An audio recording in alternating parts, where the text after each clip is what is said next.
Chapter 2. Only I can take them down. Song Yu, clad in a loose tank top and baggy shorts, was drenched in sweat, fidgeting with a hint of embarrassment as he regarded Qian Qianxue. Is it appropriate to go on a date like this? Might it lack a certain decorum?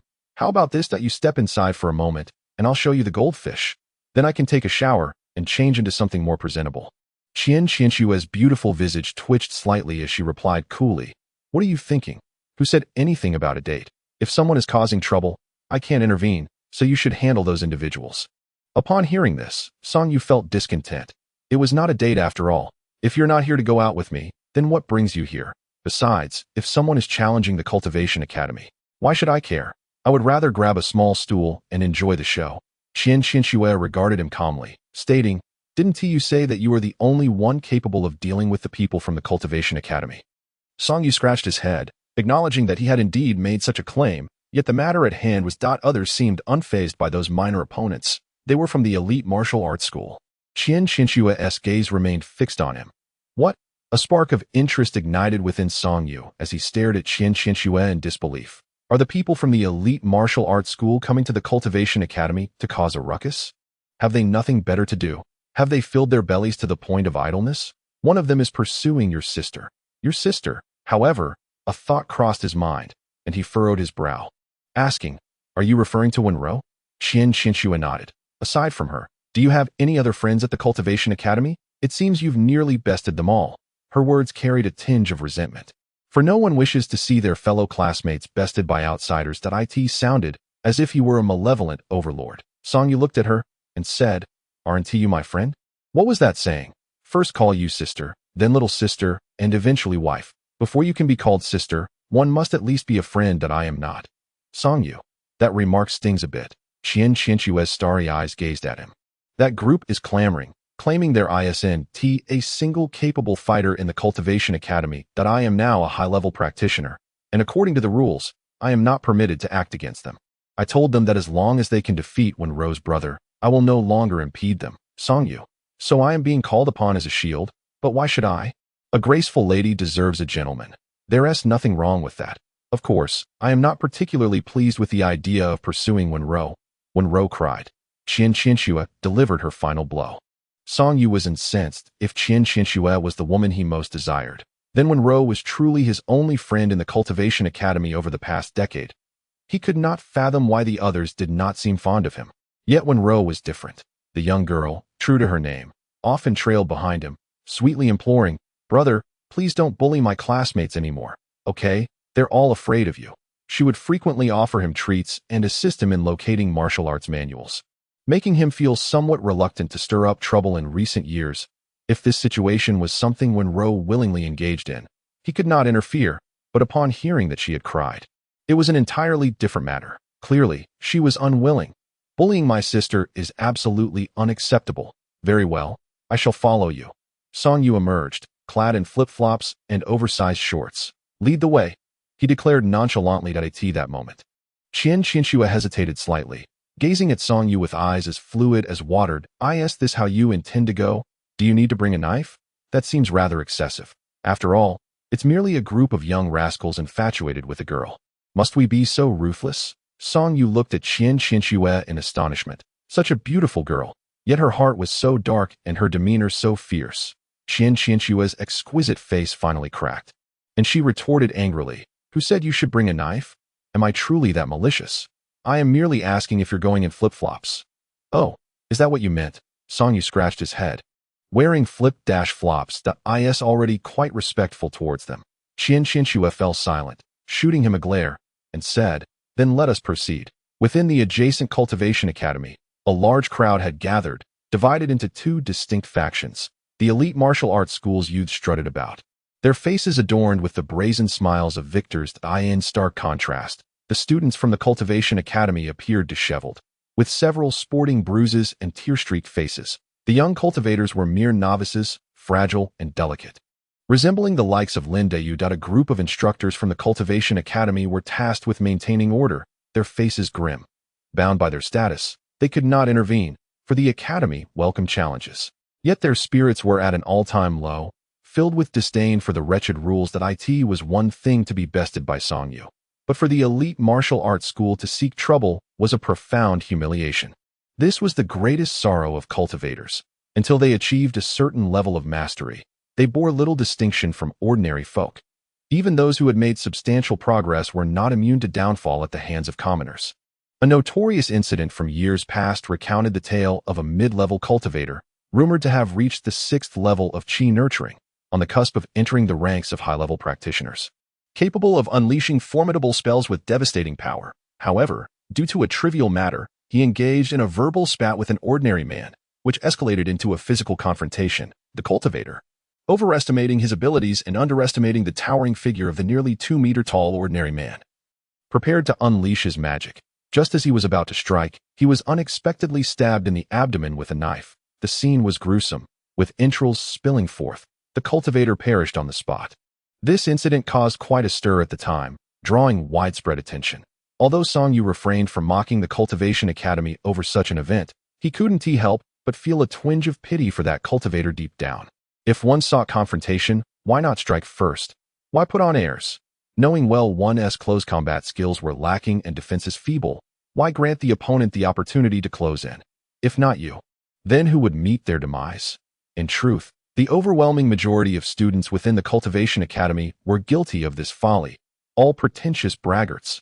Otherwise, how could a mere martial artist, no matter how formidable, single-handedly conquer the entire school?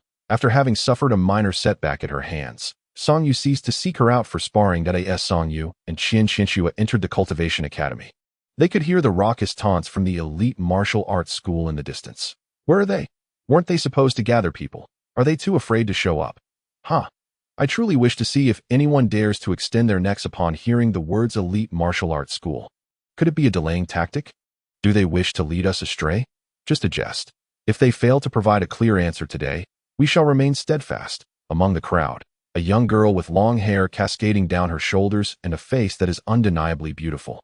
Yet her cuteness surpasses her beauty, stands there silently shedding tears. Surrounding her are a group of people, filled with both compassion and indignation. Someone nearby offers comfort.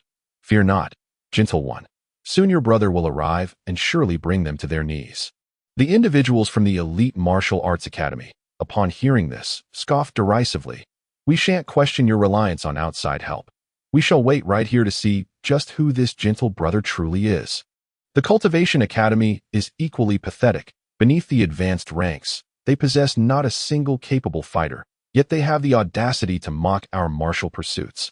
How laughable! At that moment, a stir arises within the crowd from the Cultivation Academy, all eyes turning toward the entrance. Many individuals are momentarily jolted, yet their expressions quickly shift to one of complexity. That person has returned. But this time, amidst reluctance, there lingers a hint of anticipation. The onlookers from the elite martial arts academy turn to follow their gaze and behold a striking young man.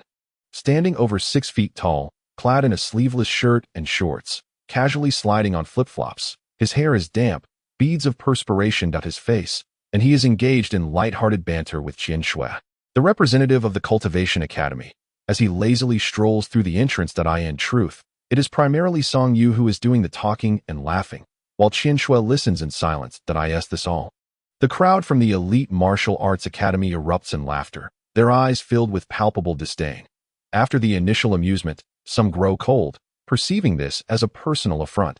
To send such a person to confront them is an utter mockery. Upon seeing Song Yu, the girl's eyes instantly brighten, tears still glistening on her cheeks, as she radiates a brilliant smile and softly calls out, "Brother." Song Yu's heart aches at the sight, ignoring the others. He strides over to her and inquires, "Are you all right?" The girl shakes her head. "Brother, I am fine. It is just that many classmates have been beaten by them. They are worse than you. No, that's not what I meant. They are truly vile and strike with such ferocity." Song Yu tenderly ruffles her hair. "It's all right. I can be quite wicked. Though martial artists are often looked down upon, they constitute a substantial collective, a foundational element of this world. The security forces maintaining order in a city are predominantly comprised of martial artists. The elite martial arts academy stands as the pinnacle of martial institutions in Hang City, without rival. It is a sanctum revered by countless martial artists throughout Hang City and even across all of China. Logically, as a fellow martial artist, he should not resort to violence against his own kind. However, they ought not to bully a sweet girl like her. Pursuing a girl is not done in such a manner. Song Yu gazes earnestly at the young men from the elite martial arts academy. Everyone claims that martial artists are coarse. I do not share that sentiment. His words momentarily leave the opposing group of passionate youths in stunned silence, with some displaying contemplative expressions. However, there were immediate rebuttals. Warriors do not indulge in frivolities. Spare us, the useless chattered. We did not come here to flaunt our prowess. It was those arrogant scions from the Cultivation Academy who first looked down upon us, deeming us a crude lot unworthy of pursuing their junior sisters. How dare they? Indeed, if they regard us with disdain, we shall retaliate. What consequence could arise from such an act? Who do you think you are to meddle in our affairs, if you have the ability? Then take action. Stop prattling about pointless ozone layers. As a few from the elite martial arts school shouted, they reignited the fervor of those who had previously calmed down, turning their hostile gazes towards Song Yu. Within those unfriendly stares lay a familiar implication that he had encountered before. Shall we have a go? Sighing, Song Yu glanced at the group of youths from the Cultivation Academy, whose expressions were a mix of complexity.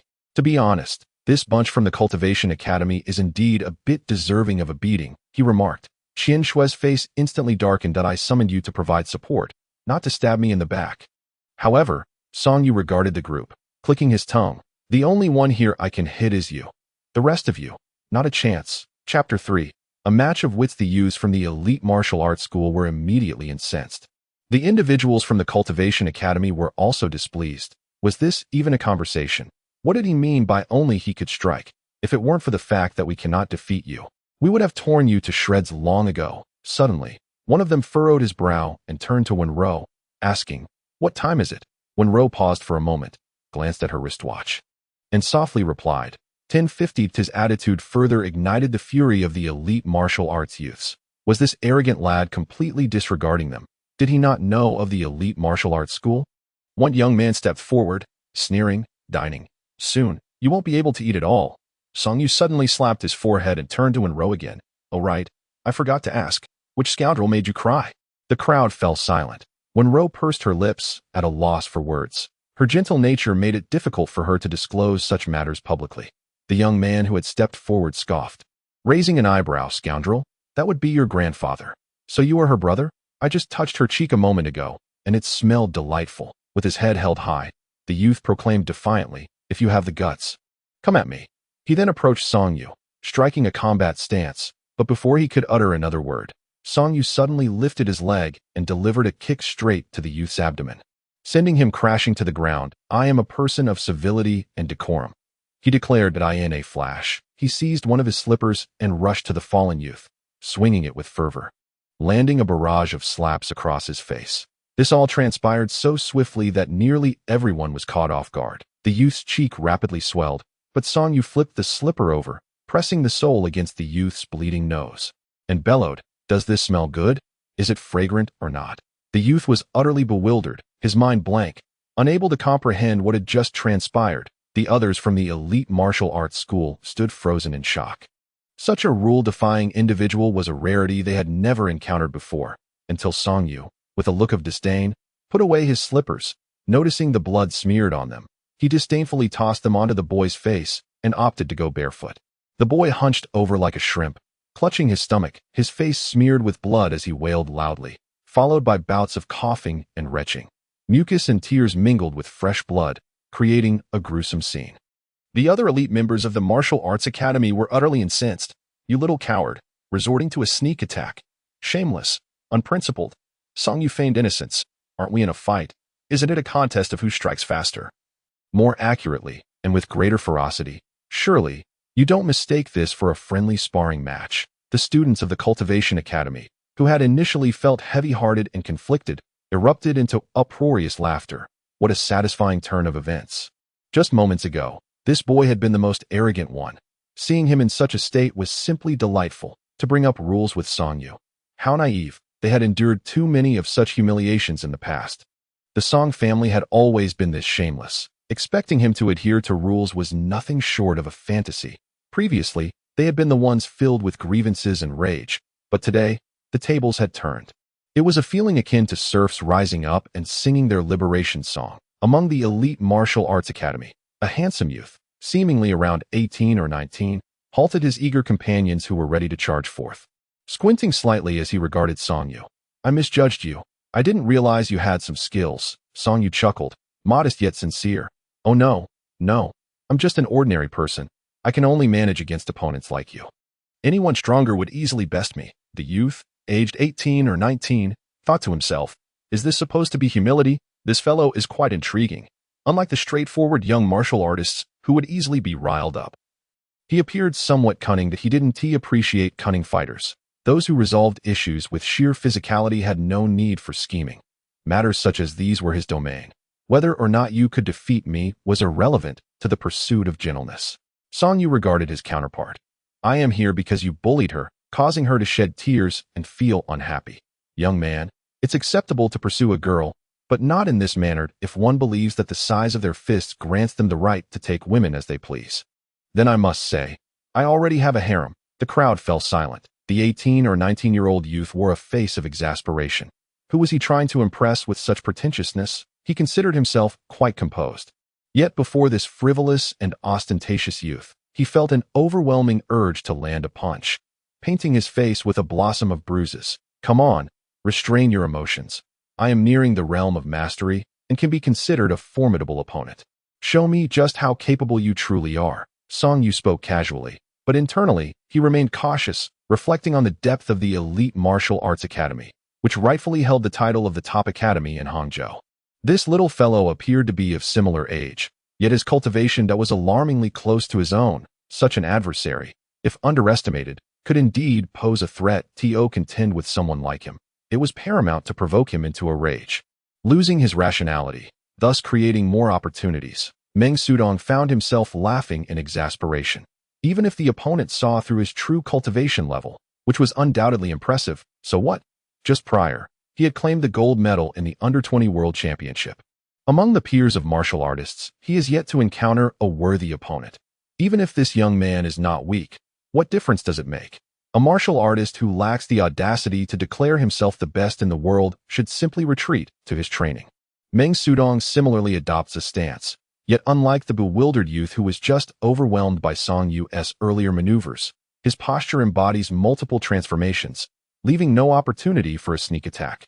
Moreover, with this initial movement, a series of explosive sounds akin to popping beans emanate from his body. Crackling and bursting, his vital energy surges forth, transforming his demeanor into that of a ferocious tiger unleashed.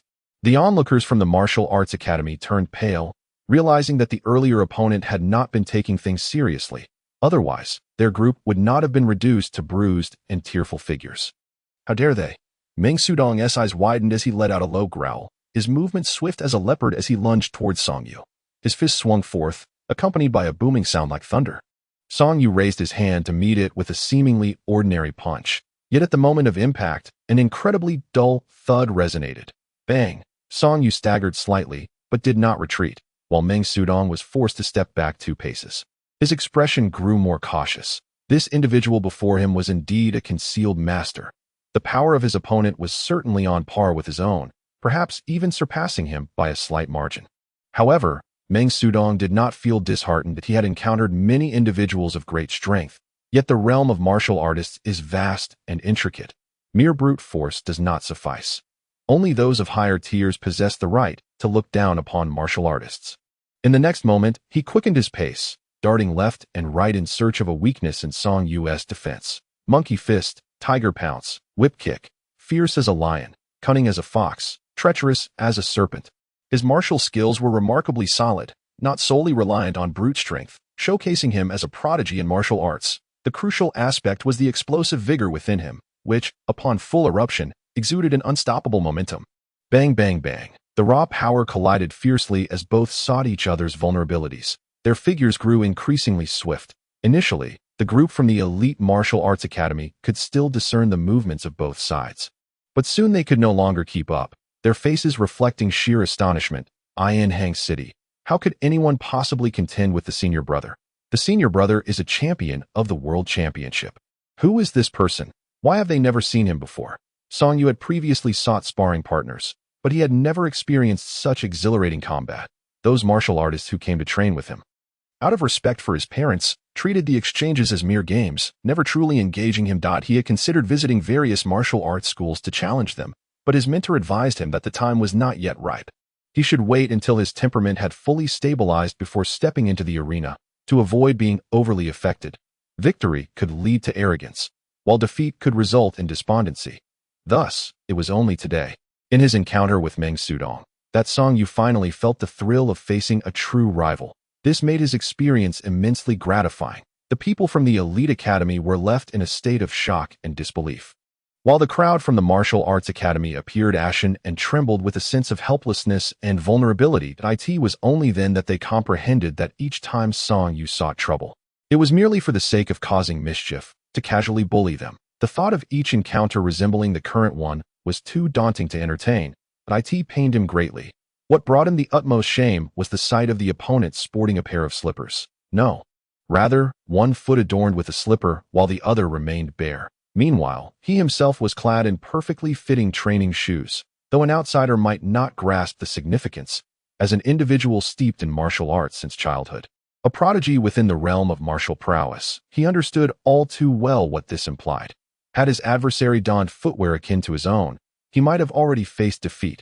Nevertheless, the opponent continued to press the attack, exerting immense pressure upon him.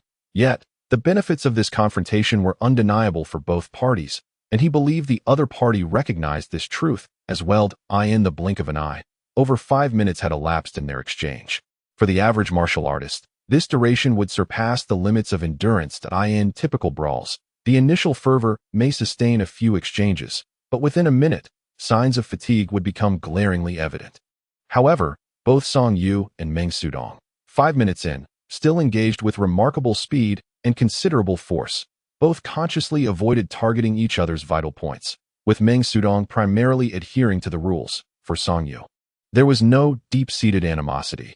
The opponent did not resemble the brash youth from earlier. A certain camaraderie seemed to arise from their duel, and thus, he refrained from striking at the other's critical areas. Eventually, at the 7-minute mark, the vigor emanating from Meng Sudong began to wane. Given Song Yu's usual temperament, he would typically seize such an opportunity to deliver a harsh lesson, to instill a lasting memory. Why indulge in frivolous pursuits of romance without dedicating oneself to martial practice? His already damp hair resembled that of a drenched chicken, sweat cascading down, soaking his tank top, which clung to his physique, revealing a remarkably well-built form. What a thrill, Song Yu exclaimed. You are indeed a master. I cannot compare to your prowess. Meng Sudong, slightly hunched over, gasped for breath, a pained expression crossing his face. The intense agony radiating throughout his body compelled him to furrow his brows, especially after that last collision, which nearly robbed him of his breath. Yet, he understood that his opponent had shown restraint. Thus, rather than succumbing to humiliation and defeat, he composed himself and gazed fervently at Song Yu. Brother, would you be interested in joining the elite martial arts academy? I can arrange for you to be appointed as an instructor without delay. Song Yu rolled his eyes, not interested, and furthermore, refrain from pursuing my sister in the future. You are unworthy of her. Meng Sudong. Chapter 4. The Master. A group of individuals from the elite martial arts academy arrived with an air of arrogance, only to depart in a state of dishevelment. Meng Sudong chose not to extend further olive branches to Song Yu. The timing and circumstances were inappropriate, especially considering the losses his side had incurred. The classmate who had been relentlessly struck by Song Yu's slippers would not be discharged within a week. Though the injuries on his face appeared alarming, they were not severe. The critical blow at the outset had been delivered in genuine anger. Despite the opponent's seemingly nonchalant demeanor, the psychological trauma inflicted upon that classmate would likely linger for at least 6 months. Yet, Meng Sudong still retained a vivid memory of Song Yu's appearance and discreetly captured a photograph. How had there been no trace of him before? Such individuals ought to be welcomed into the elite martial arts academy, for then they could unite in a splendid synergy as a martial artist. He harbors no resentment towards those who surpass him in strength. Rather, it is this very competition that fuels his drive for advancement. At the Cultivation Academy, the initial joy among the crowd quickly dissipated, as they were soon subjected to the scorn of Song Yu. In a grand institution that prides itself as the cradle of practitioners, it is disheartening to witness them merely waiting to be coddled like infants, passively observing as a young girl is bullied. Having surpassed the usual meal hours, Song Yu's mood soured. He glanced at the assembly of teachers and students from the Cultivation Academy, who had been besieged by outsiders. The lower-tiered individuals were left battered and bruised, while the higher-tiered ones clung to their nonsensical rules against engaging in conflict. Qian Shui, do not feign ignorance. I am addressing you directly. Why did you not intervene just now? Qian Shui, with a hint of exasperation on her graceful visage, responded, We are not like you, disregarding all decorum. Are you foolish? Song Yu retorted, casting her a sidelong glance. Setting aside the issue of decorum, do you not realize that without employing the techniques befitting a practitioner, you could still utilize martial skills against them? Each one of them is a mere weakling. Who among them could possibly rival you? Where did that prowess of yours vanish when you struck me? Have you suddenly become a proponent of rules? As Qian Shui's expression grew increasingly dark, her gaze turned sharp as she glared at Song Yu. Indeed, why did I forget about the rules when I struck you? Realizing the precariousness of the situation, Song Yu promptly turned to depart, proclaiming loudly as he walked away, Wenro, fret not.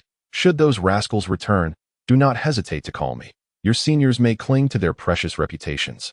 But your brother is a rogue who abides by no such rules. Before the young girl could express her gratitude, she noticed he had already distanced himself significantly.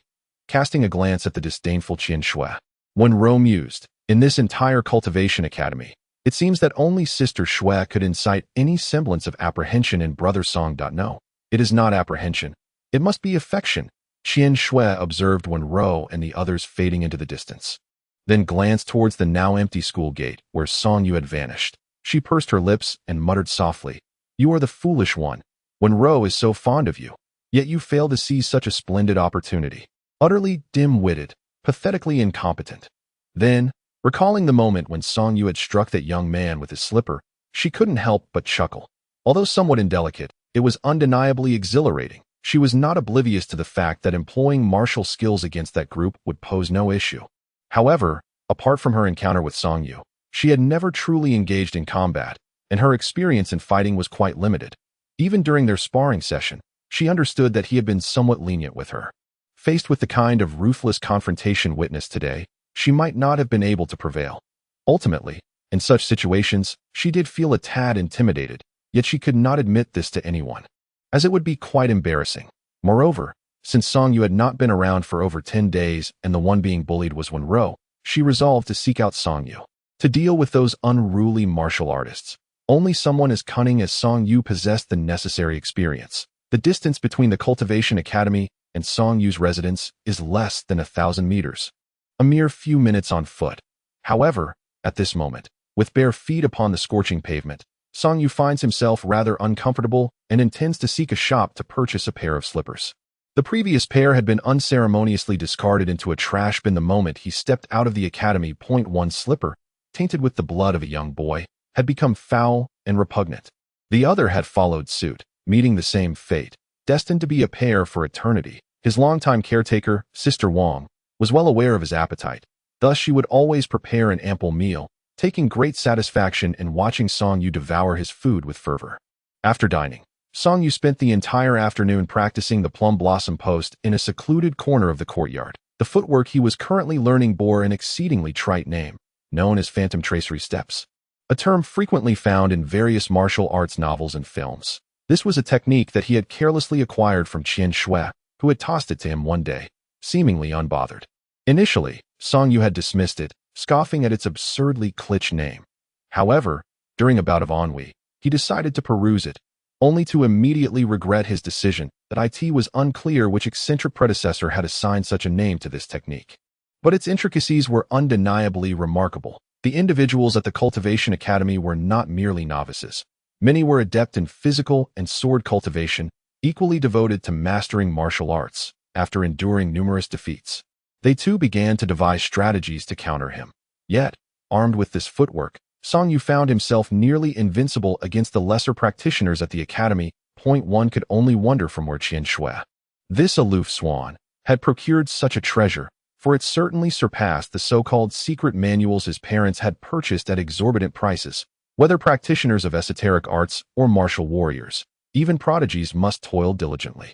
No one attains mastery solely through bestowed enlightenment. As evening approached, Song Yu found himself drenched in perspiration. Having just taken a shower, he received a call from the matriarch, requesting his presence for dinner at her home. The fare at her residence was delectable, and were it not for the fear of displeasing his caretaker, he would undoubtedly visit daily. After exchanging pleasantries with his caretaker, he set out to procure a bicycle. Hastening towards the Confucian master's abode, reflecting on his connection with the master, Song Yu often felt a sense of pride. When he first arrived here, he had been rather despondent. Being a child, the rejection from the academy he had longed for had dealt a significant blow to his spirit. His brother had inquired, what else could it be? Young and unruly, Song Yu was indeed an oddity, as were his parents, who had truly abandoned him here, though his mother would occasionally visit and frequently video call. She had undeniably allowed him to grow wild in this environment. Were it not for his striking resemblance to her, Song Yu might have even doubted his parentage. Is it not said that the youngest is often favored? Why was this not the case in his family? Song Fan felt more like a product of his parents' compliance with national directives. Thus, the master was not connected to his parents by any means. A contemporary sage such as the master would not be swayed by anyone's influence to undertake any endeavor. He vividly recalled their first meeting, on a sun-drenched afternoon, where he quietly sat beneath the window of the academy. Listening to the master deliver a lecture within at that time, the handsome and refined master, appearing to be in his 40s, discovered him and directly inquired if he wished to enter and attend the lecture. He replied that he would not pay, to which the master responded that no payment was required. Thus, he entered to listen to the lessons, and he remained there for a full decade. He absorbed knowledge from the master's small lecture hall to the confines of the master's home. Though he never considered himself a disciple, he affectionately referred to the master's long-absent yet perpetually youthful and beautiful wife as Madam Master. Of course, the master himself had not aged. After 10 years, he still appeared to be in his 40s, exuding a scholarly air of elegance. In my view, the encounter between you and the master was an inevitable twist of fate. Therefore, master, could you possibly assist me in acquiring some advanced martial arts techniques? My parents are exceedingly unreliable. The skills they have found are nothing but subpar, and despite the exorbitant sum spent, they are constantly deceived that I feel too embarrassed to speak with them about it. Fearing it would strip them of their dignity and joy in their role as parents, upon arriving at the master's abode, Song Yu was overwhelmed with emotion upon seeing the master. The master regarded him calmly and remarked, inevitability of fate. Song Yu, have some shame that we have yet to settle the account for the stones you threw at our windows. At that time, seeing your wretched state stirred my pity, and I took in this mischievous little rascal. Now you expect me to assist you in seeking more advanced techniques. What is so great about being a martial artist? You possess a wealth of knowledge. Can't you refrain from such foolishness? Pursuing scholarship is far superior to mere brawling. The master's ability to express such colloquial sentiments indicated he did not regard Song Yu as an outsider. At the same time, he was clearly irked. His fierce-looking wife, upon seeing Song Yu, smiled warmly, her face aglow with happiness, and gently said, don't pay him any mind. He is inconsequential. Madam Master will find you what you need. I must mention that this enchanting woman, who appeared to be in her late 20s despite being over 40, was also a martial artist of considerable prowess, though Song Yu was uncertain of her exact level. It was evident that she had long attained the status of a grandmaster.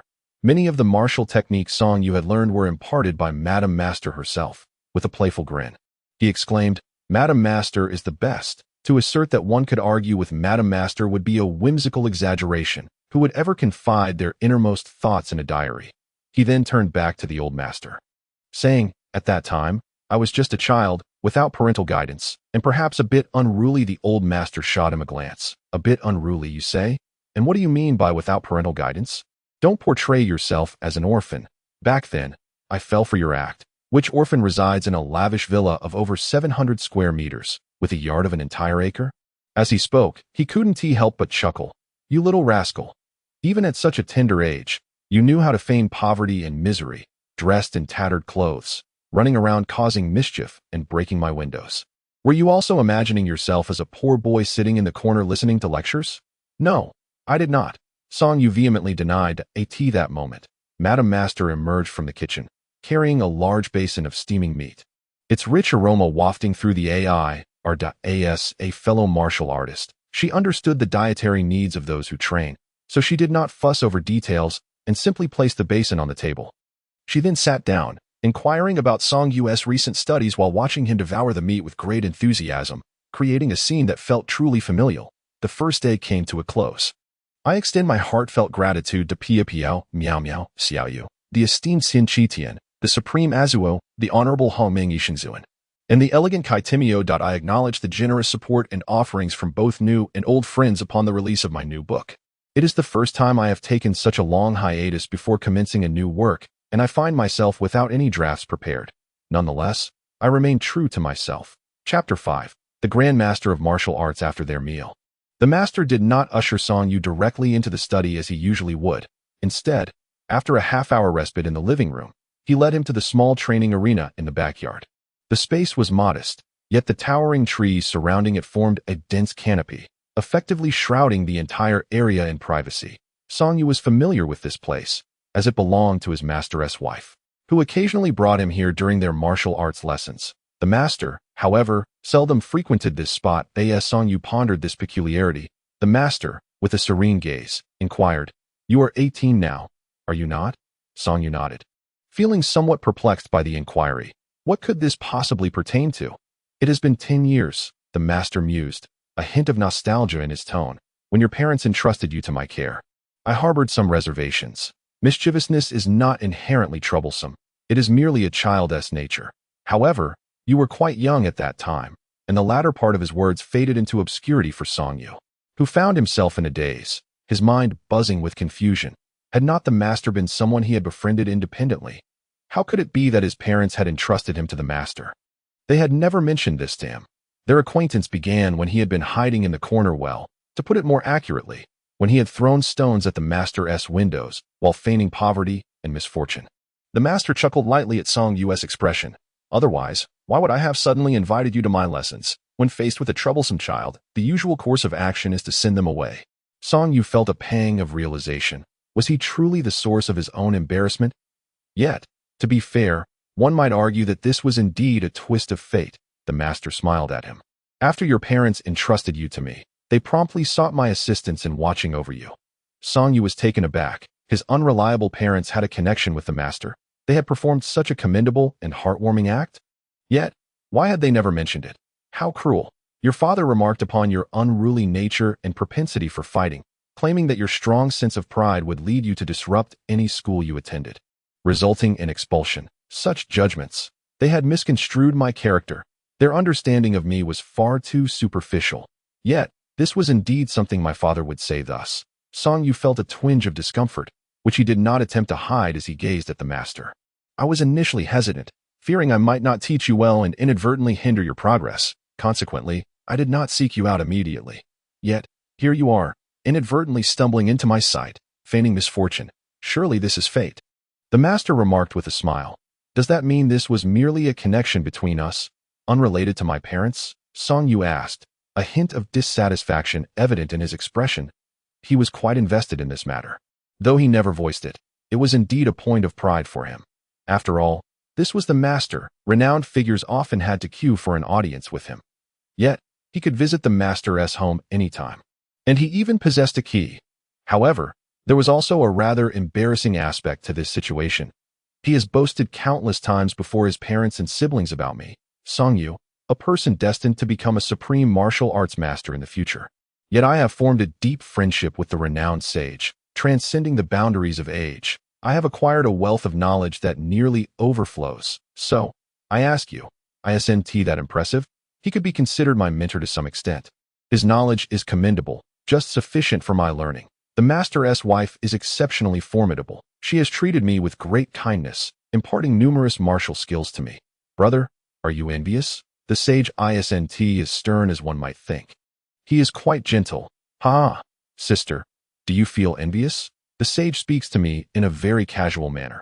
Just recalling all the bluster he has exhibited in front of his family over the years fills Song Yu with a sense of overwhelming shame.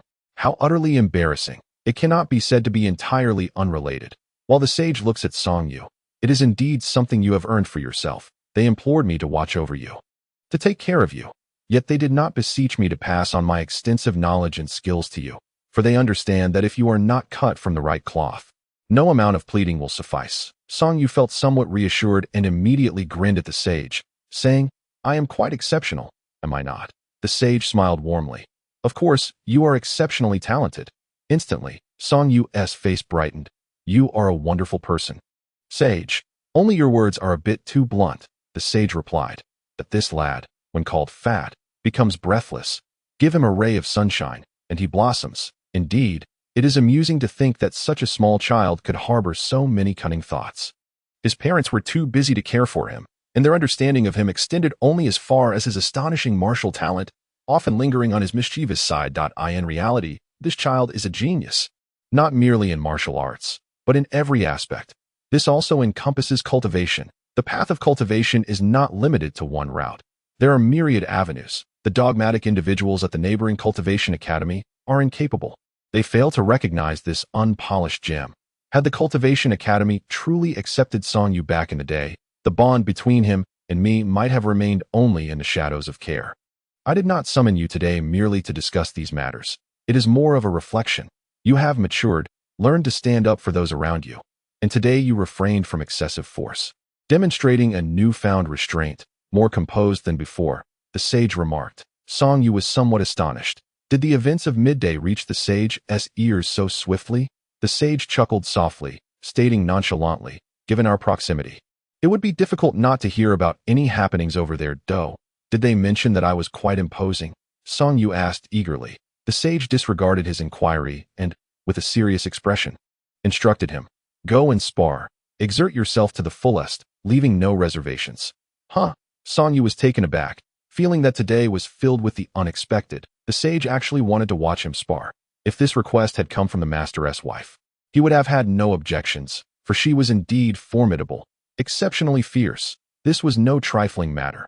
A few years prior, a half-demon infiltrated Hangzhou, committing murders to cultivate his dark powers through the fear of others. Within a week, he had killed 13 individuals. Subsequently, the master's wife intervened, swiftly eliminating the demon with remarkable efficiency. This incident dominated the top 3 spots of trending news in China for over a month. However, the news did not feature any images or names of the esteemed matriarch. It merely mentioned that a formidable martial artist had vanquished evil. It was only by chance that he overheard the master mention her in passing, realizing that the renowned figure referred to in the news was, in fact, in close proximity to him. Thus, it is imperative to strive for progress. Reaching the realm of the matriarch signifies one has become a true martial practitioner, while he remains merely a martial man. What?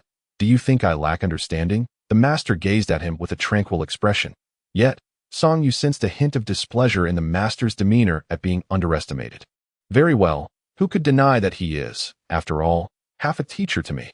As a well-mannered and respectful youth, one must honor one's teachers and the path of learning. With a gentle leap, Song Yu entered the arena and commenced his practice without any formalities or posturing. He was unaccustomed to such conventions. In his youth, he had watched martial arts competitions, but now, after many years of disinterest, he found them less captivating than dance contests. After executing a few simple punches, a surge of vitality erupted from him. His seemingly lean physique radiated an aura akin to a wolf or tiger stalking its prey. The air was filled with a thunderous, buzzing sound.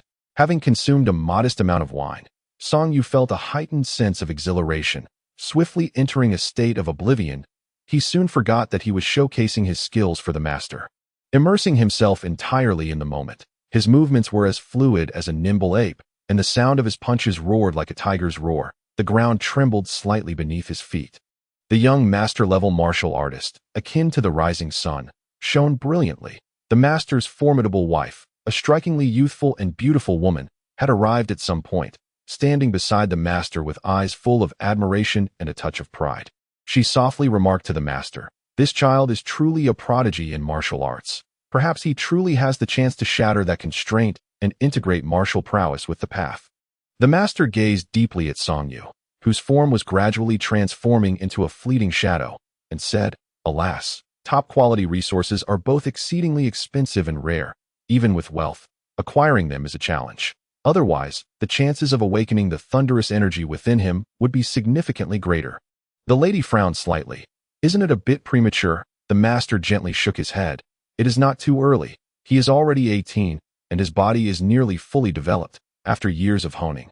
He should be able to withstand that kind of pain. A hint of reluctance appeared in the lady's eyes. Though she appeared fierce, her heart was warm, especially towards Song Yu, whom she regarded as her own child. Although she understood that Song Yu would eventually take that crucial step, she could not help but feel a pang of heartache. Even her daughter would half-jokingly tease, "Song Yu is truly your biological son. I must be the one you picked up." In truth, the master had not fully conveyed his intentions to Song Yu. When Song Yu was sent here, the desire for him to attend the cultivation academy was genuine. But for his parents, the foremost choice would have been for him to become a disciple of the master. While there may exist ruthless parents in the world, Song Mingfeng and Qin Qingzhu were certainly not among them. They had left their son in Hangzhou for a decade, making it impossible not to think of and care for him. Yet, the master and his wife had accepted him as a closed-door disciple, which was their greatest solace.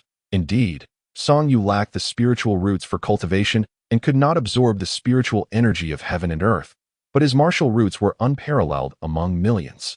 Few were aware that the renowned scholar master possessed far greater martial prowess than his equally illustrious wife. Should I be fortunate enough to study under the esteemed master, the knowledge I would acquire would transcend mere understanding.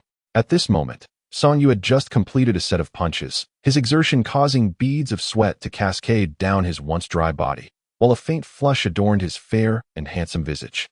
Glancing at the master and the mistress, he inquired with a sense of pride, "Master, mistress, what do you think? Were you not astounded?" The master disregarded his self-importance, while the mistress offered an appreciative smile, exclaiming, "Little Yu is the most formidable." Song Yu, slightly taken aback, earnestly corrected her, "Mistress, it's simply Little Yu. Could you refrain from calling me Little Yu? Very well, Little Yu." The mistress acquiesced, yet she remained unyielding in her choice of name. Subsequently, the master summoned Song Yu, stating directly, "Within you resides a force akin to a thunderous tempest. If properly guided and activated, your cultivation will advance at an astonishing pace, spiraling beyond control." Song Yu, in confusion, queried, "What force?" The master replied, "The force of the thunderous tempest." Song Yu was bewildered, for he believed he possessed no such ethereal energies within him, aside from perhaps gas. After a decade of acquaintance, the master could discern Song Yu's thoughts merely by observing his expression. But wait a moment, master. Should not the mistress be the one to speak of such matters? Do you truly comprehend martial arts? The master maintained his stoic demeanor. The mistress, unable to suppress her laughter, interjected, "The master is indeed a true grandmaster of martial arts." "Ah, the master is a grandmaster." Song Yu was utterly flabbergasted. Could everyone kindly cast more recommendation votes? During this initial phase of the new book, monthly votes can be cast. If you have any, please do so. Thank you. Chapter 6. The force of the thunderous tempest. Ignoring Song Yu's bewilderment, the master regarded him with a serious expression. That a cultivator nurtures the ethereal essence of heaven and earth, harboring it within their organs, allowing it to flow through their blood, as they cultivate refined energy to nourish their 5 viscera and 6 bowels, as well as the meridians and bones throughout their body. This is the essence of cultivating energy. In the practice of Confucianism and Taoism, one fosters a profound and righteous energy that deters malevolent spirits and exerts significant restraint over all sinister entities. Song Yu gazed at the master in utter bewilderment. He was familiar with these concepts, having dedicated his childhood to the study of various knowledge in preparation for future cultivation. Such teachings were foundational. The master continued, "Only within the realm of martial artists is the classification somewhat ambiguous. Upon achieving the outward manifestation of energy and blood, one may be regarded as a grandmaster. However, the disparities within this grandmaster realm are nothing short of immense. At merely 18 years of age, you have already entered the realm of externalized energy and blood, capable of shattering stone with a single punch." Despite his lingering confusion, Song Yu nodded vigorously at these words, affirming, "Indeed, I am indeed that formidable." However, he was less than pleased with the notion of encountering seasoned grandmasters in their 30s or 40s. By that age, he might very well have ascended to the status of a martial arts sage. Furthermore, he mused, even if such a meeting were to occur, he would not be intimidated. As he envisioned the master leaping hundreds of meters, he thought such an image would seem far more impressive if it were the mistress. The master's portrayal felt somewhat incongruous. The master then turned his gaze upon Song Yu, his tone calm yet earnest, declaring, "This is merely the standard realm of martial artists. You, however, do not belong within this classification. Song Yu was left in utter disbelief. The tempestuous energy coursing through your body is unlike the ethereal essence of the practitioners or the righteous aura of Confucianism. It is a rare and unparalleled gift that belongs solely to warriors. A talent that appears but once in a billion. Before Song Yu could bask in his moment of pride, the master doused him with a bucket of cold water, reminding him that harnessing and guiding this power for his own use would not be an easy feat. In fact, it could be deemed quite arduous. Previously, there was no glimmer of hope, which is why I have refrained from discussing it with you, lest you become preoccupied and lose your original intent. The first challenge lies in the materials. Although your family is well off and your parents will spare no effort to support you, there are certain things that cannot be purchased with money. Song Yu nodded in agreement, exclaiming, "Indeed, much like those top-tier ingredients that can greatly enhance my strength." He smacked his lips and swallowed, feeling a twinge of hunger after just finishing a meal and a round of training. Material resources are but one aspect. I will also devise ways to assist you. However, the second challenge pertains to your very self, the master said, turning his gaze to Song Yue.to activate and guide the tempestuous energy. You will need to endure unimaginable agony. This is no jest, and it could very well be life-threatening. With wide eyes, Song Yu asked in disbelief, "Pain to the point of death?" The master's wife, standing nearby, felt a pang of sympathy and gently remarked, "We cannot ascertain the exact degree of pain, but according to records, if one cannot endure it, they may indeed succumb to the suffering." The master continued, "During the process of guiding and activating the tempestuous energy, your internal organs will experience pain akin to being struck by lightning." Lightning strikes? He had never endured such an experience. It was not a lack of courage. Warriors are never short on bravery, but rather uncertainty as to whether he could withstand such excruciating torment. The master's wife sighed. "Perhaps we should take it slow." The master shook his head and looked at Song Yu. "The sooner you guide this innate tempestuous energy within you, the greater the benefits for your future cultivation. Not only will it elevate your martial prowess to unprecedented heights, but it may also allow you to explore the teachings of Confucianism." The teachings of Confucianism? Wait, is it not the principle of words manifesting as law? Song Yu inquired. The master nodded and explained, "You are still in your youth, with your physical vitality condensed to the level of a master. This is the most opportune age. Once you truly reach adulthood, well, the loss of yang energy will gradually dissipate the tempestuous energy as well." Scratching his head, Song Yu realized the gravity of the matter. However, he had always been bold and unafraid, rarely adhering to conventional norms. Without hesitation, he nodded in agreement, declaring, "I accept." After all, a man who aspires to become a supreme martial sovereign cannot falter at this hurdle. What future could he hope for otherwise? It is akin to a suitor who refuses to utter sweet words. Deeming it an act of obsequiousness, such individuals are unlikely to find a romantic partner in their lifetime. A rare smile of genuine satisfaction graced the master's face, though Song Yu had not formally become his disciple. He was undeniably a cherished student, and he had not let him down. Such exceptional talent, if squandered, would likely never be seen again in his lifetime. Song Yu yearned to inquire further about the conversation between his parents and the master, but was swiftly dismissed by the master's impatience. Truly, he was a man of little sentiment. Song Yu stepped out, his mind still somewhat muddled, a chaotic whirl of thoughts, compared to this damned, thunderous energy. The question of whether he was sent to the sage by his parents seemed to lose its significance. The true man confronts social demise head-on. After all, as long as I am not embarrassed. He was the type to act on impulse, and he immediately pulled out his phone to call his mother. It was difficult to reach his father, who was light years away, but his mother was readily accessible. The call connected swiftly, yet before Song Yu could utter a word, Qin Qingzhu spoke first. "Has the sage already mentioned it to you? My dear son, to be honest, I have always been conflicted about this matter. I never wished for you to take that path." Song Yu replied wistfully. "So, when you brought me to Hangqing all those years ago, it was not truly to enroll me in the Cultivation Academy?" No. That part is genuine," Qin Qingzhu clarified from the other end. "However, the innate thunderous energy within you was something we initially only speculated about. We did not fully comprehend its nature. It was only after the sage observed you that he confirmed it and conveyed his insights to us." Sighing, Qin Qingzhu continued, "If the Cultivation Academy were to accept you, we would certainly prefer you to remain there. That way, you could become a practitioner without enduring such terrifying trials." "It's all right, Mom. I understand and I have already agreed to the sage's request." At that moment, Song Yu found a sense of calm wash over him. He sought to reassure his mother. Do not worry, Mom.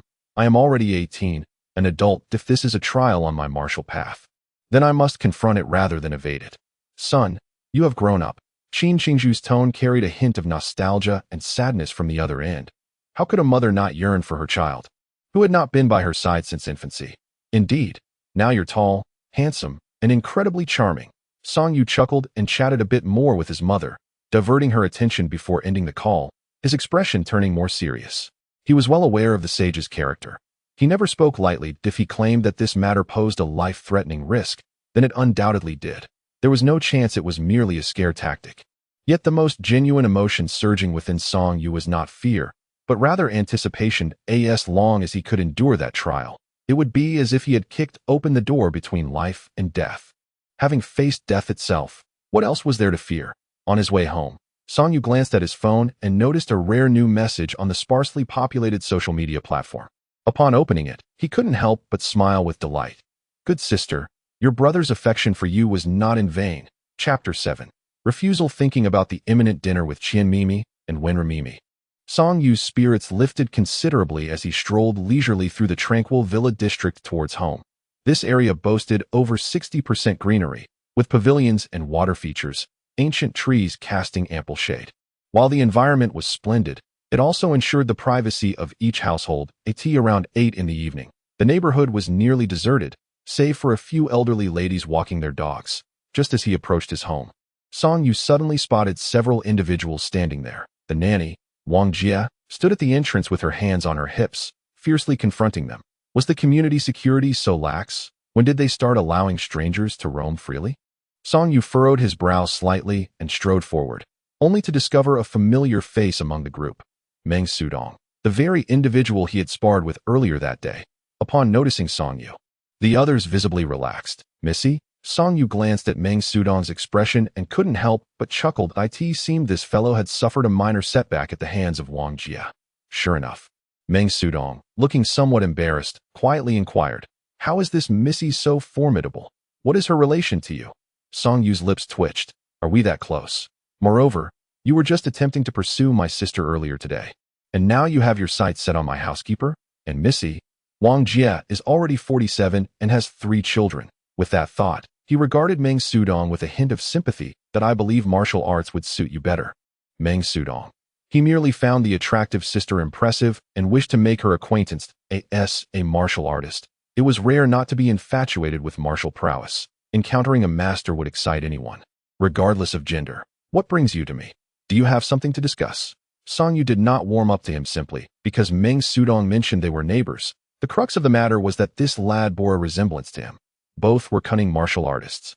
Yet he was plagued by numerous flaws, always surrounded by a handful of lackeys. Is it convenient to speak inside? Meng Sudong asked earnestly. I hold no ill will towards you. Humph. Why would I care about the malice of a defeated foe? He cast a sidelong glance at Meng Sudong's entourage. Once they had departed, Meng Sudong clarified, I merely heard that someone managed to defeat me, and out of curiosity, I wished to see for myself. There was no ill intent at all. Even if there were, I wouldn't mind. Martial artists do not shy away from challenges, Song Yu retorted, then turned to Wang Jia, who stood at the door. Sister, I know this person. It's nothing serious. You may go rest. We shall converse casually. Though nearing 50, Wang Jia appeared to be in her early 30s, her beauty still radiant. Yet, she scrutinized Meng Sudong with lingering concern, advising Song Yu, be cautious of this fellow. His demeanor was quite different when they arrived, much more imposing. Until I imparted a little lesson. Song Yu glanced at Meng Sudong, who awkwardly rubbed his nose and explained. It was merely my brothers. Spare me the explanations. I understand. It's normal to feel disgruntled. One day, after a proper match, they will acquiesce. Let us proceed inside. The two then entered the courtyard, opting not to enter the house. Instead, sitting at a tea table beneath a large tree, Meng Sudong introduced himself. Hello, Song Yue. My name is Meng Sudong, the senior disciple of the elite martial arts academy's current generation. I wish to clarify today's events. Song Yu remained silent, observing him intently. Meng Sudong continued, first and foremost, we genuinely harbor no ill intent. After encountering Wenro once, I was quite taken by her. Upon learning she is a student at the Cultivation Academy, I sought to meet her. My disciples were not looking for trouble. They merely followed me to join the excitement. Do, Song Yu replied. The individual you defeated was rather loose-lipped. He didn't actually do anything wrong. Meng Sudong chuckled wryly. Of course, his words didn't sit well with me, but he is my brother, and I couldn't say much that in summary, after being chastised by you. I suppose I will be more cautious in the future. Let's just let this matter pass, shall we? Song Yu nodded. As long as you all refrain from assuming an arrogant demeanor, believing that the young lady ought to engage in a relationship with me, then it is fine. Your attitude does not concern me. Just do not bother me. Meng Sudong was rendered speechless, pondering who was actually bothering whom. That I was referring to the Cultivation Academy. Song Yu gazed at him. For that is my domain. Meng Sudong immediately nodded vigorously. Understood. Furthermore, Song Yu scrutinized him with a somewhat unfriendly gaze. Have you been investigating me? It is merely a coincidence that we are neighbors. There is no issue with that. Although Hangzhou is quite expansive, there are only a few exclusive villa districts. Individuals like Meng Sudong, who have ascended to the realm of masters at such a young age, are primarily products of wealth, aside from their innate talent. So residing here is not out of the ordinary. However, the fact that he knew his name and could locate him with precision led Song Yu to doubt that he had not conducted any background research. Meng Sudong candidly nodded, stating, My family is local, and we have some connections here, but my investigation into you was conducted without any malice. It pertains to the matter from earlier today, as I wish to invite you to join the elite martial arts academy. Not going. Song Yu remained completely unaffected, resolutely declining once more. Why not? Meng Sudong was not angered. He was simply astonished. He did not possess the vanity to believe that the elite martial arts academy was the best in the world. Yet its reputation and status were undeniably at the pinnacle, transcending boundaries. As a martial artist, it is quite difficult to turn down the allure of the elite martial arts academy's prestigious name. This is akin to the temptation that top-tier schools present to students that I plan to challenge the academy in the future, Song Yu stated. Meng Sudong. He still wished to make an effort, earnestly adding, Once you join, you can challenge anyone at your discretion, right? Forget it, I still want to go. Song Yu was engrossed in searching for Meng Sudong's biography on his phone, not bothering to look up as he remarked, I read in the news that you have just won the gold medal in the World Championships. It also mentioned that you are the most formidable among the contemporary members of the elite martial arts academy. You are not even my match, so there is no point in going to challenge the academy. It seems pointless. Meng Sudong nearly spewed blood in exasperation. This conversation was going nowhere. Even a gold medalist from the World Championships is not devoid of temperament. He rose to his feet and looked at Song Yu, stating, Regardless, the previous matter is now behind us. Let us not bring it up again. Song Yu glanced up at him. It seems you have been the one mentioning it all along. Meng Sudong was left speechless, then said, I still hope you will seriously contemplate my suggestion that a martial artist's training requires more than just wealth. Without a formidable backing, the future will become increasingly challenging. By joining the elite martial arts academy, you would gain a true foundation. Song Yu smiled without responding, watching Meng Sudong depart. That I am my own support. What is a background? Does a teacher count? Humph. Practitioners of martial arts often have myriad ulterior motives. I had previously overestimated you. You are not like me, but rather resemble those heroes I am acquainted with. Chapter 8. Social anxiety. Song Yu scarcely dwelled upon the events that transpired yesterday at the training academy. To him, such occurrences barely qualified as minor conflicts. Hence, upon awakening the following morning and completing his morning routine, he resumed the monotonous training that appeared tedious to outsiders, perhaps influenced by the sage's words from the previous night. Song Yu found himself in an unusually favorable state today, managing to sustain the elevation of a 100-kilogram stone lock for a remarkable 15 minutes. After a brief respite, he picked up a pair of stone locks and engaged in a bout of boxing. Though his movements were deliberate and unhurried, they were executed with precision and grace, reflecting a commendable standard. Following lunch, he practiced the illusory steps on the plum blossom stakes, each leg bearing an additional weight of 30 kilograms. As he maneuvered with increasing swiftness, an ordinary person would be filled with trepidation atop the stakes. Yet Song Yu moved with the finesse of a dragonfly skimming the water's surface. Sister Wang often stood by, arms crossed, observing him in silence, occasionally offering a word of advice that in his youth, Song Yu struggled to comprehend why Sister Wang, despite her evident prowess, willingly chose to serve as a caretaker, preparing his nutritious meals as a martial artist. Was it perhaps due to an abundance bestowed by his parents? As the years passed, this question faded from his mind, and he grew accustomed to her care. Most of the time, she simply watched him train in silence. And on rare occasions, she would share her insights. However, in the past 2 years, her verbal guidance had diminished significantly, nearly to the point of non-existence. In her own words, she would say, "I cannot casually advise one who has surpassed me." At that moment, Song Yu's phone illuminated beside him. Sister Wang glanced over and remarked to the incessantly practicing Song Yu, "A young lady is seeking your attention." He leapt down from the plum blossom stakes, his large stature still encumbered by weights, yet he landed with remarkable lightness, scarcely making a sound. Accepting the phone from Sister Wang, he noted it was a call from Wenru. Upon answering, a gentle voice greeted him. "Brother, am I interrupting you?" "Yes, but it is of no consequence." Song Yu replied that it is time for a break. Wenru chuckled on the other end. "I managed to secure an appointment with Shuejia. She mentioned she is free tonight. What would you like to eat? Shall we dine together?" She truly agreed.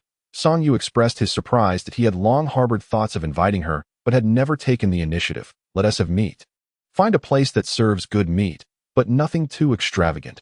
Wenru was quite affluent, hailing from a well-to-do family, and her everyday attire and lifestyle far exceeded those of her peers. Fortunately, she was remarkably modest, never flaunting her wealth, and thus, few held any disdain for her. "Yuan invited her before. How could you know she wouldn't accept?"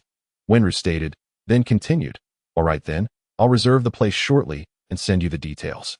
After hanging up, Song Yu noticed Sister Wang smiling at him, and he felt a twinge of embarrassment, yet could not suppress a hint of pride as he raised an eyebrow and asked, "What about Qian Shui?" Sister Wang chuckled. "What of Qian Shui? Does she even remotely measure up to our young master?" "Your words strike a chord with me," Song Yu responded, giving Sister Wang a thumbs up before dashing off to freshen up.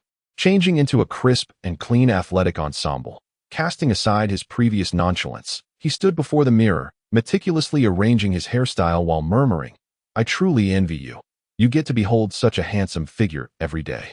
Following the gentle directions provided, he stepped outside and procured a shared bicycle, joyfully making his way toward the destination. While waiting at a red light, an ominous shadow loomed above him, as if a vast expanse of dark clouds had materialized, obscuring a significant portion of the light. Many people looked up towards the sky, and Song Yu followed suit, spotting an enormous starship suspended overhead. With the relentless advancement of human technology, the development of faster-than-light curvature engine spacecraft had initiated interstellar colonization plans many years ago. Countless Earthlings, like his father and brother, toiled on distant planets. However, Song Yu had never ventured beyond Earth and held little fascination for the stars and oceans that many yearned for. Instead, he found himself intrigued by the high-end ingredients that could only be harvested from certain life-sustaining planets. Occasionally, he had received a taste from his brother, Song Chao, but only in small quantities, never enough to satiate his appetite. He hoped that one day he could embark on a journey to seek them out himself. Despite Song Chao's warnings about the dangers of gathering such ingredients, which often resulted in injuries or even fatalities, Song Yu remained undeterred. After all, even bears endure a few stings from bees for their honey. One must make sacrifices to reap rewards. Like everyone else, he was accustomed to the occasional sight of these colossal starships gliding overhead, and he resumed pedaling towards his destination. Present-day Earth still retained a relatively primitive appearance. In reality, various small personal flying vehicles had long been mass-produced. However, these were prohibitively expensive for Song Yu and held little practical significance for him. Such contraptions were only prevalent in sprawling new cities or space colonies.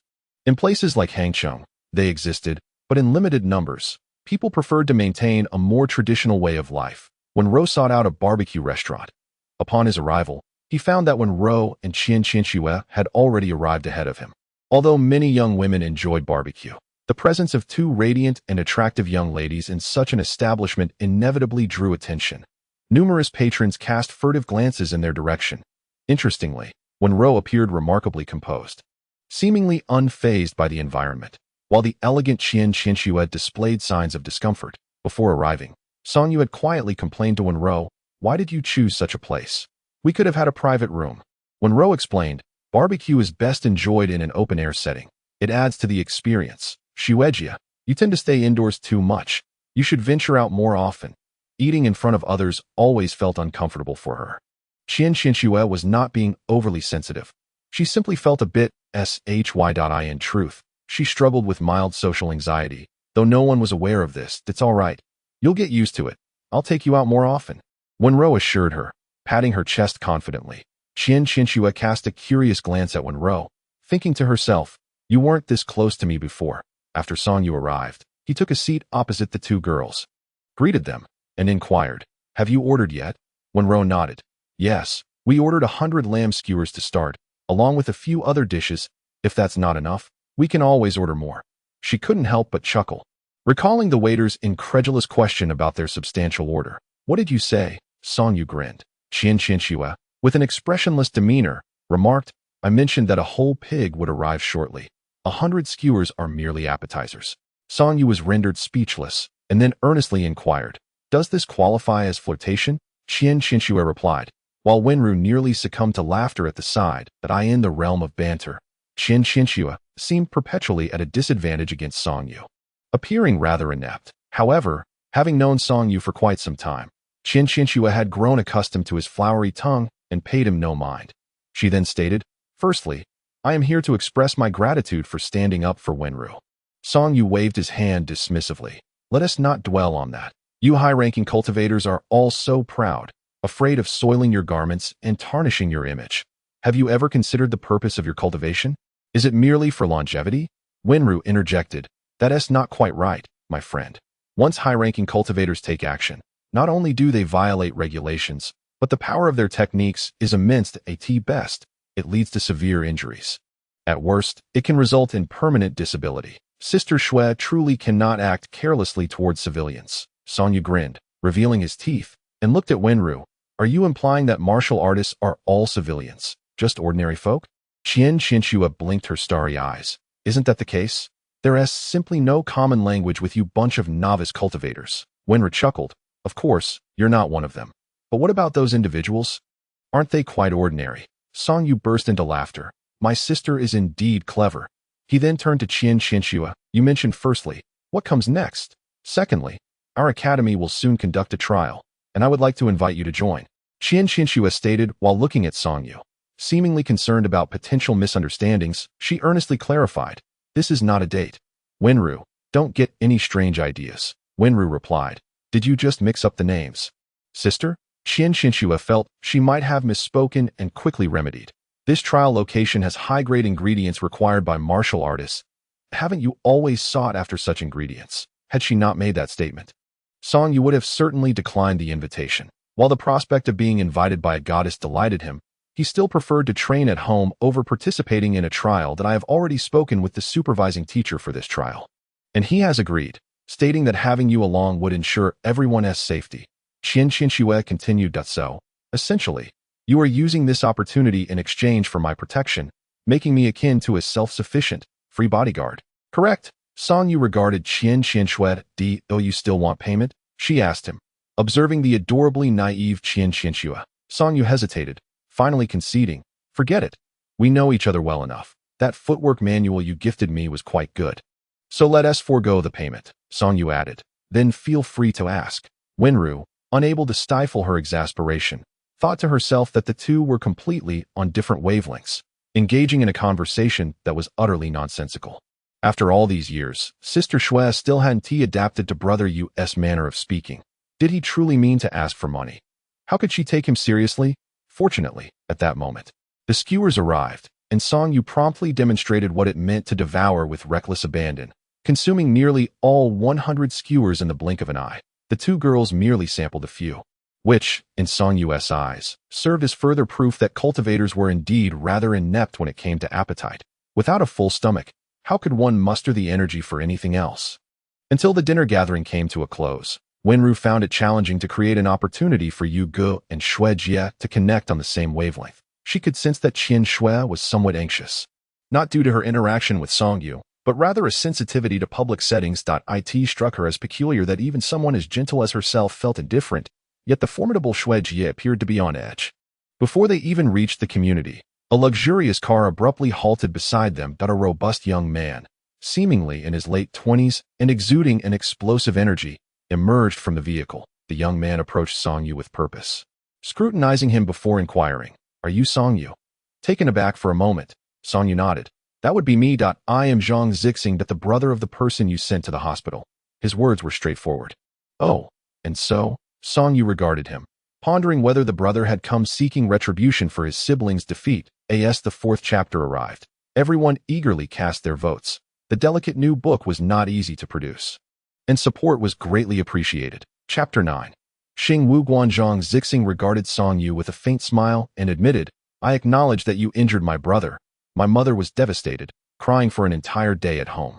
Therefore, it is only fair that I seek some form of explanation, but I have no intention of confronting you directly, as that would be akin to bullying, such bravado. If it were me, I would have launched an attack immediately." "Regardless of your identity," Song Yu retorted, eyeing him, "are you implying that I am unworthy of engaging with you?" Zhang Zixing remained composed. "If that is how you choose to interpret it, I see no fault in your understanding." Raising an eyebrow, Song Yu challenged, "Then draw a line for me. Tomorrow at 9 in the morning, at Xing Wuguan, I will arrange for a peer of yours to fight you, regardless of the outcome." "We shall consider this matter settled," Zhang Zixing replied, his words imbued with a strong sense of confidence. "Xing Wuguan, a fighting arena?" Song Yu inquired, furrowing his brow. Zhang Zixing nodded. "Indeed, an arena. Is there an appearance fee?" Song Yu asked. Zhang Zixing's expression transformed into one of confusion. "Who fights for free?" Song Yu asserted with conviction. Zhang Zixing smirked slightly, narrowing his eyes at Song Yu with an air of indifference. "How much do you desire?" After a moment of serious contemplation, Song Yu, lacking experience in such negotiations, decided to gauge the situation based on the substantial prizes awarded to Meng Sudong in the World Championships, which amounted to several million. Although he held little regard for the martial arts championships, the allure of such hefty rewards was undeniable. Yet, being a person of civility and decorum, he did not wish to impose too harshly. 500,000, he proposed conservatively. 500,000. Zhang Zixing's voice suddenly escalated, drawing the attention of several passers-by. "Isn't that a bit insufficient? My apologies, I lack significant experience. How about you suggest a figure?" Song Yu acquiesced, recognizing his own inexperience. "I'd rather not." "How absurd. You must be joking." Zhang Zixing nearly choked on his frustration. This young man, seemingly tall and handsome, how could his intellect be so lacking? Did he not comprehend the customs of Wuxia?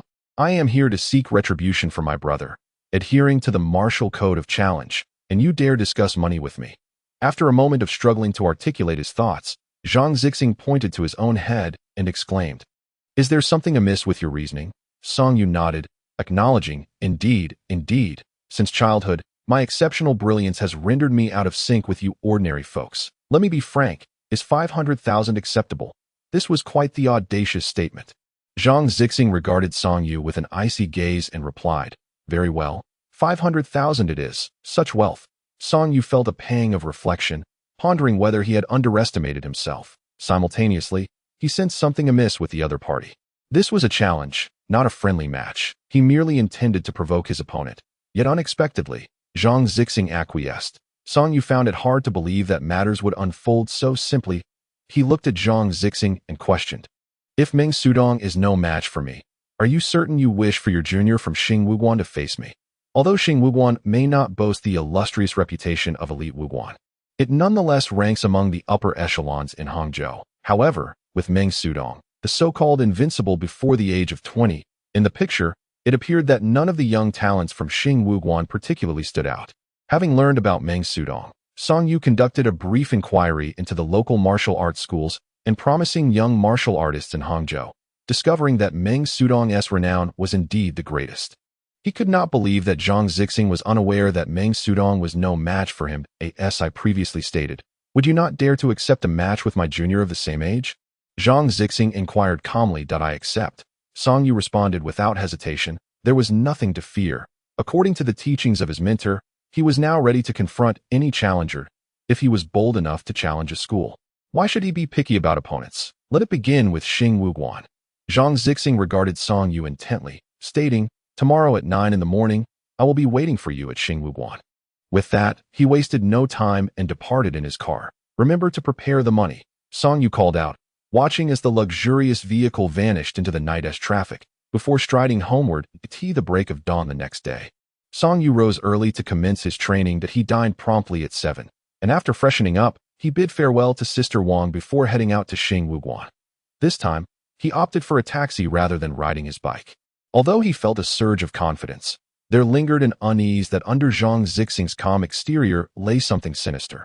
Knowing full well that the gold medalist of the martial arts world championship, Meng Sudong, was no match for him, yet still exuding such confidence, suggested either extreme arrogance or the presence of ulterior motives. While he held the martial arts world championship in low regard, he had to concede that Meng Sudong was no pushover.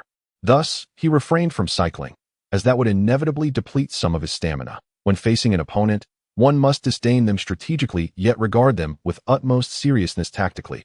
Upon arriving at Xing Wuguan, Song Yu observed a considerable gathering of people, and to his surprise, he spotted Meng Sudong among the crowd.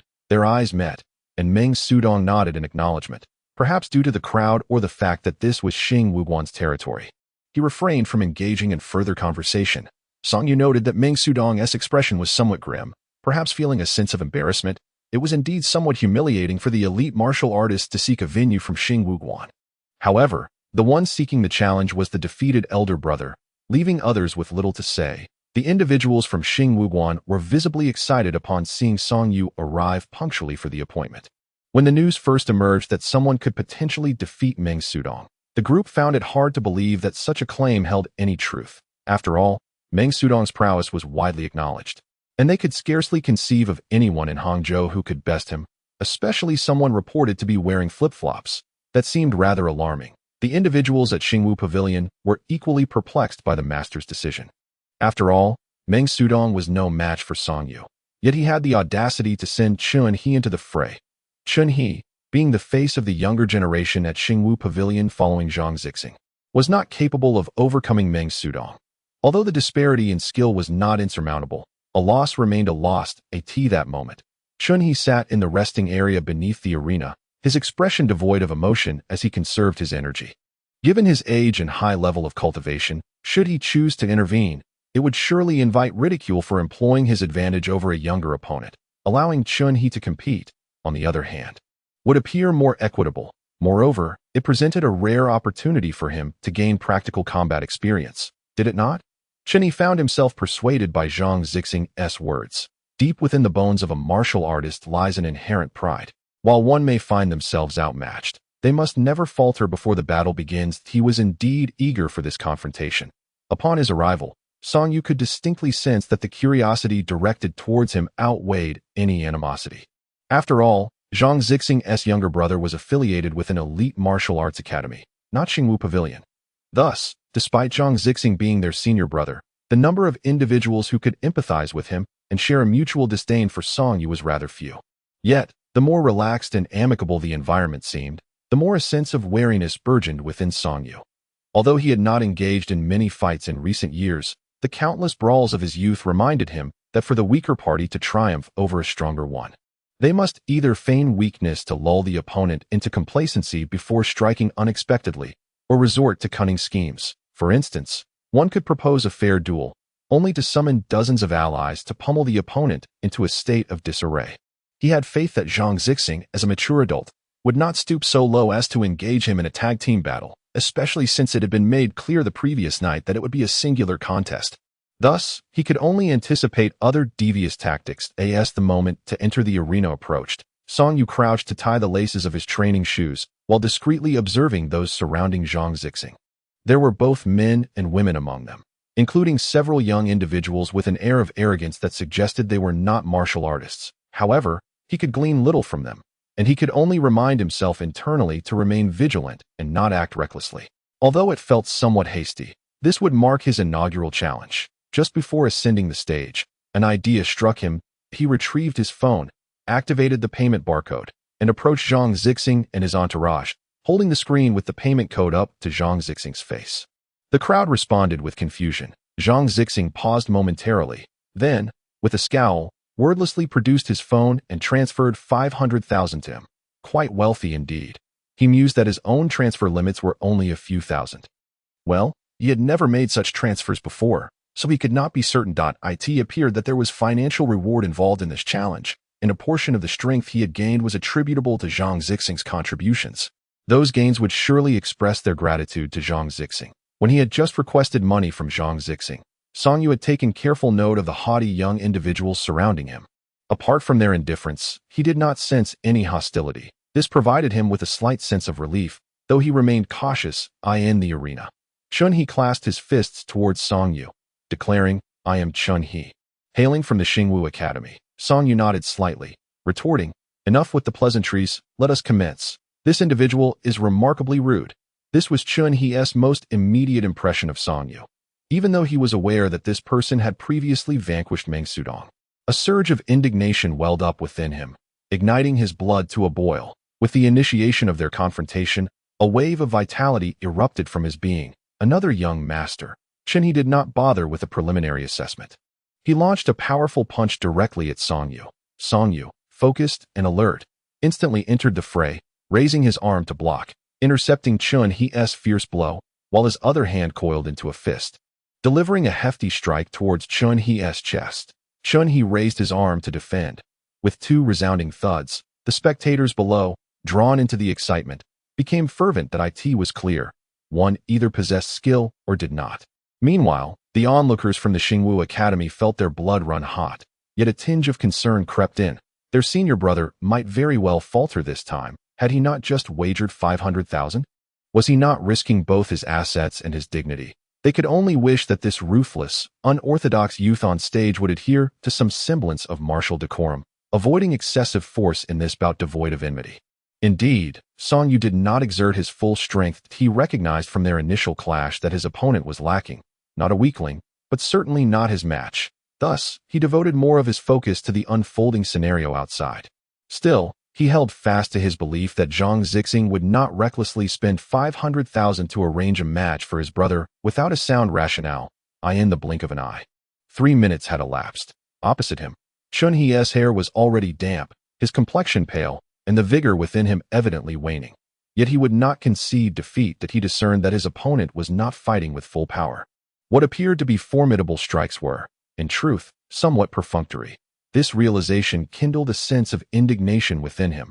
Roaring with determination, he forcibly summoned his remaining energy and charged at Song Yu once more. Engaging in a fierce struggle in a moment of unguarded confrontation, Song Yu suddenly felt a sharp pain shoot through his head. It was abrupt and entirely unanticipated.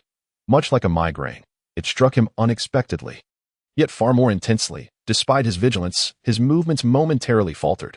Chun He, though not a match for him, was nonetheless a young master. Such an opportunity was not to be squandered. A heavy punch was poised to land squarely on Song Yu's face. But at the critical moment, Chun He hesitated. That he could not fathom the cause, yet he sensed something amiss. If his opponent truly aimed to defeat him, there was no need for such prolonged engagement. Why would he leave such an opening? In that fleeting instant, although he could not devise a more elaborate strategy, he nonetheless redirected his punch, which was initially aimed at Song Yu's face, downwards to strike his right shoulder instead. Thud! Chun He's powerful fist collided with Song Yu's shoulder. A jolt of pain surged through him, causing Song Yu to stagger back 2 steps. Taking a deep breath, he felt the sharp discomfort radiating from his shoulder. Realizing he had likely sustained a minor fracture, with a stoic demeanor, he addressed the somewhat dazed Chun He, stating simply, "I concede defeat." Chun He's lips quivered slightly as he struggled to direct his gaze towards the expressionless Zhang Zixing below the stage. After a fleeting glance at Song Yu, he finally summoned his courage to declare, "No, this is not right. I am not your match." Song Yu grimaced in pain, yet he fixed a penetrating look upon Chun He. "Your name is Chun He, correct? I have taken a liking to your friend." With that, he descended the platform slowly, first approaching Zhang Zixing, raising an eyebrow in a provocative manner. "Do you wish to incapacitate me?" Zhang Zixing remained impassive, replying, "I do not comprehend your words. Are you unable to bear defeat?" Song Yu grew increasingly convinced that the sudden pain in his head moments ago was indeed the handiwork of Zhang Zixing. Though the agony made him want to scream, he stifled it and replied with a grin, "I can take a loss. Indeed, I am no protagonist from a wish-fulfillment tale, undefeated and conquering the world. A loss is simply a loss." That he then turned his attention to Zhang Zixing. "As for this matter with your brother, shall we consider it settled?"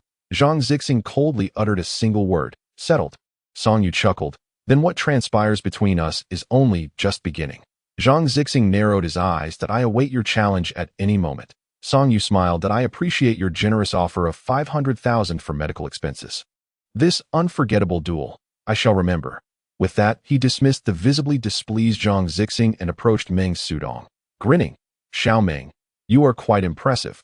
Meng Sudong, not being blind, had clearly witnessed the events on the stage and felt a sense of injustice. He looked at Song Yu. Song Yu shook his head. No need for explanations. Your affiliation with them is evident. This is the circle of martial artists. After speaking, he paid no further attention to the others and strode purposefully towards the exit. Chapter 10. Brother Qian's brilliance. Ouch. That hurts. Sister Wang, be gentler. Song Yu lay in bed, exclaiming in pain, while Sister Wang, with a sympathetic expression, tended to his wounds. Who in Hangcheng, of your age, could have harmed you? Was it an elder master who struck you? Sister Wang was both furious and distressed, feeling an overwhelming sense of guilt that Song Yu had come to harm under her watch. This. Song Yu couldn't help but feel a tinge of pride. Sister Wang continued, 500,000, is that the sum you find worthy? Can 500,000 truly lead to such a grievous injury? When did the offspring of the Song family become so undervalued? Her heart ached, and simultaneously, she harbored some resentment towards Song Mingfeng and Qin Qingzhu for leaving such a young child in Hangqing.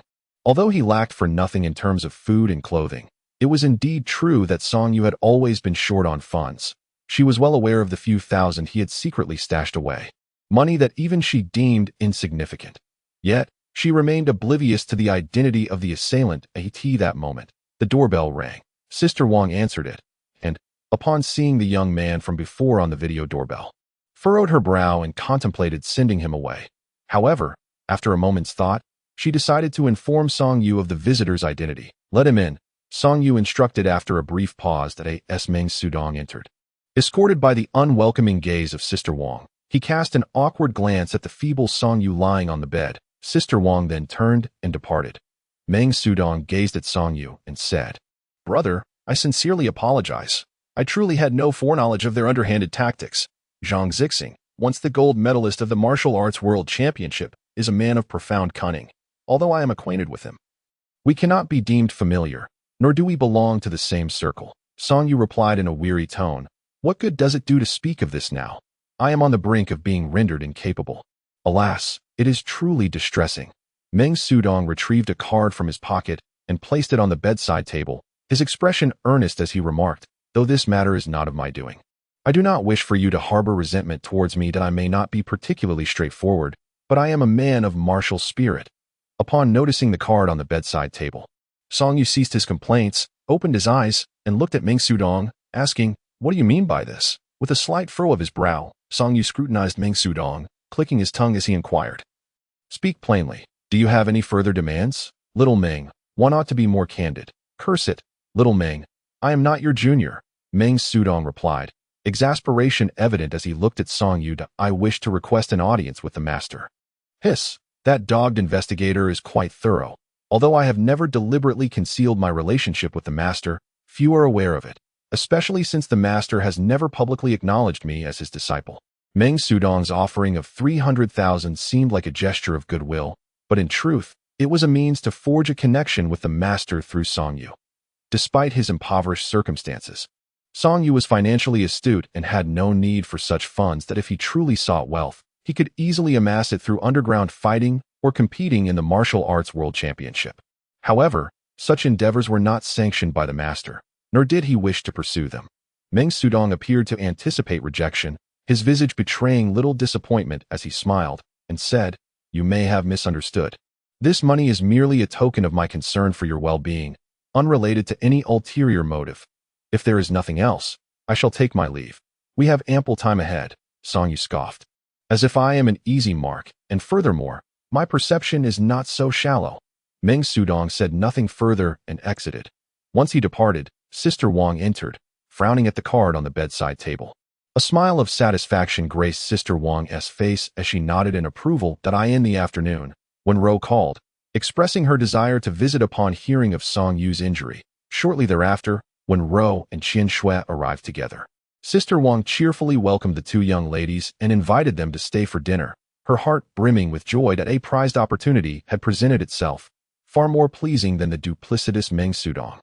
Brother, how did you sustain this injury? When Ro exclaimed upon entering and spotting Songyu lying in bed, her eyes reddening as she asked with a quiver in her voice, sensing the medicinal aroma permeating the room.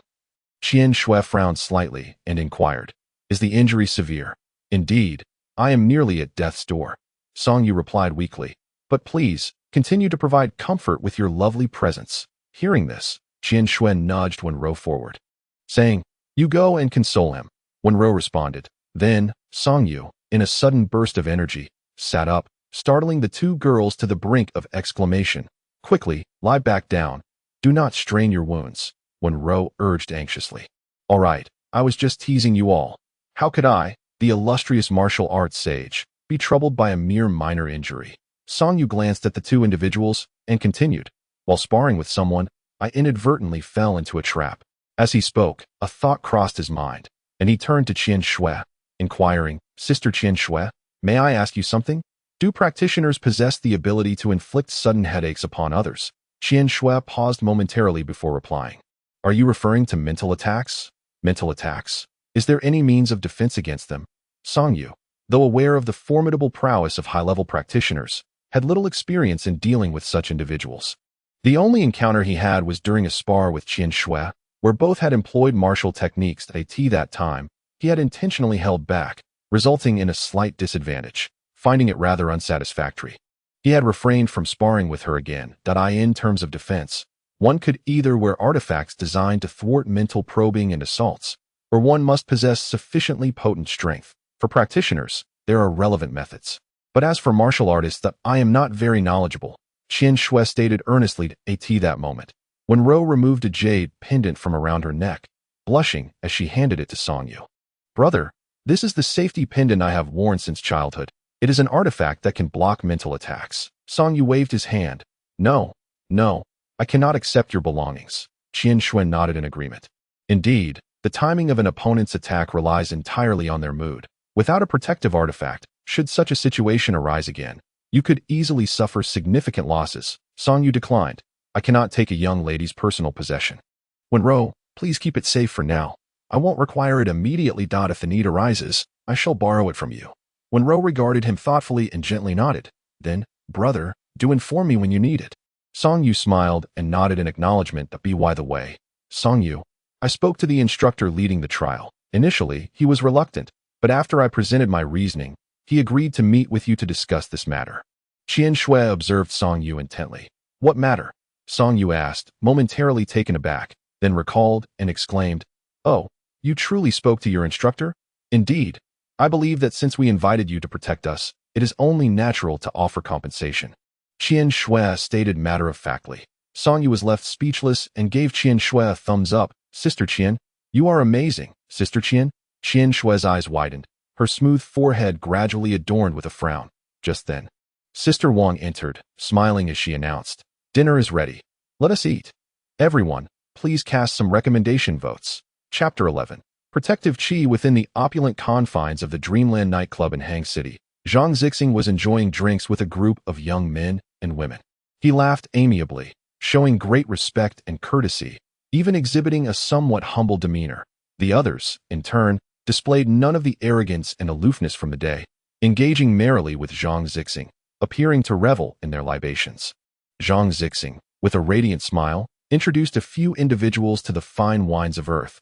Among the grape-derived red wines, the Pinot Noir stood out as particularly palatable. Within the realm of rice wines, several premium sake from the island nation were commendable. However, I find myself more inclined towards whiskey brewed from wheat. The spirits native to our homeland, Huaxia, possess a potency that, while delightful, is best consumed in moderation. A statuesque woman took a delicate sip from her glass of baijiu, her brow furrowing slightly, before declaring, "It's not to my liking." Beside her, a handsome man in his mid-20s chuckled. "Prior to my arrival, I studied Earth's cultures, including its alcoholic traditions. This beverage is known as baijiu, predominantly favored by men. I suggest you ladies opt for red wine instead." The curvaceous woman shot him a glance. "Do you look down upon women?" With that, she raised her hand and downed half a glass of baijiu in one go. Her complexion suddenly flushed as she stood up and bent over, coughing loudly. "Sister Huan is bold. Impressive. We wouldn't dare drink like that." The room erupted in cheers and playful jeers. After a fit of coughing that brought tears to her eyes, She glared at them before turning to Zhang Zixing. That fellow is not to be underestimated. I advise you to steer clear of making an enemy of him. Zhang Zixing raised an eyebrow, smiling as he inquired. What makes you say that? Do you think highly of him? Sister Huan waved her hand dismissively. I have no interest in Earth men, but his talent in martial arts is quite extraordinary. At present, it may not be apparent, but once he finds the right path, his ascendance will be unstoppable. A petite, sweet-faced girl chimed in. If he were on our planet, he would have already reached the Grand Master level.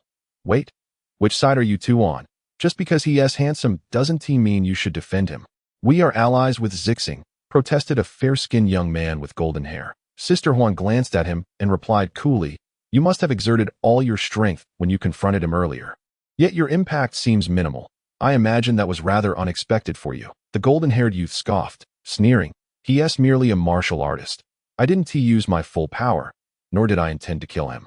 Sister Huan shook her head, sighing, you lot are so accustomed to tyranny and lawlessness. Beware of the repercussions that may follow that moment. Zhang Zixing smiled gently. Sister Huan is overthinking this. We are on Earth, and I have investigated that individual. His family merely engages in business, and while he seems to be somewhat close to a certain scholar, it's of little consequence. This scholar is a renowned Confucian, esteemed for his academic pursuits.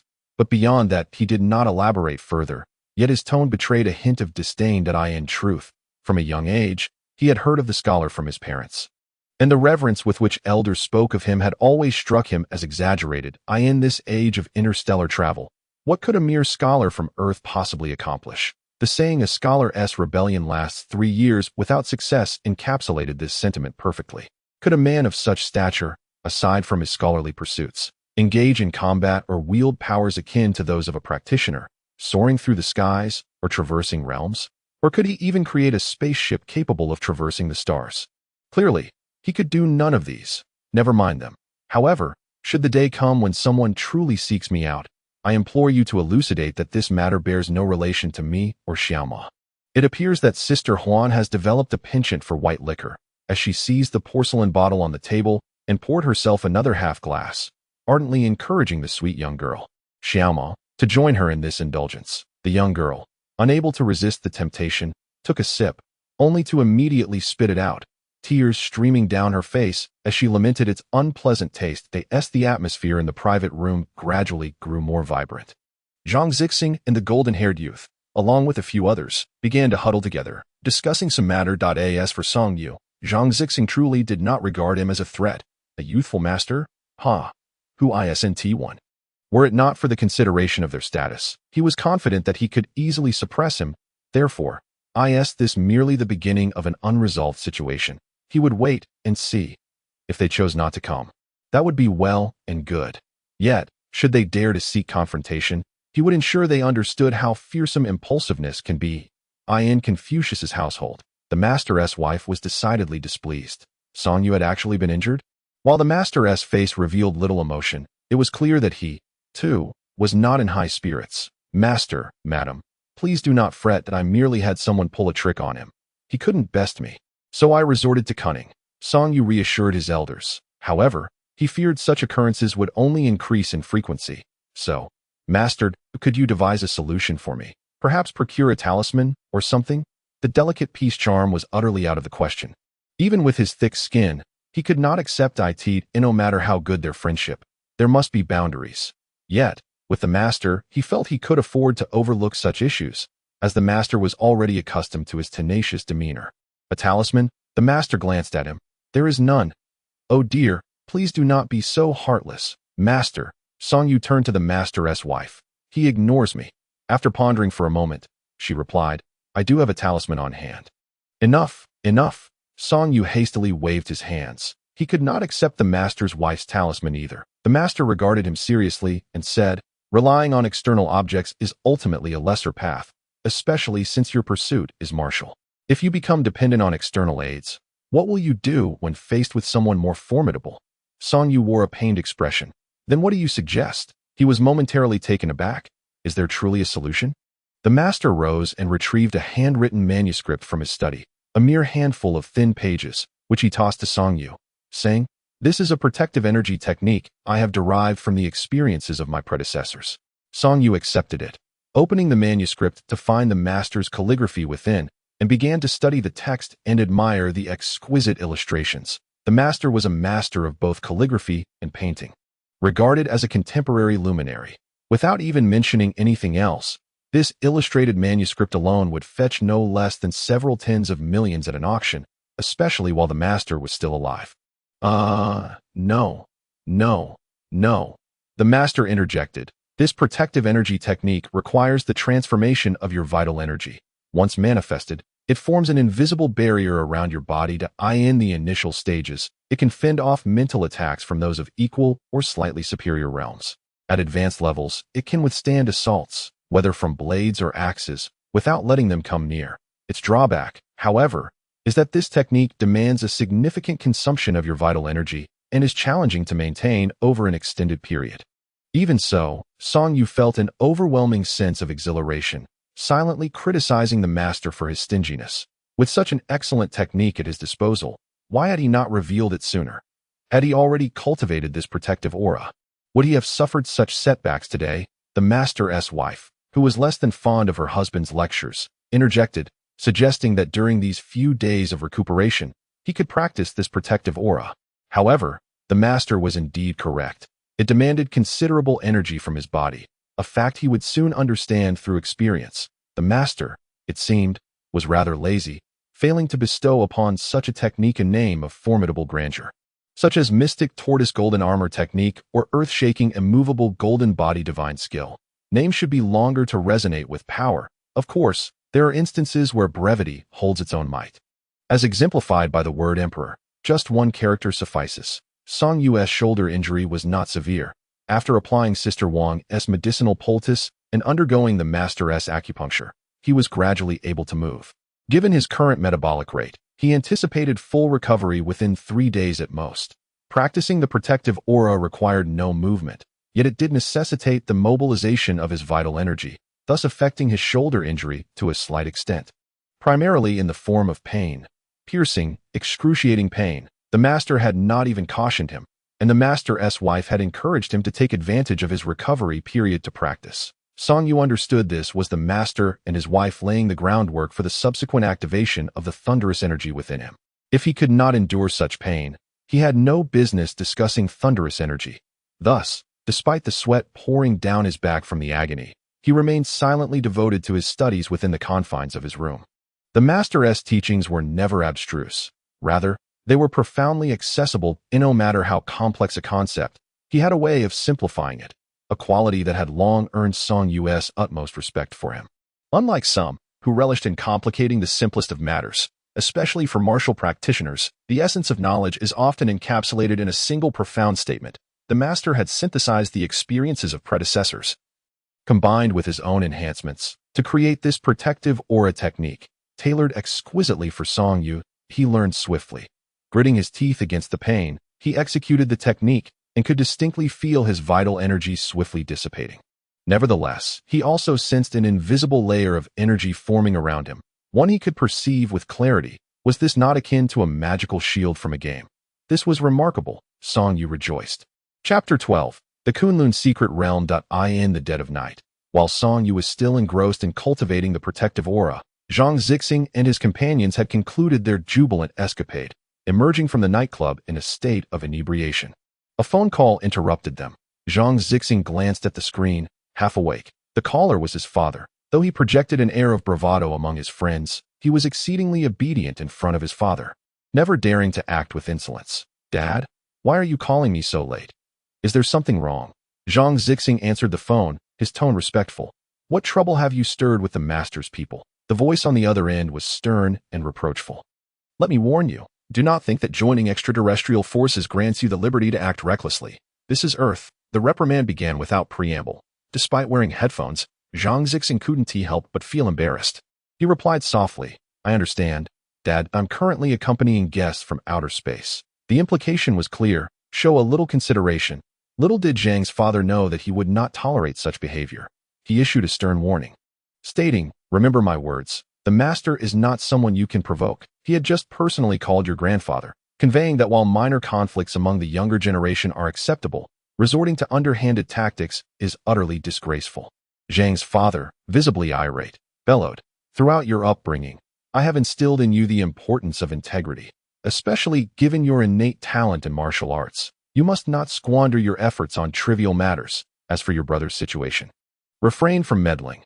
I will address it with your mother. It is merely a childish squabble. What significance does it hold?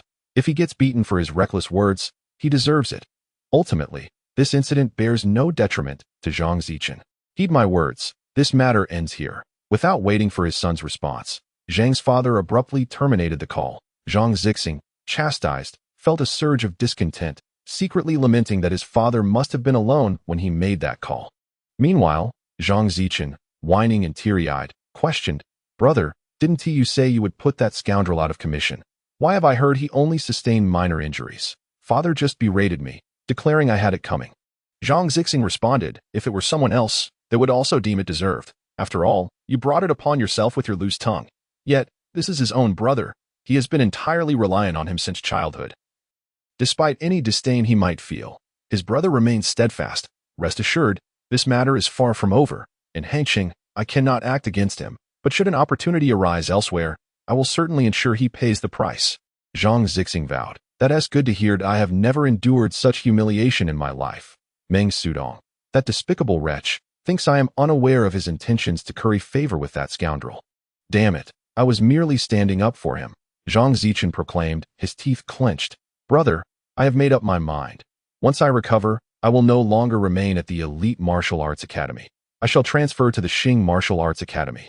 I want them all to regret their actions." Zhang Zichen swore vehemently. "Very well, once you are discharged, I will arrange everything for you. At the Xing Martial Arts Academy, you shall be the undisputed champion." Zhang Zichen assured him, "What about Qinhe?" Although Zhang Zichen was spoiled and capricious, he was not entirely foolish. "Qinhe, once you arrive, he will have to take a back seat." Zhang Zichen scoffed. Qinhe possessed considerable talent but was misguided.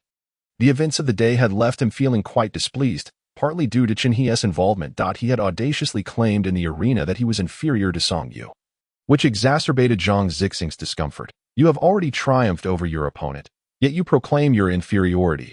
It blatantly suggests that foul play was at hand." Such a seemingly magnanimous stance was deeply unappealing to Zhang Zixing.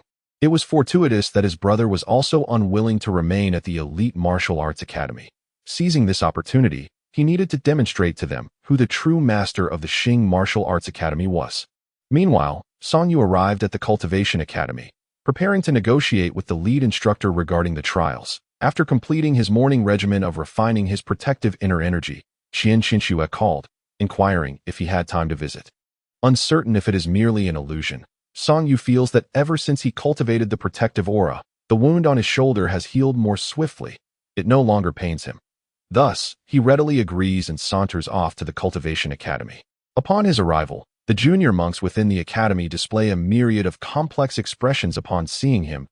To label him as bothersome would be an understatement. Never has there been an individual quite like Song Yu, who persistently seeks confrontation every few days, whether it be senior brothers who have long since graduated or junior brothers who have only recently enrolled. The mere mention of Song Yu rarely elicits a pleasant countenance. He disregards decorum and lacks martial ethics. Although he does not strike with excessive force, he invariably leaves a few in tears after each encounter. To make matters worse, the academy has a lamentable rule that prohibits refusal of engagement in learning exchanges. In other words, when someone challenges you, you cannot decline. This infuriating regulation has even worn the patience of many faculty members, who have suggested to the principal that it be abolished. Yet, not a single member of the academy's leadership agrees. As they put it, the Cultivation Academy is dedicated to nurturing talent for Huaxia, individuals who will one day venture into perilous territories and explore the cosmos. If they are coddled in a greenhouse from a young age, unable to withstand even the slightest storm, how will they confront genuine adversity in the future? The rationale is understood, yet the crux of the matter lies in the fact that Song Yu is no mere storm. He is a veritable tornado, a tempest. What he engages in is not sparring, but sheer devastation. Many who were once tormented by him, even after advancing to higher realms and graduating, remain haunted by the terror he instilled. While it is said that high-ranking cultivators must not recklessly engage with ordinary individuals, many teachers and students within the academy harbor deep-seated doubts. believing that even without this rule, those graduates would still find themselves at a disadvantage before Song-yu. The psychological shadow he casts is simply too profound. Upon reaching the base of the teaching building, Qian is already waiting there. With her long legs and a strikingly beautiful face, she reveals little in terms of expression as she nods at Song-yu. Let us go. Even though she dined at his home the previous evening, her gratitude is directed solely towards the nanny, Sister Wang, while she harbors a lingering annoyance towards Song-yu for daring to address her as Qian-go.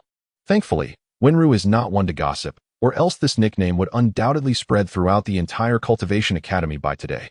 Qian, just as Song-yu begins to speak, Qian turns her head and glares at him. If you dare to call me that again, I will. And you will what? Song-yu gazes at her with a smile that I will be angry. Qian retorts before ignoring him and turning to ascend the stairs. Upon reaching the office of the teacher responsible for leading the trials, she knocks and enters. After greeting the teacher, she turns to Song-yu and says, "You speak with the teacher. I shall take my leave." With that, she departs. Although she has experienced such scenarios before, she still feels somewhat uneasy. The teacher in charge of the team is a vice president of the Cultivation Academy and has had numerous dealings with Song-yu. It was he who fervently opposed Song-yu's admission to the academy in the past. Hence, the two share a history of animosity. Peng Song gazes at Song-yu with a somewhat complex expression. He harbors no ill feelings towards the boy, and his previous objections to Song-yu's admission were not born of selfishness, but rather a genuine belief that Song-yu lacked aptitude for cultivation. Once a crack is opened on his end, how could the wealthy, powerful, and influential refuse to admit their offspring into the Cultivation Academy thereafter? Yet, he harbors no affection for Song-yu. That rascal is utterly unbearable. He is nothing short of a little rogue, exceedingly vindictive. After being turned down years ago, he inexplicably chose to remain here, settling right next to the Cultivation Academy, frequently coming over to stir up trouble under the pretext of challenges. Such so-called challenges are nothing but a farce. Time and again, he effortlessly knocks others down with little effort. This is not sparring. It is clearly a form of bullying and retaliation. Were it not for his status, he would have relished the opportunity to teach that brat a stern lesson in private, ensuring he would think twice before swaggering into the academy again. Please, take a seat. Zhang Song gestured toward the sofa across from him. Without hesitation, Song-yu plopped down on the couch and grinned at Peng Song. Old Peng, I heard you're leading the team this time? Peng Song, appearing to be in his early 40s with a buzz cut that still gave him a youthful air, felt a wave of irritation wash over him at this address, but chose not to engage with Song-yu. Nodding instead, yes, I am leading the team that I heard from Qian that you are expecting compensation. Song-yu replied with an air of indignation. The emperor is not short of hungry soldiers, right, Director Peng? Peng Song felt a twinge of headache. A martial artist is not daunting, but a cultured martial artist is a different matter entirely. This little rascal is not only educated but also rather audacious, which makes dealing with him quite vexing. His vast life experience bore little weight with Song-yu, as this lad does not play by the usual rules. You know where this trial is heading. Peng Song was reluctant to concede too easily. Otherwise, this brat would surely grow even more arrogant. It wouldn't be an alien planet, would it? Are we expected to embark on an interstellar voyage? Song-yu expressed a hint of concern. I have a bit of homesickness. Peng Song ignored him and replied coolly. This time, we are heading to the Kunlun secret realm. Song-yu shifted uncomfortably, sitting up straighter as his expression turned serious. The Kunlun secret realm? Isn't that place off limits? Peng Song explained. The Kunlun secret realm opens once every 60 years. The last time it opened, a great war erupted, resulting in a bloody conflict with countless casualties. Eventually, representatives from various extraterrestrial factions convened to discuss matters. Song-yu interjected, I know, the Battle of Kunlun. Those damned foreigners were utterly trounced by our Chinese cultivators. Peng Song shot him a sideways glance. This event left several major extraterrestrial factions extremely dissatisfied. Song-yu scoffed inwardly, thinking to himself, dissatisfied? Who do they think they are? However, he refrained from voicing this thought, recognizing that those labeled as foreigners were generally quite formidable. Peng Song continued, our eastern faction has also faced significant pressure, and ultimately, we made certain concessions. Song-yu listened intently. What old Peng was sharing was classified information that was difficult for ordinary individuals to acquire. The master was undoubtedly aware, yet rarely discussed such matters with him. First, when the secret realm reopens, representatives from various factions will be allowed entry, but our eastern faction, particularly in China, has the advantage in numbers. Secondly, no one is permitted to engage in violent conflict over the right to access the secret realm. Song Yu could not help but murmur, still not strong enough. Otherwise, no matter who he is, I would take him down. Peng Song glanced at him with an expressionless face and replied, "That's up to you." Unfazed by old Peng's sarcasm, Song Yu looked at him and said, "Old Peng, are you trying to convey to me that this opportunity is rare?" Peng Song was somewhat taken aback. Today, Song Yu seemed quite perceptive. He felt a sense of satisfaction with his own cleverness, as it was indeed not easy to impress this young man at that moment. Song Yu continued, "So, the students of your cultivation academy must be protected by a great master like me, right?" Before Peng Song could react, Song Yu swiftly added, "In that case, regarding the remuneration, old Peng, you must not shortchange me." Peng Song felt as though he might burst. Indeed, it was that familiar Song Yu. How shameless could he be? Taking a deep breath, he reminded himself of the beauty of the world, the freshness of the air, and the loveliness of the young women around. "Calm down, do not lose your temper." Peng Song endeavored to soothe himself and said to Song Yu, "If it were not for the realm suppression within the secret realm, we would not have invited you." Song Yu chuckled, disregarding his remark, and stated directly, "I want the marrow washing liquid." Peng Song shook his head. "There isn't any." Song Yu shrugged. "Don't be so stingy. Old Peng, the Cultivation Academy is wealthy. Do you really care about that little thing?" Peng Song could not help but glare at him. "The marrow washing liquid is merely a little thing? Do you even understand its value?" Song Yu grinned playfully at Peng Song. "Don't be angry. Everything is negotiable. If too much is not feasible, then how about a little less? Oh, Director Peng, have some compassion for the child." Peng Song. 20 minutes later, Song Yu emerged from the Cultivation Academy's teaching building, contentedly carrying a large glass bottle. The sunlight outside was dazzling, the air fresh, and the blue sky adorned with fluffy white clouds was exceptionally captivating. Peng Song stood by the office window, gazing at the leisurely figure disappearing into the distance, his expression one of vexation, as if he had been thoroughly taken advantage of. He had not anticipated that the destination was the Kunlun secret realm.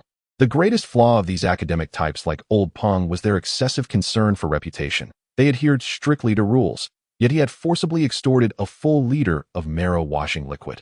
This substance was sold by the gram.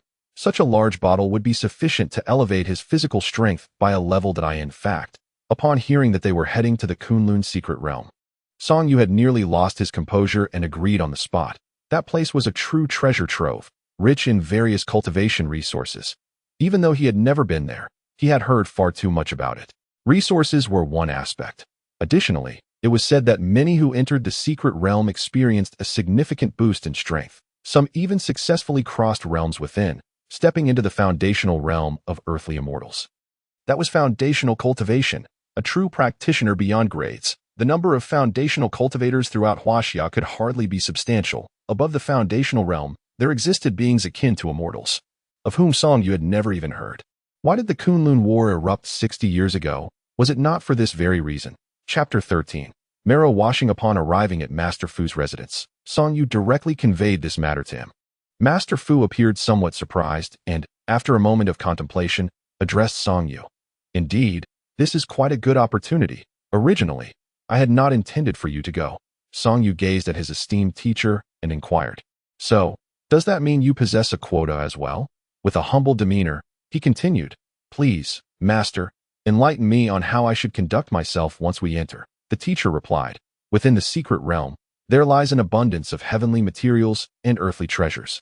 Even seemingly ordinary flora may harbor immense value, which I have previously imparted to you."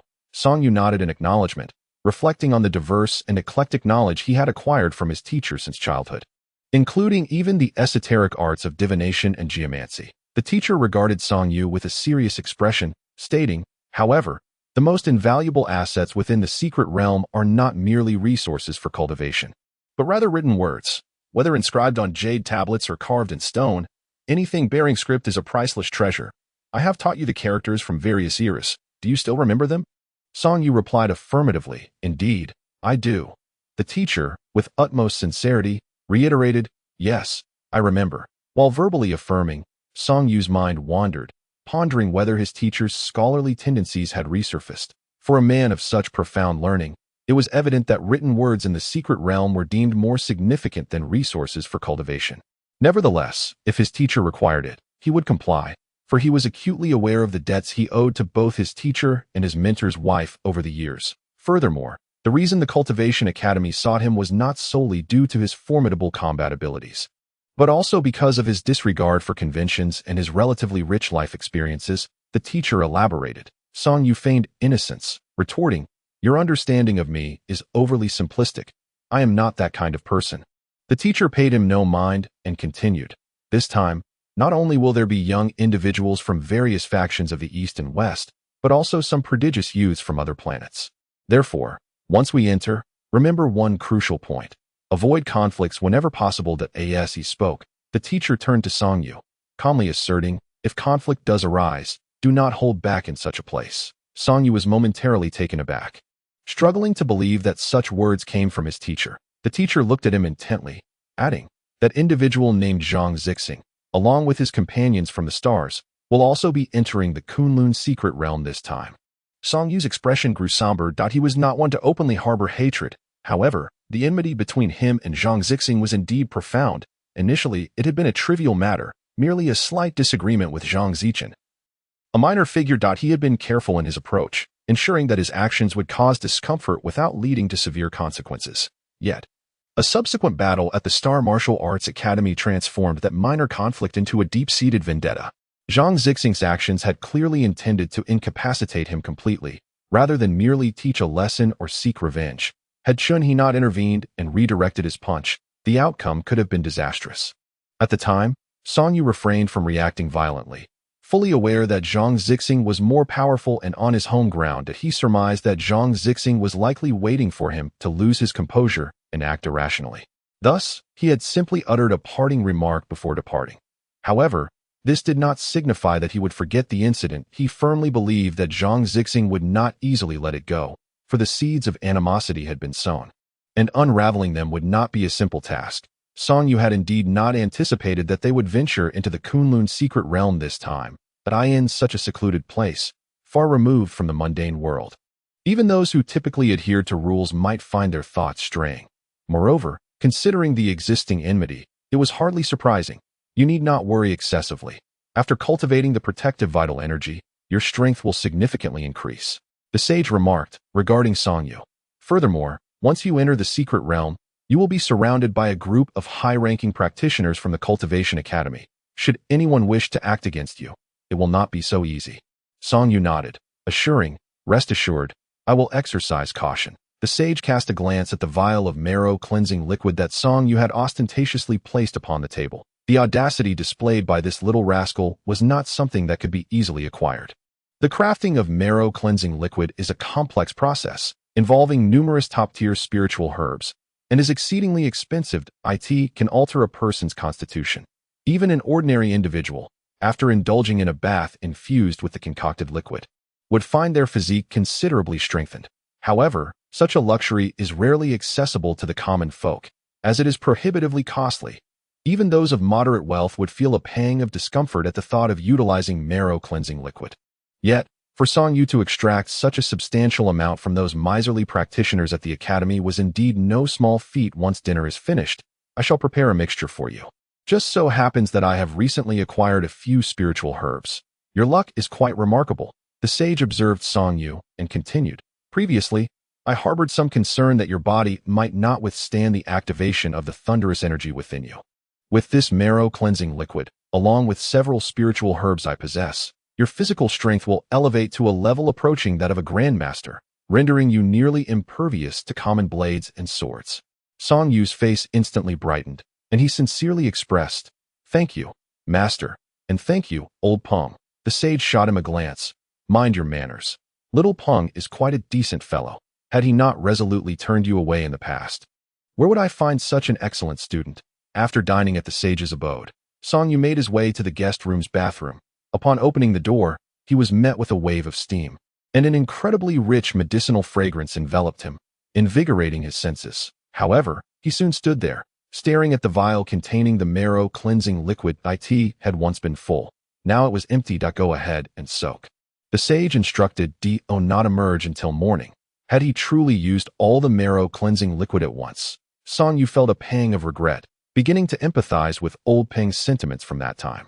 The sage, casting a nonchalant glance his way, remarked, "There is no need for so much. How else could we dramatically enhance your physical strength in such a brief period? In this world, strength is rarely acquired without cost. Enough of this chatter. Hurry and immerse yourself. Your injuries will also fully heal this time." With that, the sage turned and departed. Song Yu secured the door, disrobed, and couldn't help but mutter, "What a wasteful expenditure. How can one live like this?" No wonder the mistress frequently chastises the master for his lavish spending. He then stepped into the bathtub, where the water was exceedingly warm, almost scorching. The sage's tub had a thermal retention feature, maintaining this temperature consistently. Immersed in the water, Song Yu's fair skin flushed instantly. He bore the heat, submerging himself entirely, murmuring, "If I soak here all night, won't my skin be utterly ruined?" In truth, such a fate was unlikely. The potency of the marrow-cleansing liquid was beyond the imagination of ordinary individuals. As Song Yu was fully submerged, he could distinctly perceive countless energy molecules rushing towards his body, akin to gentle hands administering a soothing massage. The energy molecules, brimming with vitality, swiftly acted upon his skin, gradually permeating into his flesh. The already potent washing marrow liquid was further enhanced after being meticulously refined by the master with exquisite spiritual herbs, elevating its efficacy to several tiers. It resembled an ordinary jade stone. In the hands of an average person, it remains unremarkable, yet in the eyes of a connoisseur, it can be manipulated in countless ways, thus exponentially increasing its value. Previously, Song Yu had indulged in a bath with the washing marrow liquid, but the quantity was far inferior to this occasion. It was likely that the master, aware of Song Yu's impending venture to the Kunlun secret realm, chose to remain silent while harboring some concern, particularly since he understood Song Yu's temperament. Though seemingly carefree, he rarely suffered losses. After being ruthlessly ambushed by Zhang Zixing, nearly rendering him incapacitated, it was impossible for him to hold no resentment. Should the two cross paths in the secret realm, conflict was inevitable. As a result, the spiritual herbs initially intended for activating the thunderous chi were preemptively utilized by the master. Herbs can be sourced anew, but the safety of individuals must be ensured. The rare display of anger from the master in calling Zhang Zixing's grandfather was rooted in this reasoning. At that moment in the Star Martial Arts Hall, had it not been for Chun, he hesitating and altering the trajectory of his punch, Song Yu's predicament would not have been a mere trifling loss. A minor dispute leading to the potential ruin of a person starkly illustrated Zhang Zixing's tyrannical and sinister nature. At this juncture, the mistress entered without much inquiry, immediately commencing the grinding of ink. Their collaboration was seamless, one grinding ink while the other inscribed upon thin sheets of animal hide, maintaining a profound silence. It was not until the dawn light illuminated the sky that the master finally set down his brush, surveying the fruits of the night's labor. 3 thunder talismans in total. In the eyes of discerning individuals, a single one of these was worth its weight in gold. The master's countenance displayed a hint of fatigue as he gazed out of the window, exhaling deeply and stretching in a rare display of languor. At this moment, the mistress turned to him and remarked, "What prompted this sudden epiphany? You haven't crafted talismans in over a decade." The master, with a tranquil expression despite his weariness, replied, "If that is the case, why should our child be bullied?" The mistress beamed with joy, saying, "I initially intended to request that you create one for our child. Yet here you are, producing 3 that you have changed considerably over the years." The master responded calmly, "I am not a sage. Even a sage must express joy and anger freely. Otherwise, the role would be unduly burdensome." Meanwhile, Song Yu had succumbed to slumber in the bathtub, not out of desire for sleep, but due to the overwhelming comfort. The incessant influx of active molecules was transforming his physique, rendering him irresistibly drowsy. He awoke when his head inadvertently slipped beneath the water, nearly choking on his own bath water. Glancing toward the window, he noted that dawn had fully arrived. At that moment, Song Yu felt no trace of fatigue.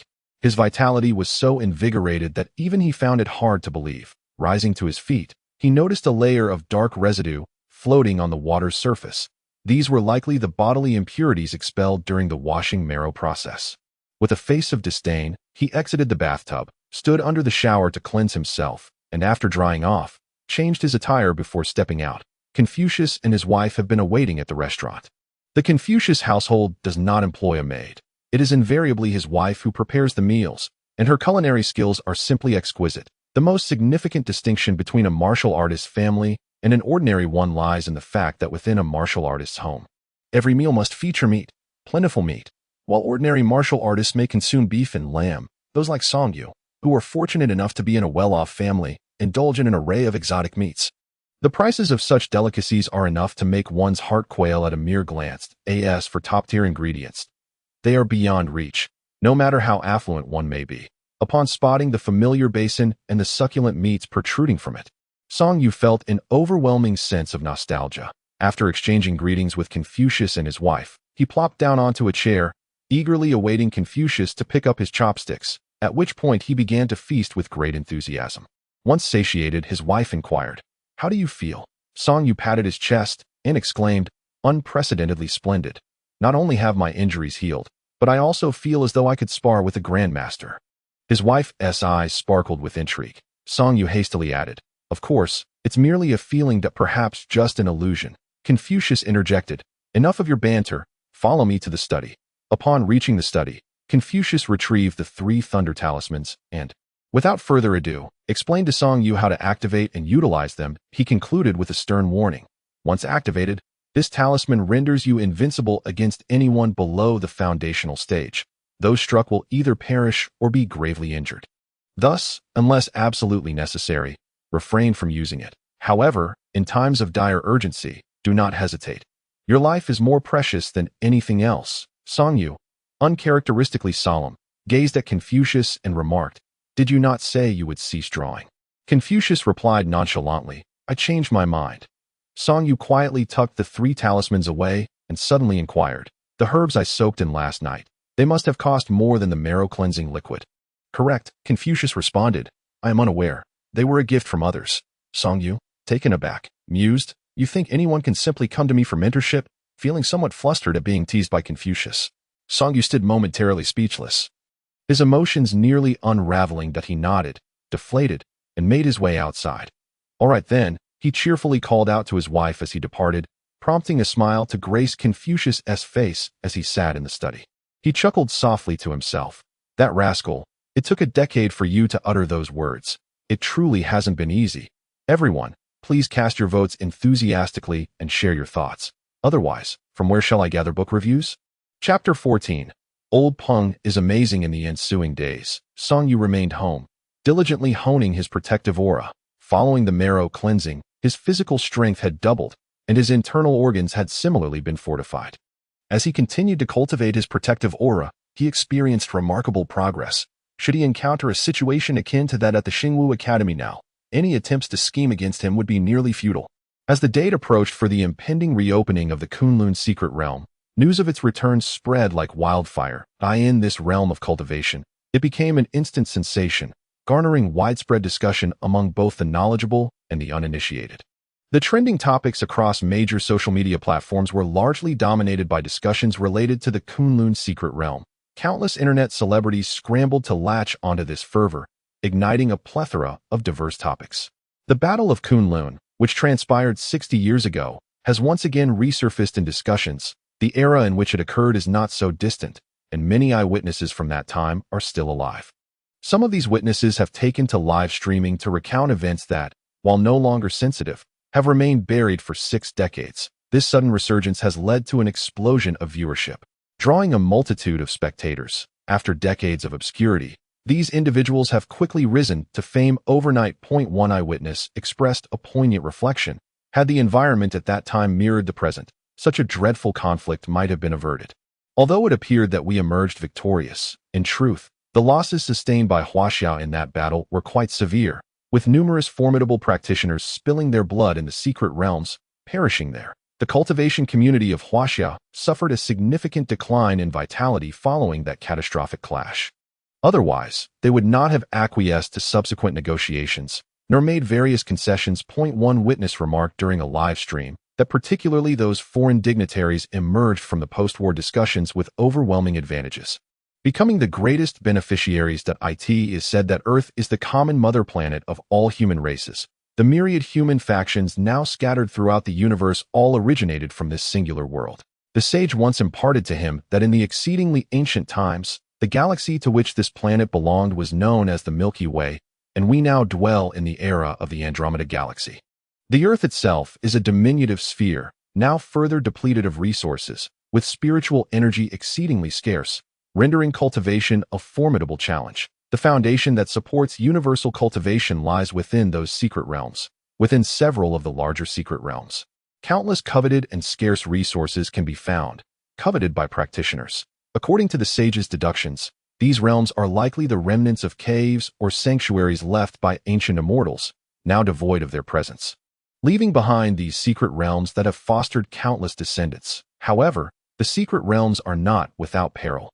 Lesser realms may harbor terrifying and powerful beings, while in the vast expanses of the larger secret realms, one might even encounter the denizens of those realms. These inhabitants are descendants of individuals from various dynasties who entered the secret realms but chose not to leave. Through countless generations of propagation, they have established their own civilizational and societal systems within their respective realms. These indigenous inhabitants of the secret realms are both primitive and formidable, leading isolated lives dedicated to cultivation, often harboring a deep-seated animosity towards the outside world. They perceive intruders as mere marauders seeking to plunder their resources.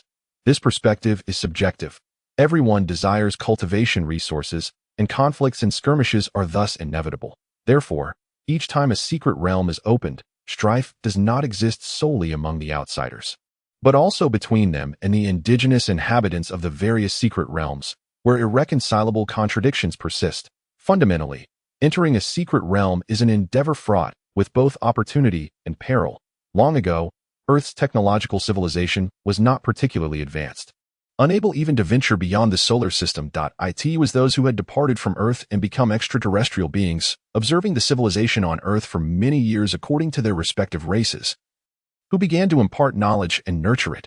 Gradually, Earth evolved from a planet of multiple nations into the present dichotomy of Eastern and Western camps. The Eastern camp is led by Huaxia, while the Western camp lacks a singular leader. Their decision-making is governed by a rotational system, often leading to fierce disputes over the position of chairperson, resulting in tumultuous arguments in the eyes of the outsiders. Apart from the secret realms, there is nothing on their home planet, Earth, that piques their interest. Each faction they support exists merely for the sake of convenience in their dealings. The people of Huaxia generally harbor a strong aversion towards the outsiders. Even though countless Earthlings have ventured into various star systems to explore other civilizations, deep down, they still resent those aloof extraterrestrials. But a significant portion of the populace believes that if the Western faction had not instigated the conflict 60 years ago, launching a surprise attack against the practitioners of the Eastern faction, particularly those from Huaxia, in their quest to access the Kunlun secret realm, the devastating Battle of Kunlun would never have occurred. After all, under the influence and control of the aliens, Earth was relatively united prior to that conflict. The brutal war among practitioners not only plunged the Eastern and Western factions into prolonged animosity, but also allowed those extraterrestrials to emerge as the ultimate victors, reaping the greatest rewards. The tireless efforts of countless ancestors from both East and West were thus laid to waste. Although agreements were reached subsequently, the lingering repercussions of that fierce battle have yet to be fully eradicated even to this day. The collaboration and exchanges between the two factions on the international stage have diminished significantly compared to the period before the Battle of Kunlun. Initially, Song Yu was not particularly concerned with such matters. In his world, strength was the sole pursuit. However, as the time to enter the Kunlun secret realm approached, he found himself absorbing a considerable amount of related information, both actively and passively. The actions of his mentor indicated a profound seriousness regarding this journey to the Kunlun secret realm, with a predominant concern for his safety likely occupying over 80% of that seriousness.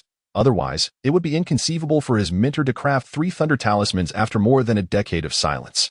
Song Yu, having learned a myriad of eclectic knowledge from his mentor, was not entirely ignorant of talisman making. That he understood very well the energy and effort required to create these 3 talismans, particularly the thunder talismans, which were primarily offensive in nature. Each stroke inscribed upon them held an immense, sealed power. Such creations were not something an ordinary person could master in just a few years. They necessitated the infusion of a portion of one's own cultivation. Thus, the 3 thunder talismans nestled in his possession likely represented 3 potential strikes from his mentor. The revelation that his mentor was a grandmaster of martial arts already astonished Song Yu. But he never anticipated that he could also craft such offensive talismans. Previously, Song Yu had assumed that the talismans his mentor referred to were the common kind that ordinary Taoists would also create. It now appeared that his mentor concealed many secrets. During a brief interlude in his training, Song Yu found himself idly contemplating the Xingwu Pavilion. Zhang Zixing and several of his extraterrestrial companions were gathered, discussing strategies to maximize their benefits upon entering the Kunlun secret realm. The statuesque Lin Huan sat next to the sweet-looking girl, Xiao Mo, while opposite them was the blonde youth, O Ping, who had previously plotted against Song Yu. Two others were present. One was the brown-haired, blue-eyed Jias, and the other was a handsome man with an Eastern visage but peculiar purple eyes, Xinjua. Lin Huan was rather forthright, seldom concealing her thoughts. Xiao Mo appeared innocent and naive, seemingly oblivious to the ways of the world that O Ping, on the other hand, was quite arrogant, looking down upon earthlings. Apart from Zhang Zixing, he seemed to regard no other earthling with any respect. Jias and Xinjua, by contrast, exhibited relatively introverted personalities, speaking little, not particularly fond of discussing matters unrelated to oneself. Zhang Zixing remarked, "This time, over 1,300 individuals have entered the Kunlun secret realm. Among them, the Eastern faction possesses more than 600 slots, of which I am but one. That the Western faction holds approximately 300 slots, leaving over 400 for you all. That we must first ascertain one vital truth. Who is our adversary? And who is our ally?" O Ping stated matter of faculty. I in the secret realm, aside from our team, there are no friends. Zhang Zixing elaborated. I do not imply that we should befriend those individuals, but rather maintain a certain degree of camaraderie, ensuring mutual non-aggression. Such individuals can be deemed our friends. O Ping contemplated this and nodded slightly. Very well, that we are not yet powerful enough to disregard everyone. Lin Huan, seated with her arms crossed, surveyed the group and remarked, "In my view, entering the secret realm primarily serves the purpose of seeking personal opportunities. One should not hastily ignite conflicts. Among the over 1,000 entrants, none are truly reliable allies." Zhang Zixing chuckled. "As far as I know, the students from the cultivation academies on the Huaxia side, occupying over 60 slots, are rather mediocre and unworthy of concern." Lin Huan gazed at Zhang Zixing. "You, being a high-tier master among young martial artists, naturally possess the confidence to look down upon others. However, do not forget that the combat prowess of high-tier cultivators is equally formidable." Kai Oxisai, with her striking blue eyes, interjected, "Is there truly such a peculiar rule? It is acceptable to engage with ordinary individuals, yet combat amongst ourselves is prohibited? How rigid!" Zhang Zixing replied with a smile. "Thus, these individuals pose little threat." O Ping added coolly, "So, upon entering the secret realm, we are liberated from the constraints of the outside world's rules, allowing us to engage in numerous activities." Zhang Zixing nodded with a smile. "Indeed." O Ping's smile broadened. "Excellent. I find this appealing." Lin Huan frowned slightly, but chose to remain silent. Although they formed a team, their worldviews were not particularly aligned. It could be said that they had come together temporarily due to a shared objective, all hailing from the top-tier aristocracies of their respective planets. They, like other fortunate recipients of slots, aspired to extract the utmost benefits from this Kunlun secret realm. Additionally, with a hint of amusement in his expression, Zhang Zixing revealed, "Let me share an intriguing piece of news. Song Yu has also secured a slot this time. He will serve as a guardian for a portion of the Cultivation Academy students entering the secret realm alongside us." Beneath Zhang Zixing's smile lay a trace of chilling intent. He had been pondering how to incapacitate Song Yu, and upon hearing this news, was momentarily taken aback before grinning as he messaged his brother, Zhang Zichen, "Your vendetta will soon be avenged." Days later, Song Yu felt as though he had ascended to an unprecedented height. As the sage once stated, the disparity in mastery among martial artists is vast. Even among masters, their combat capabilities may differ dramatically. In recent days, he has gathered a considerable amount of information regarding Zhang Zixing. Yet he has been unable to find anything from the past 2 years, for during that time, Zhang Zixing has ventured to another realm. However, the previous videos have been meticulously analyzed by Song Yu. Despite his disdain for the individual, he cannot help but acknowledge that Zhang Zixing was truly a prodigious martial artist in his youth. From those publicly available videos, it can be inferred that Zhang Zixing had already stepped into the realm of masters at the same age as Song Yu. Moreover, This individual is known for his ruthlessness that he once incapacitated a rival from the Western camp with a powerful blow during the Martial Arts World Championship, which at the time attracted a significant wave of fans who harbored animosity towards the Western faction. To this day, many reminisce about Zhang Zixing's dominance in the championship era on various forums. Comparisons are often made with the latest gold medalist, Meng Sudong, with the consensus being that Meng Sudong exhibits a certain softness, always exercising caution in his strikes. Zhang Zixing embodies the essence of a true martial artist, while Meng Sudong represents a socialite within the realm of fame and fortune. This observation garnered the most likes on a prominent social media platform. After reading it, Song Yu couldn't help but scoff at the naivety surrounding Zhang Zixing's persona. The public's perception of him is undeniably superficial.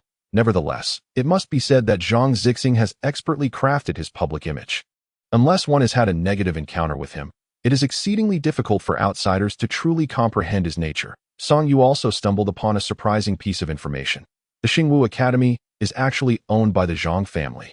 Although the academy bears the name Xing, Song Yu had not previously associated it with Zhang Zixing.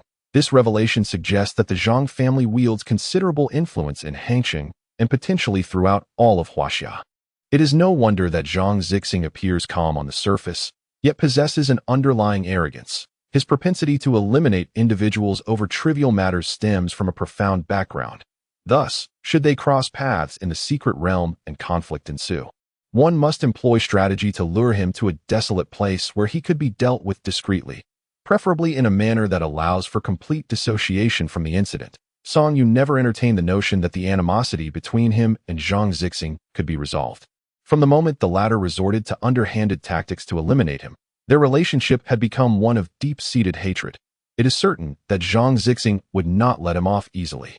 Thus, they shall see whose fate proves more resilient. Beneath Song Yu's handsome exterior burns an indomitable spirit. While he indeed enjoys employing strategy, he relishes direct confrontations even more. At long last, the day of departure has arrived. The master refrained from imparting further words, while the mistress, with an expression of reluctance, urged him repeatedly, emphasizing that material possessions are insignificant and that survival is of utmost importance. Upon arriving at the Cultivation Academy, Song Yu encountered the leading instructor, Vice President Peng Song. Recalling the miraculous cleansing elixir, he approached with enthusiasm. Old Peng, got a perm? Looks voluminous, splendid. In the presence of numerous faculty and students, Peng Song felt an overwhelming desire to reprimand him. Welcome back. Write more in the next couple of days. Extra chapters are requested. Please support with recommendation and monthly votes. Chapter 15. A Fortuitous Find. Kunlun has been the source of numerous myths since ancient times. It is said that the Taoist patriarch, Yuan Shi Tianzuan, established his abode, the Yushu Palace, atop Mount Kunlun. Of course, the myths and legends are ethereal and elusive, difficult to trace. They are one of the greatest enigmas of Huaxia, and indeed the entire Earth. The Kunlun secret realm has always been a coveted destination for practitioners. When Song Yu and his companions from the Cultivation Academy, led by Peng Song, arrived at the base of the secret realm, they found it already teeming with a multitude of cultivators. Among them were various internet celebrities eager to capitalize on the buzz, yet they were relegated to broadcasting from the periphery, as the inner base had been cordoned off. Each individual possessing a ticket to the secret realm was equipped with an electronic chip, granting them the freedom to enter and exit the base prior to the realm's opening. Inside the base lay an expansive enclosed space, at the heart of which stood an ancient altar, pulsating with a misty energy, the very location where the portal to the Kunlun secret realm would soon manifest. When the realm finally opened, a fissure over a meter wide would emerge from the swirling energies, allowing the gathered multitude to traverse through it and enter the secret realm. Within each faction, there were numerous brand new edifices, replete with comprehensive facilities to ensure both rest and daily necessities. In the Eastern faction, Huaxia occupied over 500 slots, with the remaining spots allocated to several smaller nations.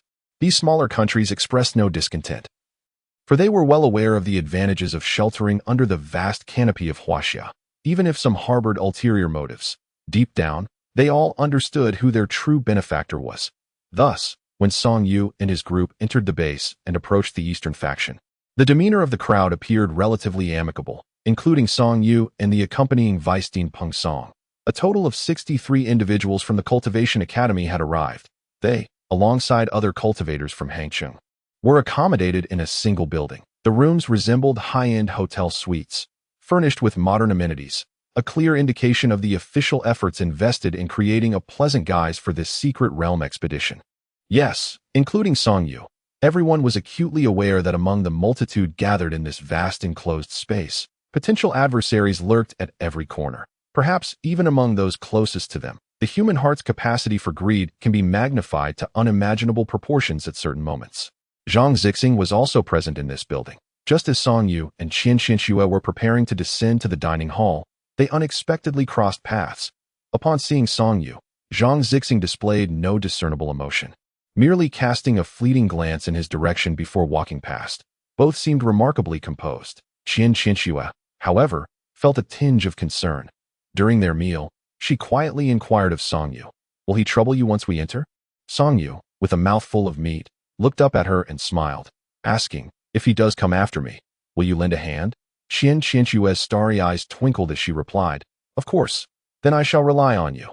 Song Yu chuckled in response. In the afternoon, the Cultivation Academy convened a closed-door meeting in the multifunctional hall of the building. Old Peng stood on the stage, surveying the 60-odd treasures of the academy below. This trial was markedly different from any previous ones. With a serious expression, Old Peng earnestly warned everyone, "The Kunlun's secret realm harbors countless opportunities, yet it also conceals unimaginable perils. I hope you will support and watch over one another within. Our Cultivation Academy is a unified entity, and the entire Huaxia cultivation community is also a cohesive whole. Do not allow greed to cloud your judgment, yet equally, do not let your fervor lead you into the snares of the avaricious. You have never before encountered such a form of trial. Therefore, upon entering, exercise utmost caution." Lao Ping cast a glance towards Song Yu, for human hearts are inscrutable. You must learn from Song Yu, whose audacity, shamelessness, and tenacity are essential qualities for navigating the mysteries of the realm. Laughter erupted among the crowd. Song Yu could not help but shoot Lao Peng a glare, while his words seemed to praise him. Were they not also a subtle derision? Lao Peng, indeed, possessed a touch of pettiness. Furthermore, the Kunlun secret realm harbors beings known as the secret realm people. Peng Song addressed the gathered crowd. When encountering the secret realm people, strive to avoid conflict. Do not instigate discord. In the absence of certainty, they typically refrain from launching attacks on outsiders. But should you find yourself isolated, exercise great caution. Peng Song reflected. To be honest, I am not particularly eager for you to explore the secret realm. You are too young and inexperienced. However, this opportunity is rare, as such a grand secret realm opens only once every 60 years, and it would be a pity to miss it. Moreover, you fledglings will inevitably need to soar through the skies one day. Why not commence your journey here? I wish you all smooth sailing and a safe return. Upon concluding, Lao Peng bowed deeply to the crowd below. The assembly of over 60 responded with enthusiastic applause. Song Yu joined in the gentle clapping. Despite Lao Peng's slight pettiness, he was, in truth, a good person. Although he was responsible for leading the group, he could only bring them thus far. The next steps lay in the hands of these young advanced practitioners from the Cultivation Academy. Lao Peng descended from the stage and approached Song Yu, speaking earnestly. Song Yu, after these many days, I trust you grasp the significance of this expedition into the secret realm. That I do not ask for guarantees. I merely hope that, considering the years they have endured your teasing, you will look after them. Song Yu feigned innocence. Lao Peng, your words betray your true feelings. What do you mean by bullying? That was merely friendly sparring. Ask anyone, they will confirm. A chorus of boos arose from behind him. Unfazed, Song Yu retorted. Fear not. We are all good neighbors, and I shall do my utmost to care for them. And you, Lao Peng, do not fret excessively. You sound like an anxious mother. Have faith in your students.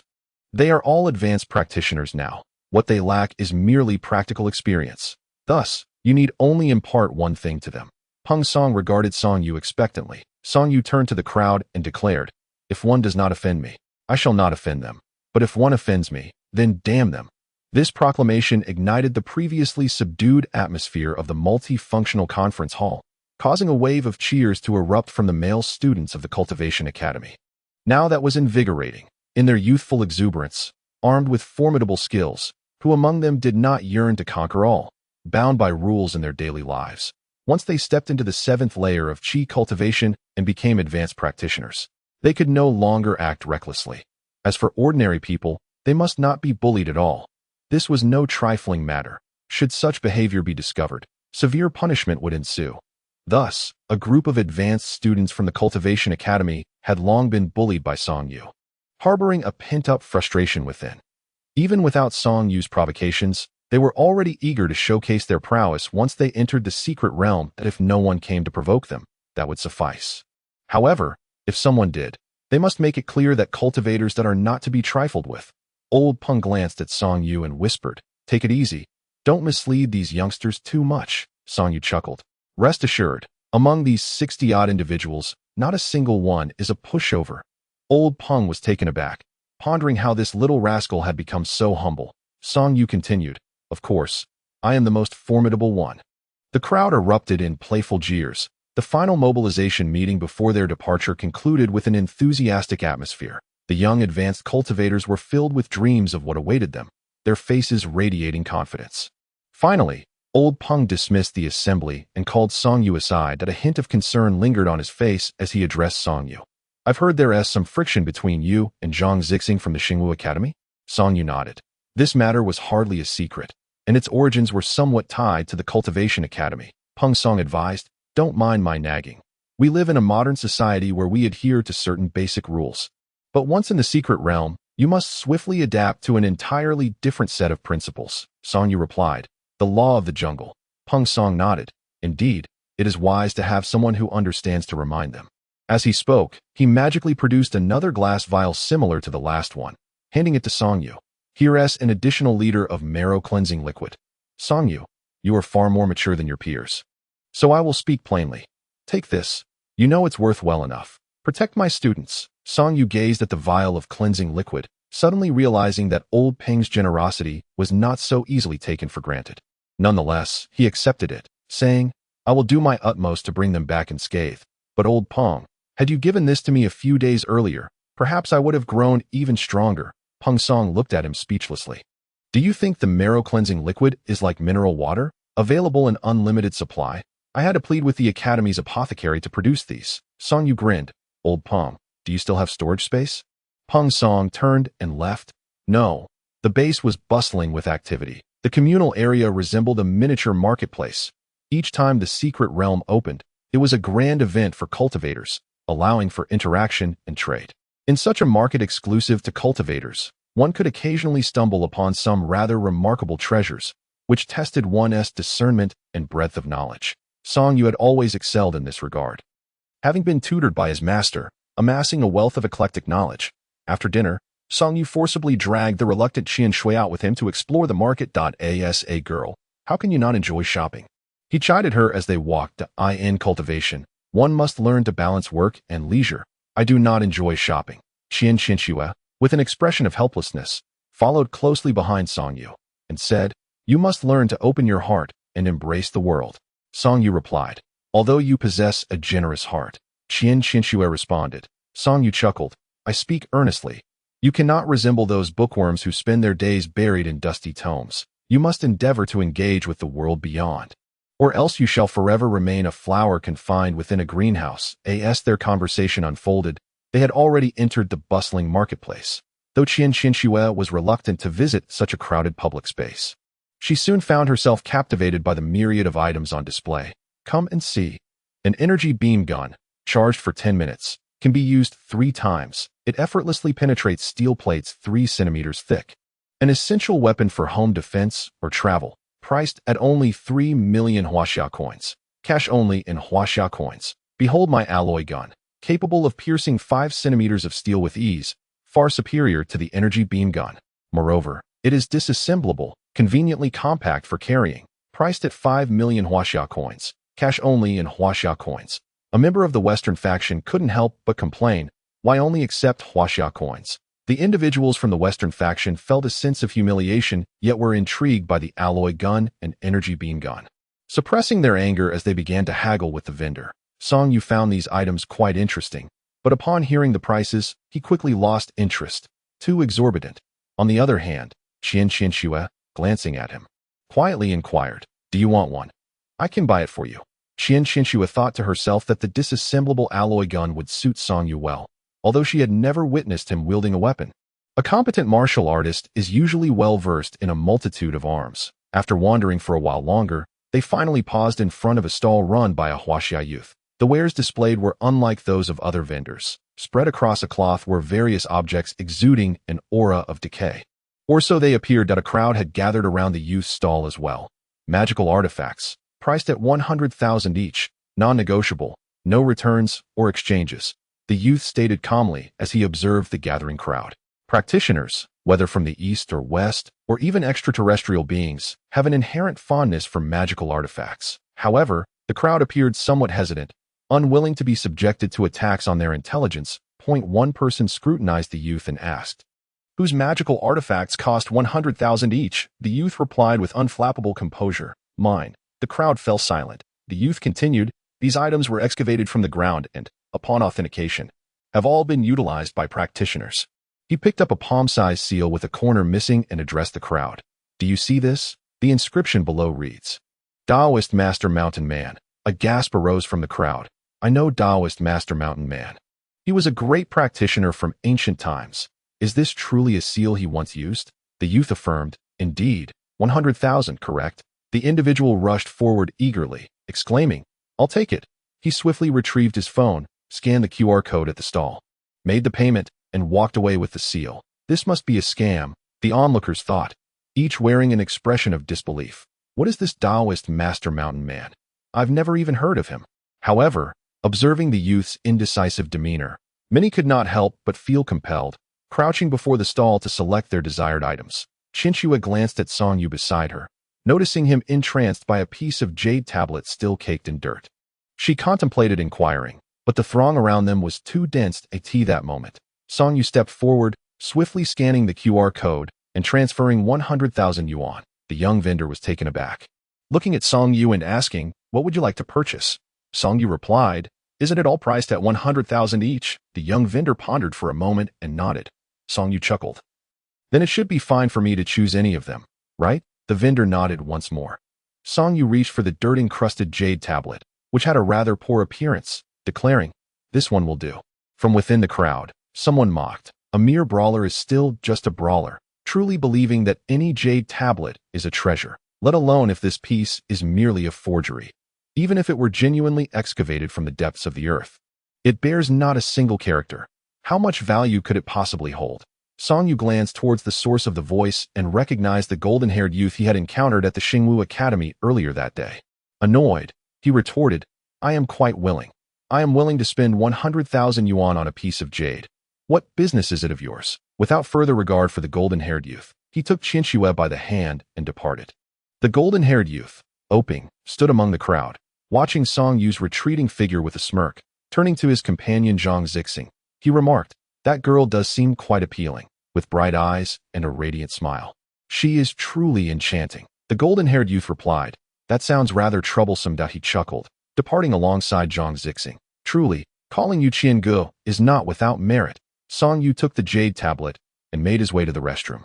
Turning on the faucet to wash away the dirt, the tablet, measuring less than 20 centimeters in length, 1 centimeter in thickness, and 3 centimeters in width, indeed appeared rather ordinary, devoid of any inscriptions. Yet, to dismiss it as unworthy based solely on this would exemplify true ignorance. As Song Yu scorned the uncultured foreigner in his heart, he was about to proceed with the next step when the doorbell unexpectedly rang. Expecting it to be Qiangu, he was taken aback upon opening the door to find Meng Sudong's face.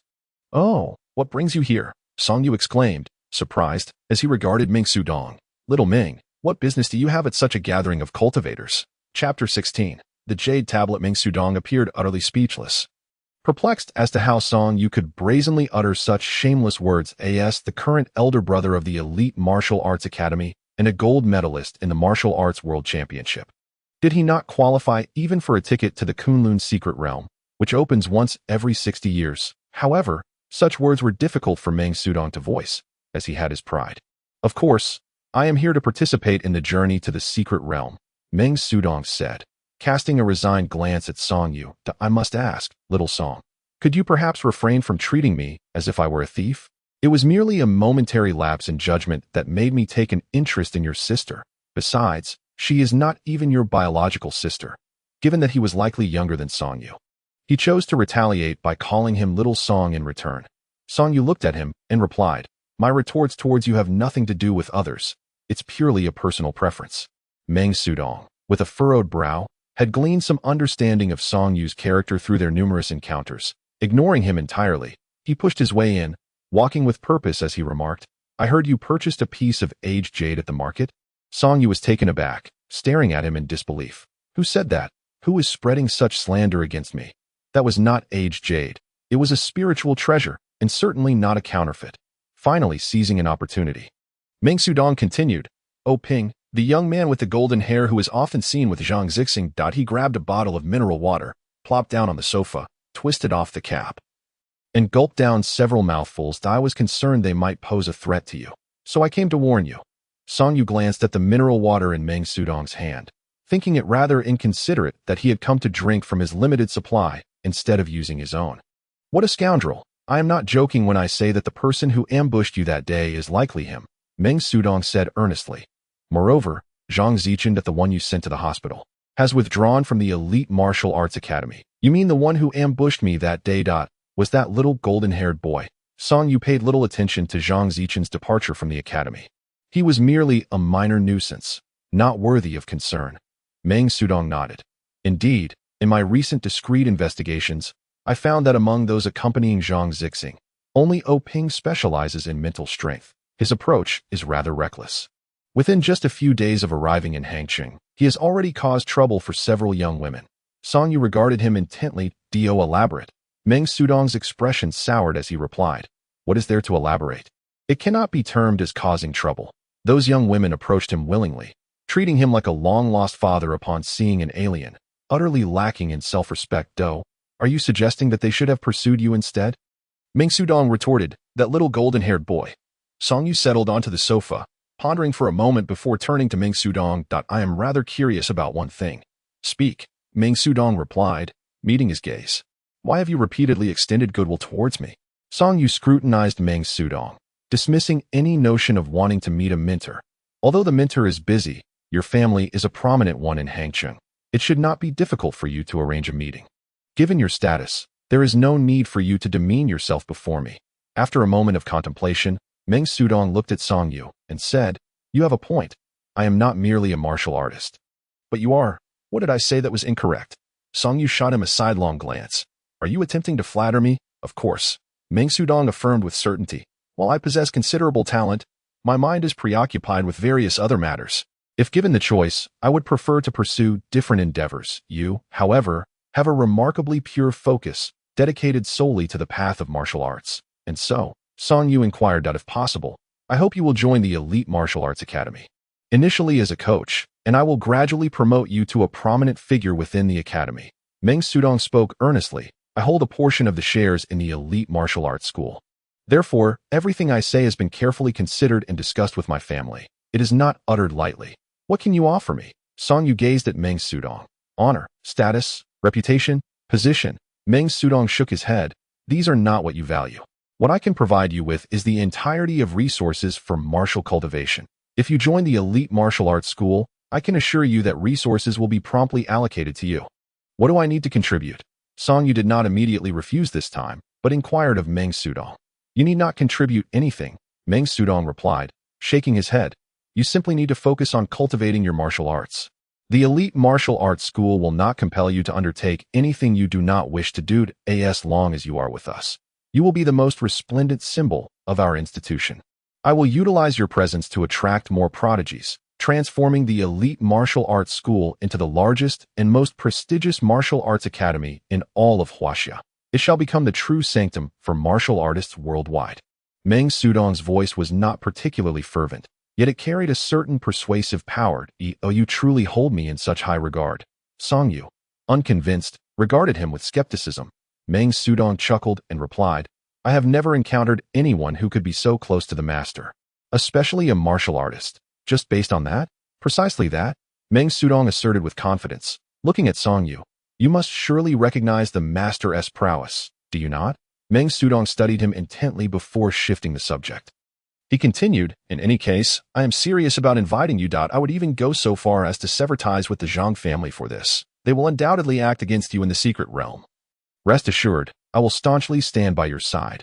Meng Sudong sighed. The Zhang family holds a small stake in the elite martial arts school. Not much, and they wield no real influence, but it does establish some connection. Zhang Zichen is quite rebellious. Unwilling to remain in his own family's academy and face his father's displeasure, he has come to our side. The Zhang family actually holds shares in the elite martial arts school? It seems the world of martial artists is far from simple. Song Yu shook his head, unwilling to dwell on matters unrelated to him. He looked at Meng Sudong and said, "Allow me some time to consider this. I cannot agree immediately." With that, he rose and retrieved a metal cylindrical tube approximately 20 centimeters in length from his pocket. With a gentle motion, the tube expanded at both ends, transforming into a 2-meter-long alloy spear. The tip was exceedingly sharp, exuding a chilling aura and gleaming coldly. Meng Sudong regarded Song Yu and remarked, "This alloy spear far surpasses that antiqued imitation jade you purchased. Consider it a gift. It can be concealed on your person when not in use, but will serve you well at a critical moment. 5 million. Little Meng is quite the tycoon." At that moment, Song Yu felt a flicker of temptation. Sensing that joining the elite martial arts school might not be such an unbearable proposition after all, without giving him a chance to refuse, Meng Sudong placed the alloy spear on the coffee table and turned to take his leave. After Meng Sudong departed, Song Yu toyed with the alloy gun crafted from extraterrestrial metal, and within a short span, he comprehended the principles governing this remarkable device. Point 1 cannot help but acknowledge the formidable nature of cold weapons augmented by advanced technology. With this gun in hand, he felt as though he had been endowed with the wings of a tiger. As he secured the weapon, preparing to examine the piece of faux jade mentioned by Xiao Meng. The doorbell rang once more. Song Yu couldn't suppress a frown. When did he become so popular? Perhaps it was due to his restraint from bullying others over the past couple of years. With a hint of impatience, he opened the door, only to be taken aback. Standing outside was the very youth who had been peddling wares at the market and had sold him the jade slip. Had he reconsidered, that would not bode well. Once something had entered the pocket of Song Shinjun, no one could retrieve it. "Did I interrupt you?" The boy, shedding his previous aloof demeanor from the market, peered furtively into the room, as if searching for Qian Xue, who had accompanied Song Yu. "You did interrupt." Song Yu was about to shut the door. The boy, with a beaming smile, prevented him from closing it. Seemingly unfazed by Song Yu's increasingly frosty expression, "That I mean no harm. I merely wish to propose a transaction." "Not interested," Song Yu replied, preparing to continue closing the door. "At least grant me an opportunity to speak."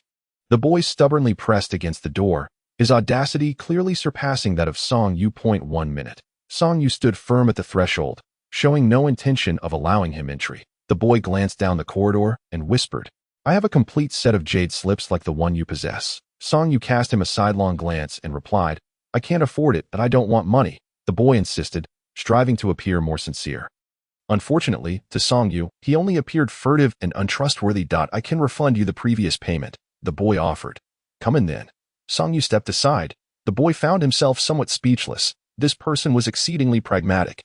Once inside, he scanned the room and noticed the half-empty bottles of water that Meng Sudong and Song Yu had left behind. A flicker of disappointment crossing his eyes, Song Yu felt exasperated. What was wrong with this person?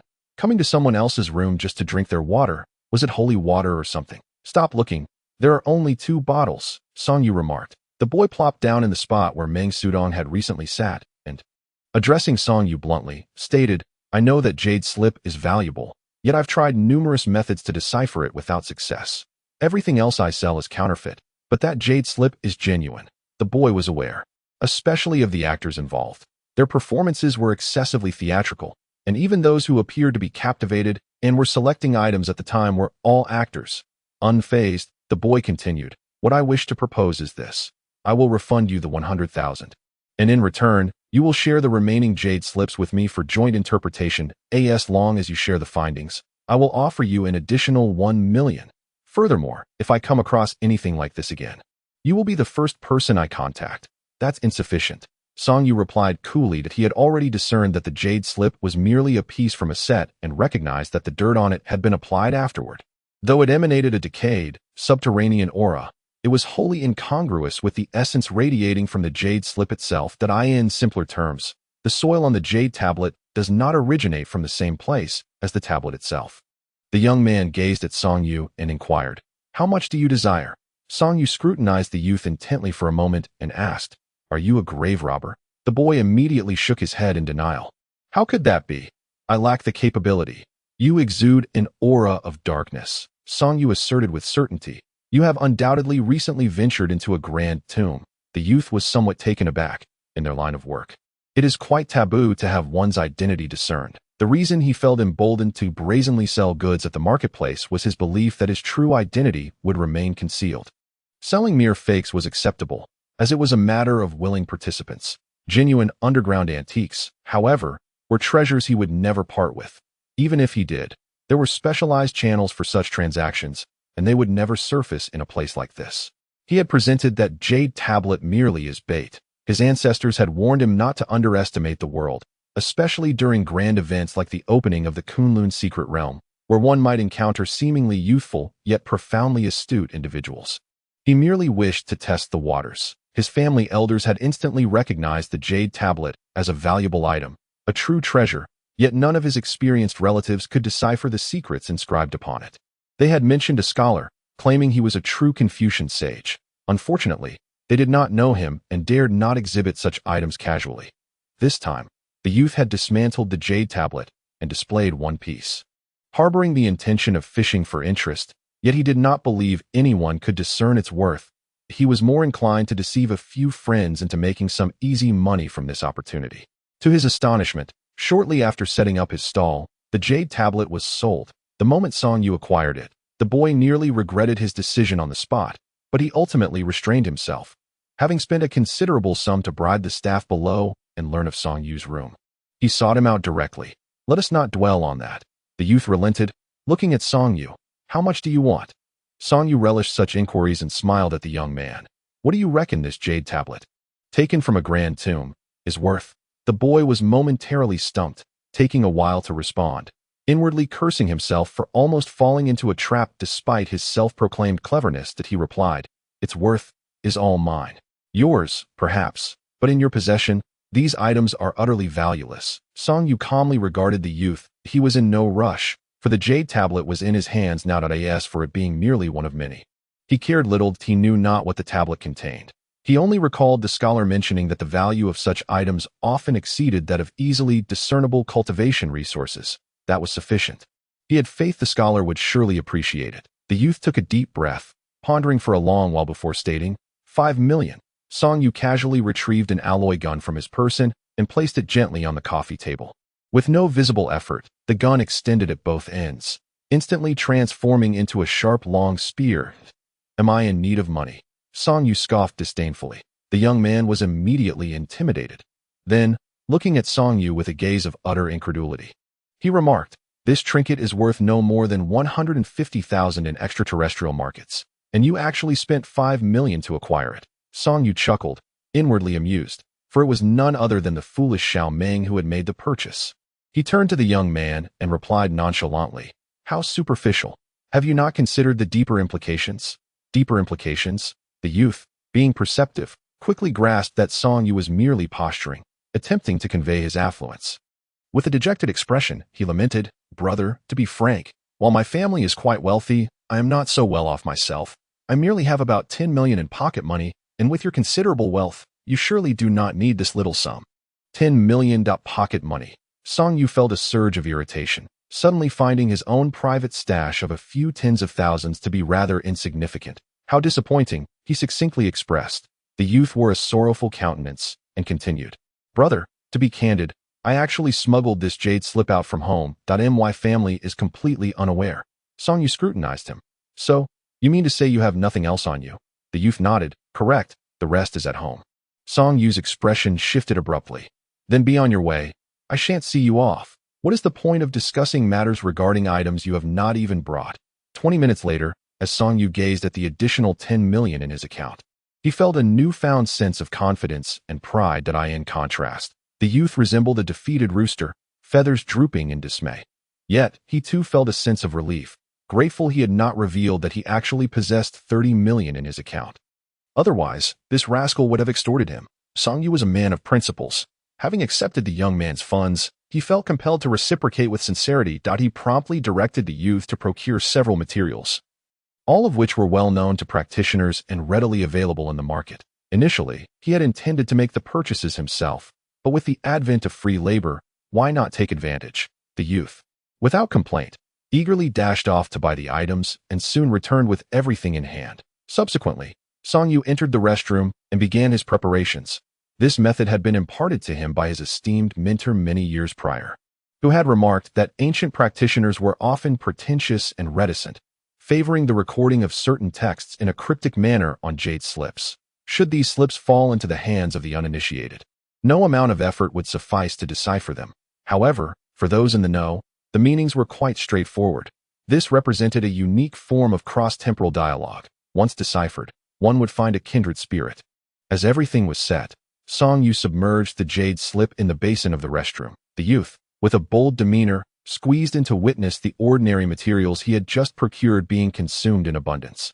And upon observing the basin filled with clear water, he cast a profound glance at Song-yu, contemplating the depths of this seemingly unassuming man, who might indeed be a hidden master of extraordinary skill. There exists a dish known as boiled cabbage, said to be the domain of the most skilled chefs. Upon completion, it appears deceptively simple, yet a medley of flavors resides within. The youth felt that the scene before him bore a remarkable resemblance to the essence of boiled cabbage. In the next moment, as the jade slip rested in the basin, dark as ink, tiny characters began to emerge. How wondrous! The youth marveled, immediately leaning closer to observe. Song-yu cast a sidelong glance at him and inquired, "Can you read? For I truly cannot recognize a single character." Song-yu did not look at him, chuckling lightly, and said, "Do you believe I ought to recognize it, or perhaps I should not?" The youth reacted swiftly, hastily offering a smile and an apology. "Brother, I was wrong. Today, with over 10,000 words, let us all cast our votes generously." Chapter 17. The Tai Body Refinement Sutra. I in the room. Song-yu and the youth huddled together, studying the minuscule characters inscribed on the jade slip. The youth primarily sought to appear more engaged. In truth, the characters resembled nothing more than cryptic symbols to him. Utterly incomprehensible, since childhood, the youth had been instructed by his elders in various forms of knowledge, for one cannot thrive in their profession without a modicum of culture. Renowned tomb raiders possess knowledge that rivals that of the most esteemed archaeological experts. Although Song-yu could read the text, it was by no means an effortless task for him. The characters were exceedingly ancient, and even the most expansive library in Huaxiao would struggle to provide relevant materials. Yet, despite the slow progress, Song-yu soon discerned the significance of the inscriptions. Upon grasping the content, he found it exceedingly difficult to suppress his inner ecstasy. The Tai Body Refinement Sutra. This was a martial art technique for warriors. More precisely, it was a supreme method that could lead one on the path to enlightenment through martial prowess. According to the text, practicing this body refinement sutra could grant one access to the ultimate path. Noticing his calm demeanor, the youth could not help but inquire, "What does it say?" His eyes fixed intently on Song-yu, fully prepared to detect any deceit that it is a body refinement scripture. Song-yu replied truthfully. Firstly, he had accepted payment for it. Secondly, the Tai Body Refinement Sutra demands exceptionally high standards from its practitioners. Only those like Song-yu, who had honed their bodies from a young age, would have the opportunity to learn it. However, this was merely the first step. One must also possess remarkable insight. This is akin to esoteric knowledge, such as mathematics or quantum physics. Even if all the relevant materials were laid before you, comprehension would elude you, and even if an expert explained it, you would still struggle to understand. The pursuit of cultivation allows for no imperfections. Possessing an unparalleled technique does not guarantee one will become a top-tier master. The body refinement scripture. The youth's face fell with disappointment. Is that all? He found it hard to believe. Body refinement. That clearly belongs to the realm of warriors. Could it possibly be of any value? The youth felt utterly disheartened, as if his 10 million had been squandered. This is a premier body refinement scripture, capable of elevating one to the path of martial mastery. Song-yu earnestly conveyed to the youth. Alas, alas, alas. The youth sighed repeatedly, then waved his hand and stood up. I have no interest. No interest. They say ascending to the path through martial arts is exceedingly difficult. Have you ever encountered anyone in this world who has achieved it? Song-yu cast a glance at him. I am one. Ahem. The youth nearly choked on his own saliva. He looked at Song-yu. You are a warrior? Song-yu. Indeed, the future martial sage monarch stands before you. Apologies for the interruption. The youth offered a perfunctory bow and turned to leave. "Do not depart," Song Yu called after him. "If you truly have no interest, you may sell the remainder to me." Upon hearing this, the youth immediately halted, blinked, and said, 100 million. "Take care, no need to see me off." Song Yu's expression remained impassive. How utterly shameless. Does he intend to take advantage of the situation to rob Song Xingjun? Dream on, just joking. The youth, with a grin, looked at Song Yu and said, "Let us make it simple, a flat price of 20 million. I'm not interested anymore." Although Song Yu recognized that this was an exquisite item, he knew that even if he approached his family, he would not be able to secure such a sum. However, he was unwilling to yield in this manner. For once he acquiesced, given the youth's temperament. It was highly likely he would raise the price again on a whim. The item was not even in his possession. Even if he were to sell it, he would have to go through his family first. The youth's disdain for the belongings of martial artists did not imply that his family shared the same sentiment. "Brother, you're being rather unreasonable. I am willing to pay 1 million just to ascertain what it truly is. You are a martial artist, and this is a top-tier martial arts technique. Is 1 million too steep for you? Is that 1 million? Song Yu retorted, glaring at him, that it's clearly 20 million. The youth, feeling a surge of annoyance, contemplated for a moment before addressing Song Yu. "How about this? Since the item isn't in my possession, let us exchange contact information. When we emerge from the secret realm, if you still desire it, we can reconnect. What do you think?" After some deliberation, Song Yu nodded in agreement. While exchanging contact details, he inquired about the youth's name. The youth chuckled. "In our line of work, we never reveal our true names. However, I do have a nickname, Jijin, as I weighed exactly 7 pounds at birth. You can note me down as that, or simply call me by it." "All right, Shaoqi," Song Yu replied, nodding. The youth's lips twitched slightly. After saving Song Yu's number, he added the moniker Zhu Gang. That scoundrel, with a heart as dark as his methods, extorted him for 10 million using a martial arts technique. Did he think he was oblivious to the truth? Trying to deceive him into believing it was a supreme scripture that could transcend into the Tao through martial prowess. How high could the cultivation of martial arts truly reach? Little did he know that the real top-tier scriptures were preserved within jade tablets, infused with spiritual intent. Realizing that it was merely a scripture for martial artists, the youth's interest in the jade tablet instantly waned. Without lingering further, he took his leave that he began to gradually channel the power within his body. For martial artists lacked spiritual energy, yet possessed a unique form of vital force. Some referred to it as yuanqi, while others called it jinqi. Initially, there was a certain awkwardness, and the flow felt constricted, as if navigating through a narrow passage. Yet, Song Yu patiently delved deeper, attempting again when faced with obstacles. Thus, several hours passed. Although it still felt somewhat tight, the flow had become significantly smoother. Not only did his vital force increase, but he could also distinctly perceive changes occurring within his body. His organs grew sturdier and more stable, imbued with vitality. As he practiced the technique, his blood heated, and he felt an inexhaustible surge of strength coursing through him. What an extraordinary technique! Song Yu could not help but marvel. This scripture had arrived at the most opportune moment. He sensed his advancement, having progressed considerably along the path of mastery. The following morning marked the long-awaited moment when the gate to the secret realm would open. Everyone was geared up and gathered before the entrance, their faces reflecting a mix of tension and excitement. This moment, Lao Peng is imparting his final instructions to several exceptional advanced cultivator students from the Cultivation Academy. Although he has invited Song Yu to provide protection, he knows that they cannot rely solely on him.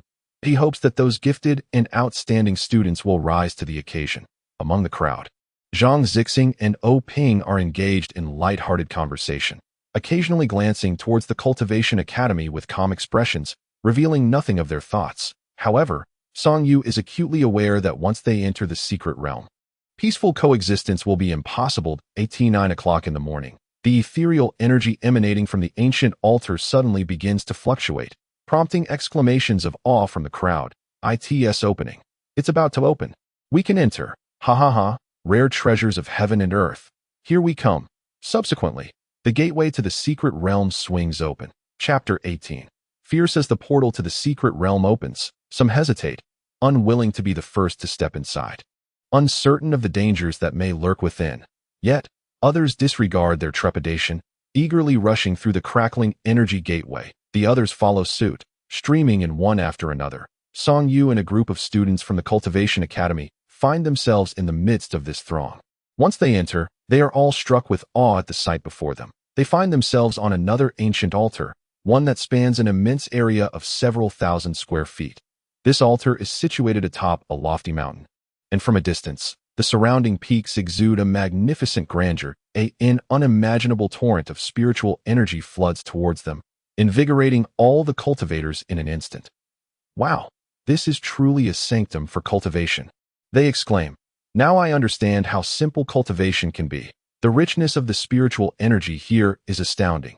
I want to remain here forever and never leave. The crowd erupts with admiration.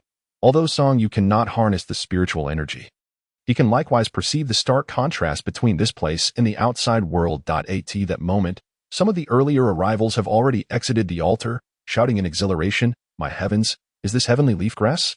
It can grow this tall here. It's like wild grass growing in abundance. We struck it rich." Heavenly leaf grass is an essential material for crafting chi-nurturing pills and commands a high price in the outside world. Moreover, the heavenly leaf grass cultivated in elite herbal gardens typically reaches only a foot in height, while here, it astonishingly grows to 2 meters. I found a 9-leaf purple ginseng. It's at least 100 years old. A youth exclaims, unable to contain his astonishment at discovering such a priceless herb. Someone nearby remarks, every time the portal to the secret realm opens, the entry point varies. The Kunlun secret realm is expansive. We only have half a month. Under normal circumstances, everyone searches for treasures without straying too far from the altar. Yes, we must not let greed blind our eyes. If we do not wish to become lost in the secret realm, we must remember to stay close to the altar. Subsequently, more individuals discovered the exceedingly valuable and exorbitantly priced exquisite elixirs. The astute among them had already begun to quietly gather and excavate these treasures. Qian Shui cast a glance at Song Yu and inquired softly, "How shall we proceed?"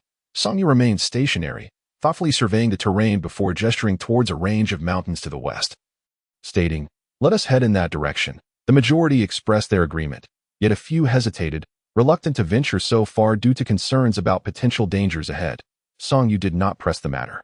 Indeed, remaining near the altar would be considerably safer. He then led Qian Shui and a group of over 30 individuals towards that direction. Meng Sudong approached from another area, wearing a cheerful smile as he addressed Song Yu. "I shall accompany you." Qian Shui frowned slightly, puzzled by the apparent familiarity between him and Song Yu. Had it not been for Meng Sudong, Song Yu would not have entangled himself with Zhang Zixing and his associates, thus avoiding injury. As such, she held a certain aversion towards Meng Sudong.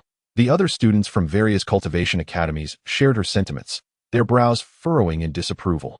However, Meng Sudong seemed unfazed by their opinions, resolutely aligning himself with Song Yu. Song Yu regarded him and remarked, "Xiao Meng, are you not concerned about being implicated?" Meng Sudong glanced towards the direction of Zhang Zixing's group and replied nonchalantly, "This matter originated with me. Should he insist on revenge, I cannot simply stand by." Qian Shui and the others looked at Meng Sudong in surprise, not expecting him to harbor no resentment towards Song Yu, but rather seemingly siding with him instead. "Let us depart," Song Yu suggested, casting a glance towards Zhang Zixing before locking eyes with the golden-haired individual who happened to be observing. The golden-haired youth offered a cold smirk before turning away. As Song Yu and his group made their way towards the western mountains, some audacious individuals had already dispersed towards their respective goals. Numerous personnel from influential factions and official entities mingled within the crowd, all heading towards their predetermined objectives, showing utter disdain for the Tianai grass and similar items. The Kunlun secret realm had been opened multiple times, and both the elite cultivation factions and official personnel had long since mastered specific regions where higher-grade resources could be obtained. Meng Sudong quietly confided to Song Yu, "Before I arrived, my elder provided me with a map, indicating that if we happened to enter that area, we could venture forth. That I just glanced at it, and it appears that we are indeed within that region." Song Yu shook his head. "If you wish to go, then by all means, do so. I shall not accompany you." Despite Meng Sudong's repeated overtures of goodwill, there exists a limit to one's benevolence. If the area indicated on the map indeed harbored superior materials, he would never readily disclose it. Meng Sudong sighed. "I cannot go alone. That area is inhabited by formidable beasts." "How formidable?" Song Yu inquired. Meng Sudong chose silence, opting instead to remain with Song Yu and his companions for the sake of safety. After all, Even if Zhang Zixing's group sought revenge, it would be improbable for them to confront Song Yu openly. Although the law of the jungle prevailed within the secret realm, one must eventually emerge. Under the watchful eyes of the crowd, committing murder would inevitably lead to repercussions once outside at that moment. From the depths of the nearby dense forest, a piercing scream suddenly echoed, saturated with sheer terror, before abruptly ceasing. This dreadful cry fell upon the heads of those who had been overly exhilarated like a bucket of icy water. Everyone stood frozen, bewildered. What had transpired? No one knew. Shortly thereafter, 7 or 8 individuals burst forth from the direction of the scream. Panic etched upon their faces. One shouted frantically, while running, "There are secret realm assailants." Before the words could fully escape his lips, a feathered arrow shot out from the thicket, piercing through the back of his head. Even after claiming its victim, the arrow retained enough force to travel a considerable distance before plummeting to the ground. The remaining individuals were similarly besieged by arrows, each succumbing to their fatal wounds. Only one person managed to narrowly escape, sprinting toward the altar in a state of sheer terror, crying out, "I won't come back. Never again. I want to leave." Alas, the energy gate near the altar had already closed. The next opening would not occur for another 15 days, and after that, not for 60 years. This meant that the gate to the Kunlun secret realm would only open twice every 60 years. With a span of 15 days between the two openings, many gazed pallidly toward the forest from which the arrows had emerged, overwhelmed by dread. Those nurtured in a peaceful world found it exceedingly difficult to fathom such a scene. There was no communication or negotiation. Only a ruthless and chilling act of murder.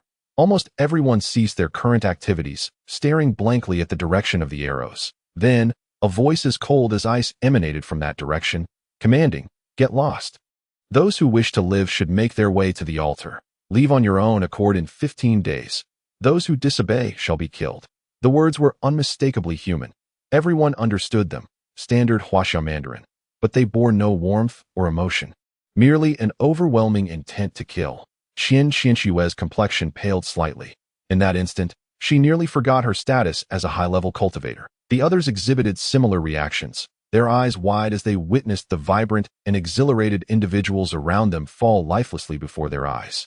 The shock was simply too profound. Someone turned to Song Yu and whispered, "Should we still go?" Just as the words were spoken, a cold arrow suddenly shot out from the previously mentioned thicket, aimed directly at one of the group members near Song Yu. In a moment of crisis, both Song Yu and Meng Sudong let out a fierce shout almost simultaneously. Song Yu swung the still cylindrical alloy gun with great force toward the direction of the arrow, while Meng Sudong tackled the intended target of the arrow to the ground. A sharp, crystalline sound of metal clashing rang out as Song Yu successfully deflected the cold arrow. The group from the Cultivation Academy stood in stunned silence. A martial artist, was he truly this formidable? No wonder Director Peng had preferred to be extorted for the cleansing liquid rather than risk turning Song Yu away from their protection. The instant Song Yu deflected the arrow, he sensed that the assailant's strength was not particularly overwhelming, at least not surpassing his own. Without hesitation, he pressed the mechanism, transforming the metal cylinder into an alloy spear, and charged directly toward the source of the arrows. If given a choice, he would have preferred not to act in such a manner. Yet, the threat was too grave. Upon confrontation, the assailants had unhesitatingly resorted to lethal force against them, treating them as mere prey, devoid of any sympathy or compassion. If they could not confront these inhabitants of the secret realm head-on, what purpose was there in venturing into this realm at all? Might as well refrain from entering. After all, prior to their arrival, numerous individuals had already enlightened them about the pertinent knowledge, warning them that the secret realm is fraught with danger. Passive inaction has never been the temperament of Song Yu. He had anticipated facing Zhang Zixing and his group first, yet to his astonishment, the denizens of the secret realm were already lying in wait. The secret realm does not belong to any one individual. As Song Yu charged forward, 4 or 5 arrows whizzed towards him, accompanied by a chilling sound of the air being pierced. In an instant, he swung his alloy gun, deflecting several arrows, while 2 others grazed his cheek. In the blink of an eye, he was perilously close to the dense forest, causing the archers within to falter. Chapter 19. Who was the prey? They could scarcely fathom that after having shot down several individuals, someone would still dare to confront them head-on, boldly charging through the hail of arrows. Though their arrows were fearsome, once an adversary closed the distance, it posed a considerable threat that a few young archers clad in tattered attire continued to shoot arrows at Song Yu while retreating. They had presumed that all who entered were cultivators, relying on their distance advantage to dispatch foes with precision, never expecting that amidst the shoal of sardines, there lurked a catfish. At this moment, Song Yu had already immersed himself within the forest. The entire sequence transpired in mere seconds, and by the time Qian Qianxue and Meng Sudong reacted, Song Yu's figure had vanished. Zhang Zixing and his companions bore witness to the unfolding events. Astonished by Song Yu's ferocity, not only had he protected his companions and deflected the arrows aimed at them, but he also dared to charge into the fray. Their reactions varied widely. The enchanting Lin Huan's eyes sparkled with excitement. Convinced that this was the essence of true manhood, Xiao Mo, however, harbored a trace of concern. She had never held any animosity towards Song Yu, and now, under the pressure from the denizens of the secret realm, she fervently hoped for his safe return. Zhang Zixing scoffed, deeming it unnecessary for him to intervene. Song Yu was recklessly courting danger, daring to confront the inhabitants of the secret realm who possessed the advantage of terrain and numbers. A display of sheer folly. A handsome young man with golden hair, Oping, gazed coldly towards the forest, a flicker of wariness igniting within him. That warrior was indeed formidable. He had covertly attempted to take him down once, nearly succeeding, and although he was uncertain whether Song Yu was aware of his intentions, Oping harbored hopes that he would perish within the forest. Otherwise, he could never allow him to leave this secret realm alive. At this very moment, many eyes were fixed upon that dense forest. What had just transpired had left them utterly appalled. 1,000 admonitions could not compare to first-hand experience, though many had previously warned that the Kunlun secret realm, a premier hidden domain, concealed innumerable perils. Countless individuals remained skeptical, believing that with their overwhelming numbers, each a high-level cultivator with at least 7 layers of qi, they could not possibly fear the scant inhabitants of the secret realm. But when faced with reality, they discovered that the chasm between imagination and reality was indeed vast. Within the forest, the archers' advantages had diminished significantly. The towering trees obstructed their arrows, preventing them from unleashing their full potential. This was precisely why Song Yu dared to charge through the barrage of arrows. He was fierce, yet not reckless. Once he ventured into the dense forest, the effectiveness of that group's feathered arrows diminished significantly. A raging inferno of fury ignited within him. Although he was unfamiliar with the deceased, those few were practitioners of the Eastern faction. Even for those hailing from the West, he found it unbearable that they should perish. Consumed by fear and injustice, the secret realm did not belong to them. What audacity they exhibited! As he pursued the archers through the thicket, he exercised utmost caution. This was their territory, after all. Who could discern what hidden tactics they might possess? As anticipated, while Song Yu relentlessly pursued one individual, a sudden flash of flame shot toward him from another direction. It was the spell of a high-ranking practitioner. The speed was astonishing. The assailant aimed to ambush him, and evading now seemed nearly impossible. Without hesitation, Song Yu activated his protective energy, an invisible barrier manifesting around his body. The fiery projectile grazed his arm, a searing sensation flooding through him, akin to touching a boiling kettle. Yet, that was the extent of its impact. The flame was thwarted by his protective force. In retaliation, Song Yu swiftly launched a counterattack, hurling his alloy spear with precision. The razor-sharp, high-tech weapon pierced through the assailant, pinning him against a large tree.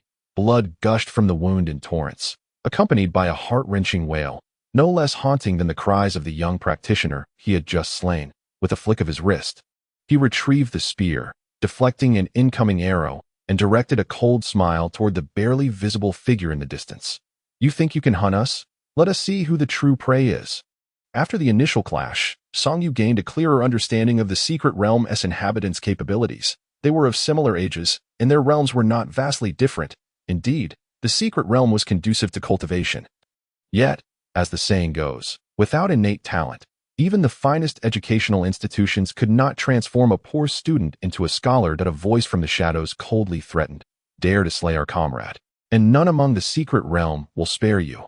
Song Yu chuckled derisively. "Have you resorted to threats? Are you afraid?" In response, an arrow whizzed towards him from another direction. He effortlessly deflected it, sneering, "If this is all you can muster, today I shall single-handedly eliminate you all." Simultaneously, he activated the Tai Body Tempering Sutra alongside his protective energy, the former replenishing the vitality expended by the latter. Song Yu endeavored to maintain a state of calm amidst his fury, striving to suppress thoughts of the life he had just extinguished. Throughout his life, he had engaged in numerous brawls, yet to take a life was akin to a maiden's first ride in a palanquin. With his mind intensely focused, he had no time to dwell on those haunting images. Thus, at this moment, Song Yu appeared as cold and ruthless as the very secret realm denizens who had just slain an outsider. Suddenly, he felt a violent tremor in the protective energy surrounding his head, as if a needle sought to penetrate his defenses. In that instant, Song Yu comprehended the threat. He let out a grunt. Swaying unsteadily, using his spear to support himself, though he appeared on the verge of collapse. Swiftly, for arrows shot toward him that a resonant hum echoed as the protective energy around his head quivered violently, on the brink of shattering. Finally, Song Yu let out a cry, his body succumbing to weakness as he collapsed to the ground. By a stroke of fate, all 4 arrows had missed their mark. My head. Song Yu, collapsed on the ground, groaned as he struggled to rise. Concealed by the dense underbrush, several members of the secret realm were oblivious to his plight, yet they remained exceedingly cautious, refraining from rushing forward impulsively. Instead, it was the individual adept in mental attacks who relentlessly directed their power towards Song Yu.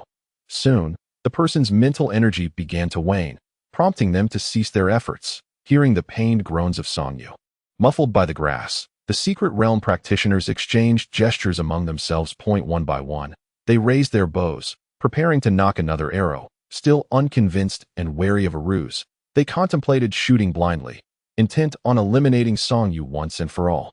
At that moment, the underbrush stirred as Song Yu seemed to roll about. This made it considerably more challenging to aim accurately at him, and with their quivers nearly depleted from previous volleys, the situation became dire. Exchanging glances, the 5 practitioners began to cautiously converge in the direction of Song Yu. 1, skilled in fire-based magic, even attempted to ignite the obstructive weeds, but to no avail. The grass possessed too much vitality and moisture to catch fire easily. Meanwhile, the fierce cries of their companion, who had been struck down by a single shot, faded into the distance, as if the torment had sapped his will to fight.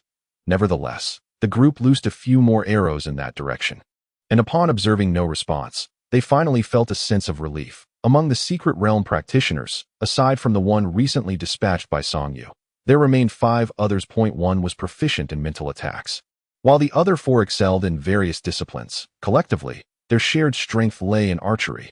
Having lived in the secret realm for years, they faced numerous perils daily. Without archery skills, one would scarcely dare to venture into the forest. The 5 stowed their bows and, fingers weaving intricate seals, approached with utmost caution, preparing to unleash their most potent spells to ensure the complete obliteration of the one who dared to slay their companion. In the underbrush, Song Yu gripped his alloy spear, his expression focused and gaze icy, his bloodlust contained as he lay in wait, akin to a tiger lying in ambush for its unsuspecting prey. As the 5 secret realm practitioners, each deftly manipulating their spells, parted the grass and laid eyes upon the motionless form of Song Yu, a wave of relief washed over them. This exceptionally fierce warrior had ultimately been subdued. A mere warrior, after all, possessed only raw courage, rendering him utterly vulnerable against the spells of the cultivators. Despite this, the 5 remained resolute in their intent to unleash their magic and ensure Song Yu's demise. Even in death, they sought to desecrate his remains, for their hearts harbored an insatiable wrath. In the eyes of the secret realm practitioners, talent was the most treasured resource. The cumulative population of those who had lingered in the secret realm over generations was meager, and after years of procreation, they had barely formed a closed-off society. Each newborn was a momentous event for the secret realm. The fact that one of their own had been slain by an outsider ignited a fury within them. The 5 approached, their resolve solidified, their intent to unleash their spells against the unmoving Song Yu a mere thought away. The very moment they revealed themselves, Song Yu leapt into action. In an instant, he struck. The extraordinarily sharp alien alloy gun in his hand emitted a low, muffled howl, slicing through the air like a blade. Sweeping horizontally, it traced a perfect semicircular arc through the atmosphere. The expressions of the 5 individuals from the secret realm froze in shock. And in the next heartbeat, a crimson line appeared across their necks, swiftly followed by a torrent of blood. The incantations they had been holding dissipated entirely, their spiritual energy vanishing in an instant. Clutching their throats, they could scarcely believe that their lives had met such an untimely end. Just moments ago, they had worn cruel, icy smiles, methodically shooting down those detestable outsiders, despite warnings from their elders to avoid approaching the altar when the gate of the secret realm opened. They had dared to linger, merely plucking a few wild grasses and taking some low-level resources, believing it unnecessary to heed the outsiders as long as the outsiders did not encroach upon their territory. They thought it best to avoid conflict, to them. The entire Kunlun secret realm was their domain, a personal territory, inviolable. Even though they dared not venture into the vast majority of this immense realm, it was still regarded as their turf. Just moments prior, none had anticipated their lives would conclude in such a manner. One young man desperately pressed his hands against the deep wound on his neck. Tears streaming down his face, he was unwilling to die in such a way. Yet, his eyelids grew heavier, and ultimately, he could only stare wide-eyed, unable to close his eyes in death. Song Yu's legs felt weak as he leaned on the alloy gun like a crutch, gasping for breath. That single devastating blow had nearly drained all his vitality. This was his sole opportunity that if he failed to severely injure his adversaries and deliver a fatal strike, their subsequent spells would surely befall him. And his recently cultivated protective energy might not suffice to shield him completely at that moment. He would become the prey, easily ensnared. Gazing at the five young men, their eyes wide open and unblinking in death, the queasy sensation he had been suppressing finally surged forth uncontrollably that he crouched down, retching a few times, spitting onto the ground. With resolute determination, he stood up, took a deep breath, and gradually regained his composure. He had no desire to be the one to take the lead, but these individuals had gone too far. Each time the gate of the secret realm opened, there was only a fleeting half-month. In truth, the vast majority of people dared not stray far from the altar. Otherwise, they would be imprisoned here for 60 years, becoming a brand new inhabitant of the secret realm. While this place was indeed splendid, every person had their own attachments, and those who could resolutely remain here without venturing out were ultimately few. Thus, from Song Yu's perspective, there was no need for such an overreaction from these individuals. Moreover, though unspoken, he suspected that among the over 1,000 who had entered the secret realm, there were certainly many officials and powerful figures seeking direct transactions with the inhabitants, exchanging various modern resources from the outside world for the seemingly endless cultivation resources held by the secret realm's people. Such dealings were quite normal, as the inhabitants had once been part of the outside world. With a shared language and similar lifestyles, there was no deep-seated hatred, and encounters did not necessarily have to lead to conflict. Alas, what should have been a benign situation had turned fatal. Song Yu cast a final glance at the group of individuals, contemplating for a moment before utilizing his alloy rifle as a shovel to excavate a substantial pit in the ground. He then dragged the first victim, whom he had pierced through with a single shot, over to join the 5 others in their burial. Apart from bows and arrows, the only possessions they had were a few spirit fruits to stave off hunger, which Song Yu unceremoniously collected in a small cloth bag. He subsequently transplanted some grass atop the site, meticulously erasing any trace of the events that had transpired in the dense, wild thicket. It would be nearly impossible to discern that a battle had erupted here unless one had come specifically to investigate. Having completed his task, Song Yu felt a wave of fatigue wash over him. He consumed a few spirit fruits, which melted in his mouth, their coolness complemented by a hint of sweetness, exquisite in flavor. At that moment, distant calls echoed from outside. "Song Yu, are you there?" It was Brother Qian. "Xiao Song, if you can hear me, give a shout." This was Xiao Ming. "Shout to your sister," with the alloy rifle in hand. Song Yu emerged from the thicket, taking deliberate steps while allowing himself to unwind completely. Simultaneously, he activated the Tai body refinement technique, dispersing the aura of bloodshed that clung to him. He wished to keep the events in the forest shrouded in secrecy. Moreover, the troubles concerning Zhang Zixing remained unresolved. As he neared the exit of the thicket, he noticed that Qian Qianxue, Meng Sudong, and a dozen others had ventured several hundred meters deep into the forest. A warmth blossomed within him. Several hundred meters might seem trivial in open terrain, but within the confines of this secret realm's wilderness, it was fraught with peril. He called out, "I'm here," upon hearing his voice. Qian Qianxue and Meng Sudong visibly relaxed. Meng Sudong wiped the cold sweat from his brow, reproaching, "Xiao Song, you were too reckless. How could you venture in alone? Haven't you heard the saying, avoid the forest at all costs?" Qian Qianxue approached Song Yu, scrutinizing him from head to toe, and inquired, "Are you all right?" With a grin, Song Yu tossed the cloth bag to her, saying, "Here, take this and distribute it among everyone." Qian accepted it, opened the bag, and exclaimed in astonishment, "So many spirit fruits." Meng Sudong leaned in, eager to see. He then looked at Song Yu with a puzzled expression. "What about those beings from the secret realm? Did they not attack you? We thought we heard a brief, anguished scream." Song Yu replied with a sense of pride, "I scared them off. Someone was injured by me, and they fled in disarray." He even showcased the faint bloodstain on his alloy rifle. It must be said that this high-tech weapon was indeed formidable. Despite having pierced through a secret realm inhabitant's chest, it left only the slightest trace of blood. Meng Sudong, upon seeing the blood, carefully retrieved a tissue to wipe it away, then looked at Song Yu with admiration. "You're truly impressive." At this moment, several other students from the Cultivation Academy gathered around, gazing at Song Yu with respect. They had entered with trepidation, and witnessing Song Yu's bravery and delving deep into the thicket for their protection made them feel slightly ashamed for their own hesitation. Qian distributed 2 spirit fruits to each person from the bag, consuming the remaining ones herself without hesitation. She had no intention of reserving any for those outside. Just moments ago, she had been anxiously calling for everyone to join her, even imploring others to enter and help drive away the beings from the secret realm. In that critical because this matter does not concern Song Yu alone, the majority remained indifferent, with only a handful of classmates, who were usually acquainted with her, mustering the courage to join her in seeking out Song Yu. Consequently, these individuals indulged in the spiritual fruit, and she held no objections. What truly astonished Qian was Meng Sudong daring to accompany them. This was something she had not anticipated. It seemed that he was not as disagreeable as she had initially thought.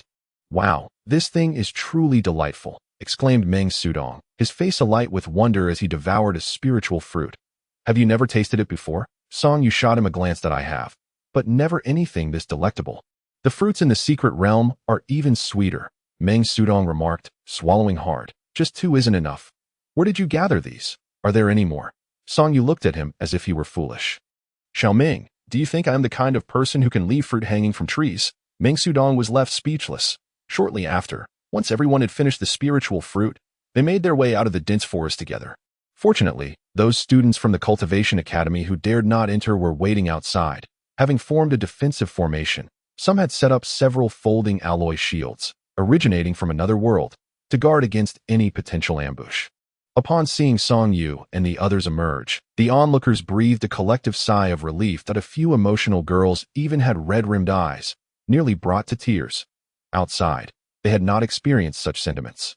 Each moment had been laden with torment. The young prodigies, having truly stepped out of their ivory towers for the first time, had experienced a whirlwind of emotions, witnessing both joy and sorrow, and bearing witness to death in less than a day. This brief period would undeniably have an immeasurable impact on hastening the maturity of these sheltered blossoms. Upon emerging, Song Yu did not mock those who remained outside. Instead, as usual, she offered a slight smile to the group. "Fear not, everyone. It is now safe, and we may continue our journey." A group of students from the Cultivation Academy, who had initially been filled with sentiment, found their defenses shattered by her words that "you're the one who's weak. If it weren't for the high-level cultivators being unable to act freely, you would have been burnt to ashes by us long ago. The martial artists only bully lower-level cultivators." Song Yu, uninterested in quarreling with these peers who were of the same age but seemed at least a decade younger in mentality, waved her hand dismissively. All right, you all are the best. Everything you say is correct." A few girls blushed and spat at him, yet their gazes towards him had transformed, lacking the previous fear and infused with a complex array of emotions that in truth, while the boys verbally sparred with Song Yu, their thoughts were aligned. She was their pillar of support. As long as this martial artist who had bullied them for years was present, they felt an immense sense of security, just as Song Yu prepared to lead everyone further towards their mountainous destination.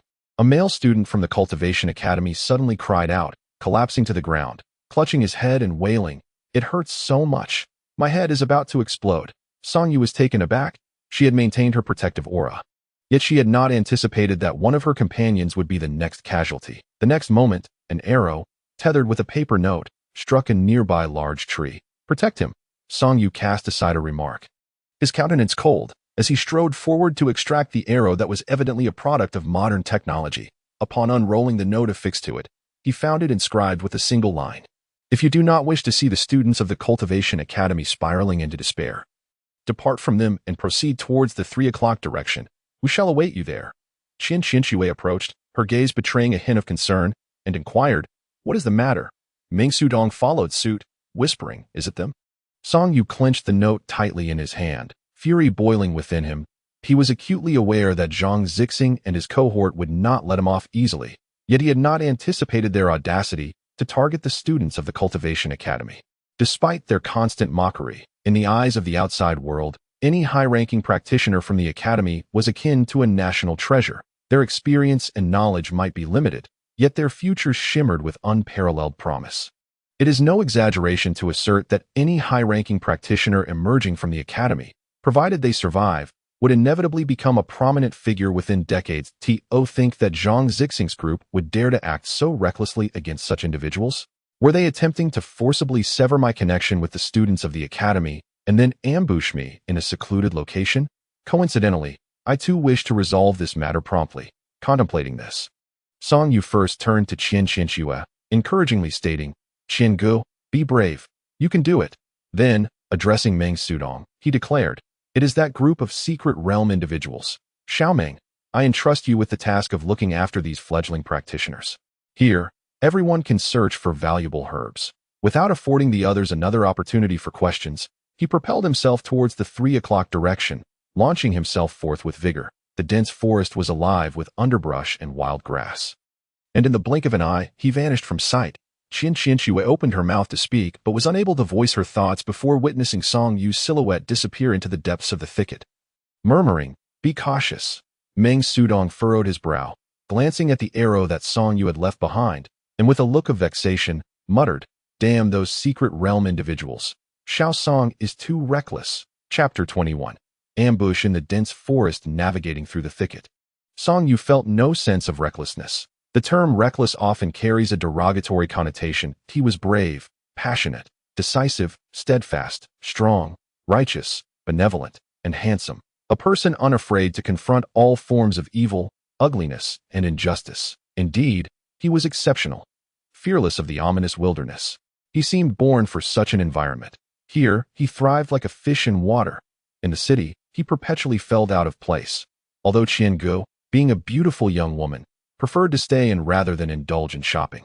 In truth, he himself despised aimless wandering and abhorred trivial socializing even more, that he preferred to devote his time to training and studying. In his earlier years, his parents would often invite esteemed martial artists of high standing to offer him guidance, which irked him. He understood their good intentions, but did not wish to deprive them of the satisfaction and joy of parenthood. Nevertheless, he truly did not enjoy it, because those individuals regarded him as nothing more than a mere child. Casually throwing a few punches and making gestures, they did not engage him in earnest combat, nor did they refrain from their incessant chatter. Comments like, "Your boxing style is somewhat outdated, rather cliché and lacking in innovation. And your swordplay is excessively simplistic, the movements appearing too forceful and lacking in grace that a sword should flow lightly. Watching a beautiful person wield a sword is a sight to behold," were commonplace. Could it be that an old-fashioned boxing style cannot inflict damage? Swordsmanship is meant for combat, not for mere performance. Thus, whenever Song Yu encountered such remarks, he had to exercise considerable restraint, fearing that he might inadvertently retort with disdain. His apprehension did not stem from fear of others, but rather from the realization that he was outmatched at that time. He was still young. Although his martial skills were proficient, he had yet to reach the realm of a master, making him no match for those individuals. They would merely accept the money given by his parents, then dismiss him with a few perfunctory gestures. This particular place was indeed preferable, while he could not harness the rich spiritual energy here. Practicing the Tai body refining scripture felt remarkably smooth, far more comfortable than when he was at home.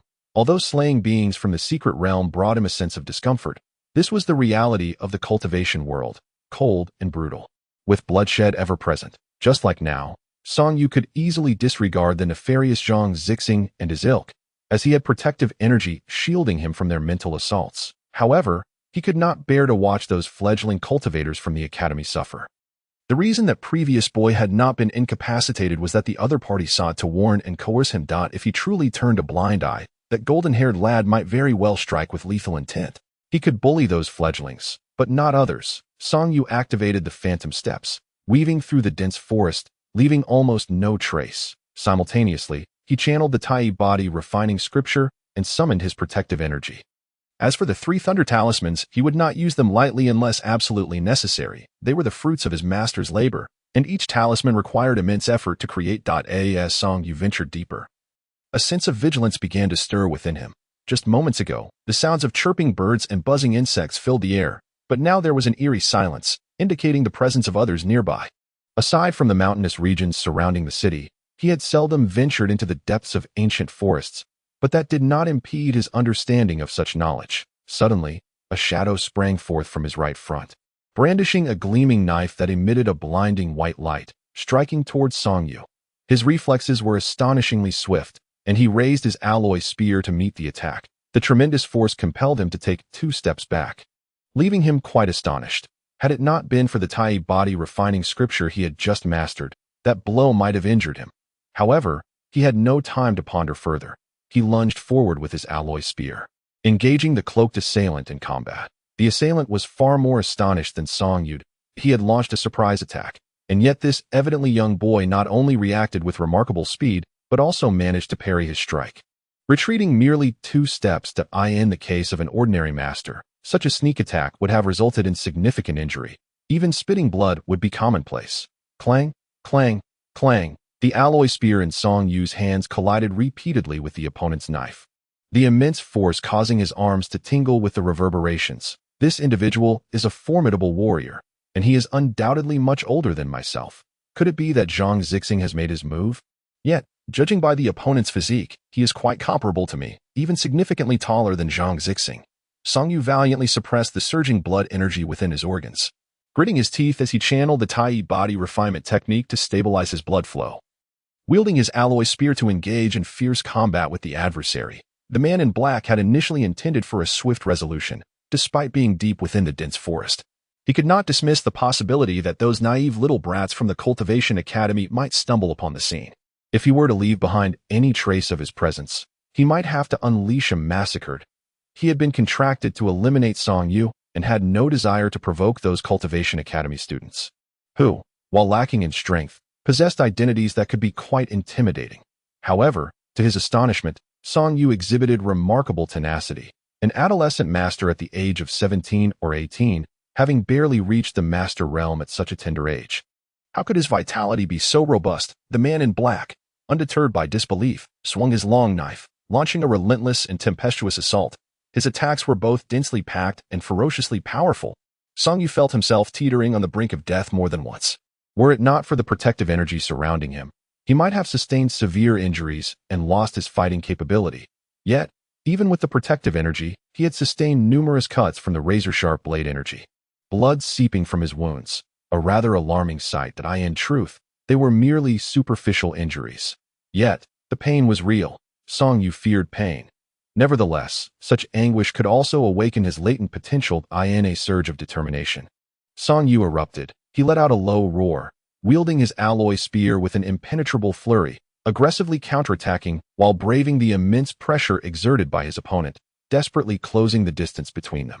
Having amassed vast combat experience from a young age, Song Yu was in no way inferior to those seasoned veterans. He discerned that while the individual before him wielded his blade with ferocity, his other skills, particularly his close-quarters combat techniques, were somewhat lacking. Thus, he sought to draw nearer, searching for an opportunity to strike. The opponent, realizing his intent, was taken aback yet responded by unleashing his full strength.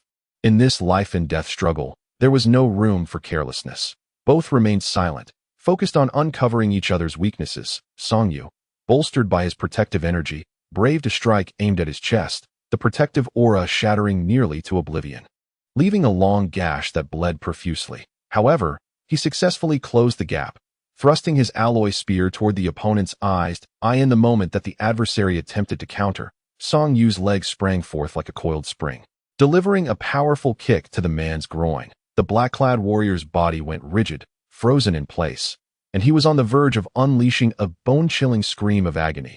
Yet, even in the face of excruciating pain, he fought to evade. With a swift thrust, Song Yu's spear, originally aimed at the opponent's eyes, pierced through his chest. The long knife slipped from the black-clad man's grasp and clattered to the ground. He then crumpled, his body curling like a shrimp, hands clutching his groin, oblivious to the spear that had penetrated his chest. overwhelmed by pain teetering on the edge of unconsciousness. Song-yu, however, did not lower his protective energy. For who knew from where this scoundrel had emerged? Were there others nearby? He needed to interrogate. Allowing blood to flow freely, he crouched before the fallen man and forcefully pulled off the mask that adorned his face. The visage appeared to belong to a man in his 40s, yet it was unfamiliar to him, one he had never encountered before. Song-yu possesses an extraordinary ability of photographic memory, even if he has merely encountered someone once. He can recognize them. Thus, it is evident that there is no animosity between him and this individual. This leaves but one possibility. The person is an assassin, hard to deal with him. Indeed, Zhang Zixing is a treacherous character. Having lured him here through threats, all to set the assassin upon him, Song-yu retrieved his phone. Although there was no signal in this area, and it was subject to inexplicable magnetic interference, the camera function remained intact. After a flurry of rapid photos of the unfamiliar, pale, contorted face drenched in cold sweat, he stowed the device away. The man was not yet dead. Song-yu had exercised restraint in his actions.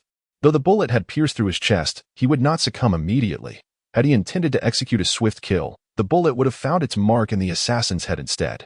Disregarding the anguished groans of the assassin, Song-yu activated his protective aura, blood flowing from his wounds, and spoke in a calm tone. The assassin's eyes widened in shock, glaring at Song-yu as he let out a furious cry.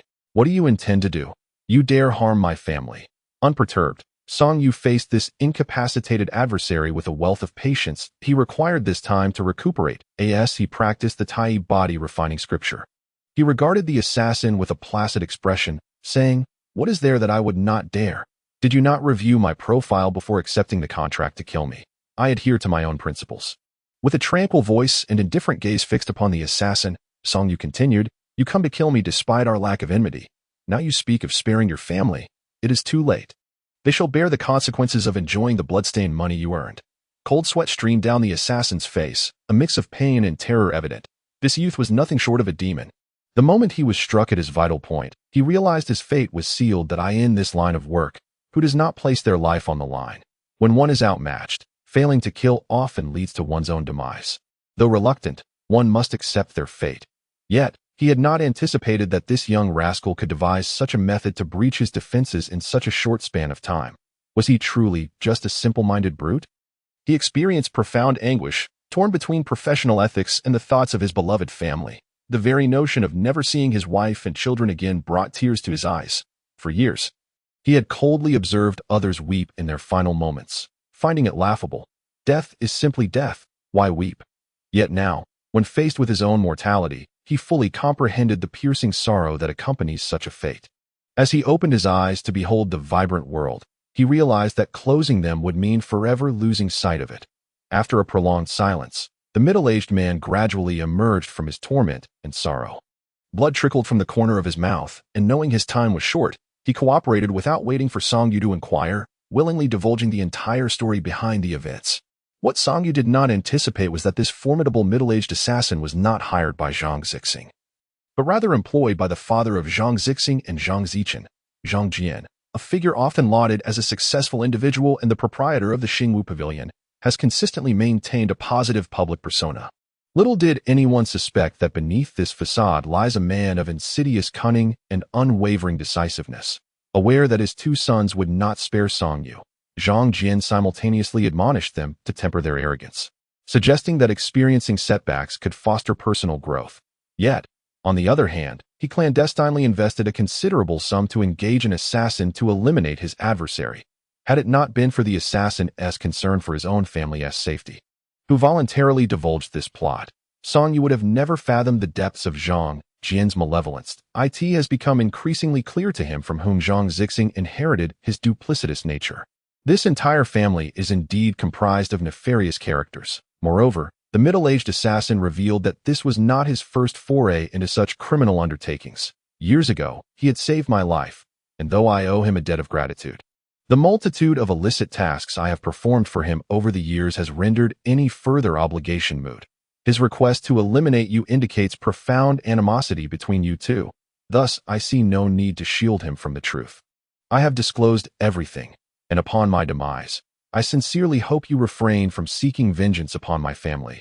They unwittingly benefited from the blood-stained wealth I acquired, ignorant of my true dealings. the middle-aged assassin, facing death, displayed remarkable composure, candidly sharing numerous clandestine dealings of the Zhang family. Should these revelations come to light, Song Yu would not even need to lift a finger to ensure the Zhangs face dire consequences. Song Yu nodded in agreement. As long as your words are truthful, I harbor no interest in your family. The middle-aged assassin replied earnestly, every word is indeed true, as a man on the brink of death. I have no reason to shield them. However, if you seek retribution, I implore you not to involve my family. And now you think of your family? He scrutinized the middle-aged assassin. Does Zhang Zixing know of your intentions to ambush me here? The assassin responded, after my arrival, I covertly established contact with him. It was their scheme to lure you here under the pretense of a showdown, while I would intercept you en route. Damn, that scoundrel is exceedingly treacherous. Were it not for his constant activation of protective energy, coupled with his outdoor survival experience and heightened vigilance, it is likely he would have already succumbed if you were to kill me. Would you inform them afterward? Song Yu inquired. Indeed, I would go and report to them. The middle-aged assassin replied before suddenly recalling something. By the way, that blonde alien companion of Zhang Zixing seems quite intrigued by your girlfriend. He once mentioned that once you are dead, he would seek the opportunity to abduct her, dragging her into the depths of the forest for his amusement, subsequently framing you for the act. What girlfriend? Song Yu instinctively began to protest, but his expression quickly darkened. He realized precisely to whom the middle-aged assassin was referring. That little golden-haired boy, truly a lawless fiend. After divulging this information, the middle-aged man could no longer sustain himself. His eyes gradually lost their luster. He passed away. Song Yu then dug a grave, but this time, he stripped the assassin of his dark attire and mask. Life unfolds in such a manner. One arrives bare and departs in the same state. Bringing nothing into this world and taking nothing away, do not take offense. At least I have left you with your undergarments. Song Yu muttered as he buried the middle-aged assassin, continuing to plant grass above. After completing this task, he removed his garments, folding them neatly, and descended into the branches of a large tree, concealing himself alongside his alloyed firearm, clad in the attire of a shadowy assassin. With a mask affixed to his face and wielding an arrow, razor-sharp blade, he appeared quite the part, bloodstained as he was. The wounds upon his flesh remained largely unattended. A masterful warrior possesses formidable regenerative abilities, their metabolism far surpassing that of an ordinary person. Even without treatment, these injuries would heal completely within a few days. However, he needed to appear somewhat wretched. In truth, no pretense was necessary. Song Yu, now garbed in the guise of a black-clad assassin, looked quite pitiable, with a gaping wound in his chest from which blood flowed, soaking his attire and emanating a pungent scent of iron. Once he was satisfied with his appearance, Song Yu hastened towards the direction where Zhang Zixing and others awaited.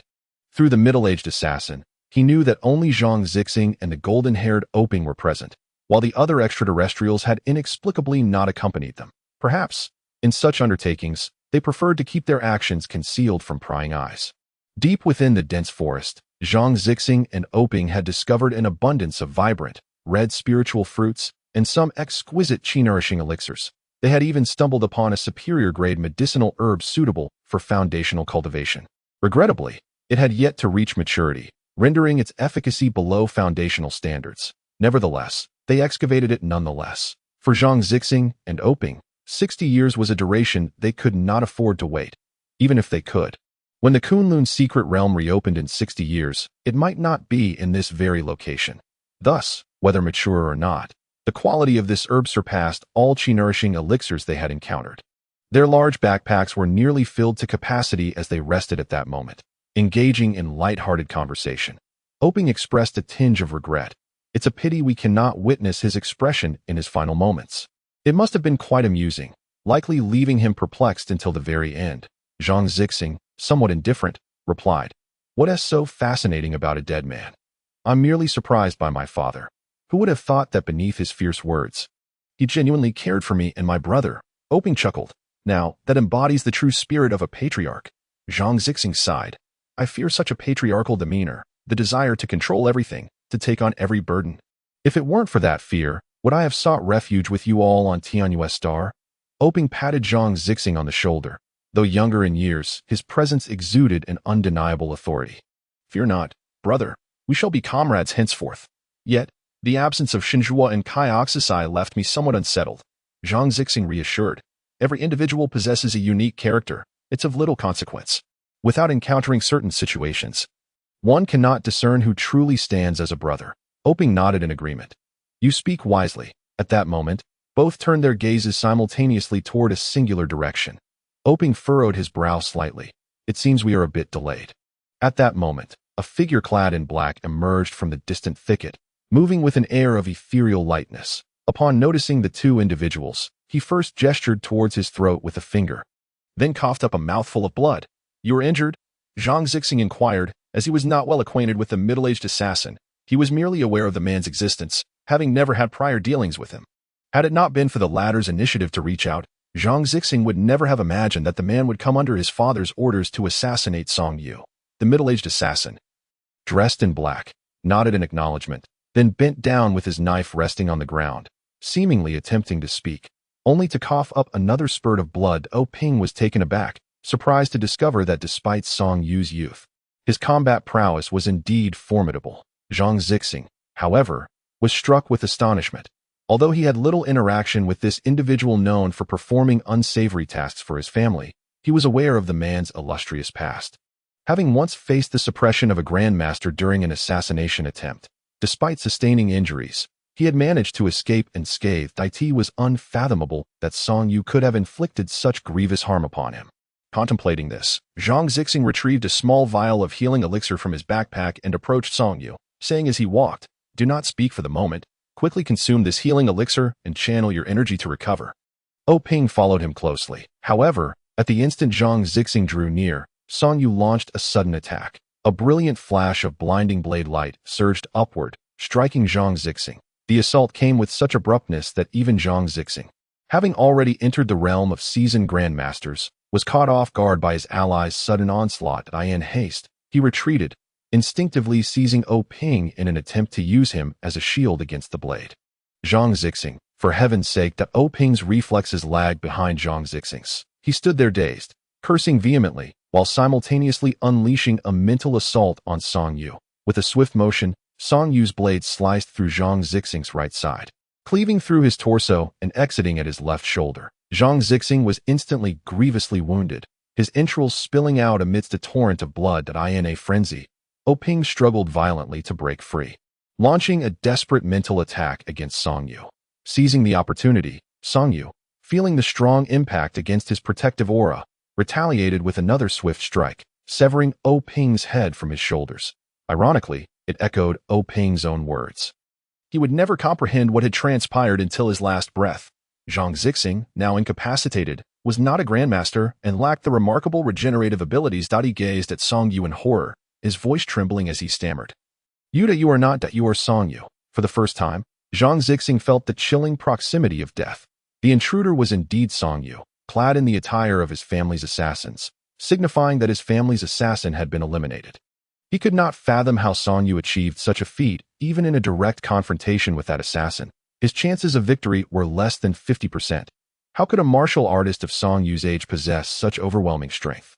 "No, I am the assassin who performed unsavory tasks for your family. It was he who could not tolerate you and thus sought your life." As Song Yu spoke, he advanced towards Zhang Zixing, brandishing his long knife. Zhang Zixing, when the heavens unleash rain, calamity befalls the wicked. You, being much older than I, should understand this principle. Standing before Zhang Zixing, Song Yu loomed above him, gazing down with an air of dominance. "Such a trivial matter. You first sought out this little golden retriever to employ cunning tactics against me with your mental prowess. Were it not for Chun-He awakening to the truth at a critical moment, I would now find myself languishing on a hospital bed, injured, and I would have to thank the heavens for their merciful gaze. Yet, the Zhang family is truly formidable. Not only do you and this little golden retriever conspire to bring about my demise, but your doting father also fears for the safety of his 30-something giant infant and has resorted to hiring powerful assassins to eliminate me. As for you, you may take your leave first." As Song Yu spoke, without allowing Zhang Zixing to utter another word, he raised his hand and swiftly severed his head. He did not wish to become a blood-soaked butcher, but these individuals pressed him relentlessly.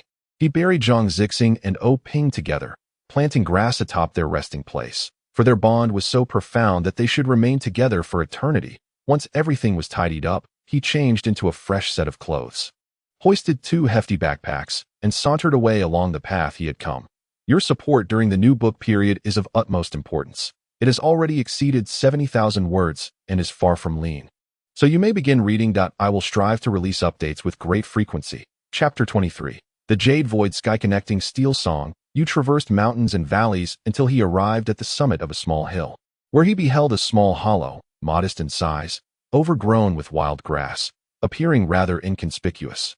Yet, he sensed something peculiar about this place, and, with a slight frown, paused to observe for a while before hesitantly making his way into the hollow.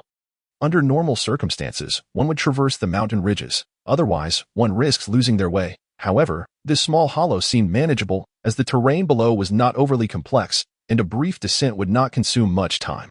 He found the place somewhat enigmatic. According to the principles of feng shui, this hollow was as ordinary as could be, and typically, it would not attract a second glance. Yet, based on the knowledge imparted to him by his teacher, this location appeared rather unusual. The concept of extremes giving rise to opposites suggests that sometimes, a landscape that immediately strikes one as impressive may not necessarily possess good feng shui. For what is visible to you is equally visible to others.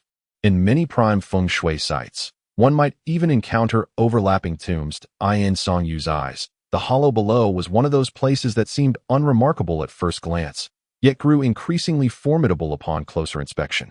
It was not a point where dragon veins were obviously connected, but according to the terrain's contours, there was indeed a mysterious energy converging within this small hollow. Employing the knowledge in his mind, Song Yu descended into the hollow and began his search. The area was eerily quiet. There were no animals, not even insects. Amidst the wild grass, which towered above him, Song Yu eventually discovered a dilapidated stele, slightly over half a meter in height, leaning askew and in a state of considerable disrepair. Indeed, there was something here. Song Yu felt a surge of joy. The application of knowledge is truly gratifying. He set down his two heavy backpacks and squatted before the crumbling stele to examine it closely. The portion of the stele exposed above the ground measured approximately 40 centimeters in length, 20 centimeters in width, and 15 to 16 centimeters in thickness. Its surface marred by the passage of time, exuding an air of antiquity. The stele had evidently been here for an indeterminate length of time. Obscured by wild grass and neglected by all, the front of the stele bore inscriptions, which did not belong to modern times, nor did they correspond to any ancient script familiar to humankind. It bears a resemblance to hieroglyphics. Song Yu recalled Confucius mentioning that such script belonged to a distant era of the Milky Way, a time now beyond ascertainable reckoning. Even Confucius, during his own studies of this script, expended considerable effort. Initially, when it was entrusted to Song Yu, he was rather reluctant to learn it. The complexity of the script made it exceedingly difficult to grasp using existing linguistic principles. It was only through Confucius's insistence that he ultimately mustered the resolve to study it. He vividly remembered how the master's wife would often lament, critiquing Confucius for teaching seemingly useless knowledge, questioning the purpose of learning such ancient scripts. What use is it to write codes? And even if you do, who else in this world would comprehend it? Confucius remained unperturbed, asserting that within every form of writing lies the wisdom of the ancients, and that each script represents a unique civilization of its own. Song Yu recalled the moment when Confucius finished this discourse, his demeanor suggesting he had more to convey, and Song Yu speculated that 4 additional words lingered unspoken, likely fearing that his wife would unleash a furious tirade upon hearing them.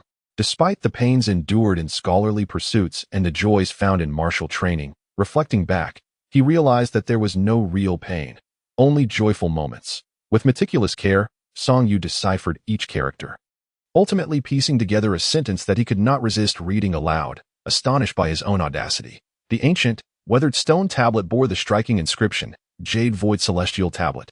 The smaller characters contained even more astonishing claims, stating that this tablet served as a portal to another realm. While it did not explicitly instruct how to traverse this ancient stone to access another world, the implications of the text were undeniably remarkable. In the hidden realms of Kunlun, within an unassuming hollow, an ancient, weathered tablet, its age indeterminate, recorded such astonishing words. Was this a jest by some ancient forebear? Yet, the inscription Jade Void Celestial Tablet seemed to herald its origin, Jade Void Palace. The foremost of the 3 pure ones, revered as the Grand Master by all Taoists. But was this not merely myth? Could it be that in the infinitely distant primordial age, such a deity truly existed, with their sanctum nestled within this Kunlun secret realm? As Song Yu gazed at the stone tablet, a somewhat juvenile notion crossed his mind. What if he were to drip his blood upon it? Would it not activate the tablet, thereby unlocking entry into a mysterious world? He recognized the absurdity of the thought, yet found it difficult to suppress. After much hesitation, he produced a small knife from his belongings, steeling himself as he made a small incision on his fingertip that proved somewhat challenging. His physical prowess had reached such heights that ordinary blades could scarcely pierce his skin, blood flowed forth. He hastily dripped it upon the tablet, fearing that his rapid metabolism would cause the wound to heal almost instantly. 1 drop, 2 drops, 3 drops. That should suffice, he murmured to himself, eagerly watching the ancient stone tablet, now stained with his blood. A minute passed, then 2.10 minutes elapsed without any sign of response from the tablet. Damn it. Song Yu felt utterly foolish, and he silently vowed within his heart that he would never speak of this matter to anyone, no matter the consequences. How utterly foolish, so foolish that it made him feel somewhat restless. That moment, a faint fluctuation suddenly emanated from within his body. Subsequently, the ancient stone tablet before him trembled slightly, resonating with the subtle wave within him. In an instant, the scenery before Song Yu transformed. He found himself in an immense space. This Song Yu was dumbfounded.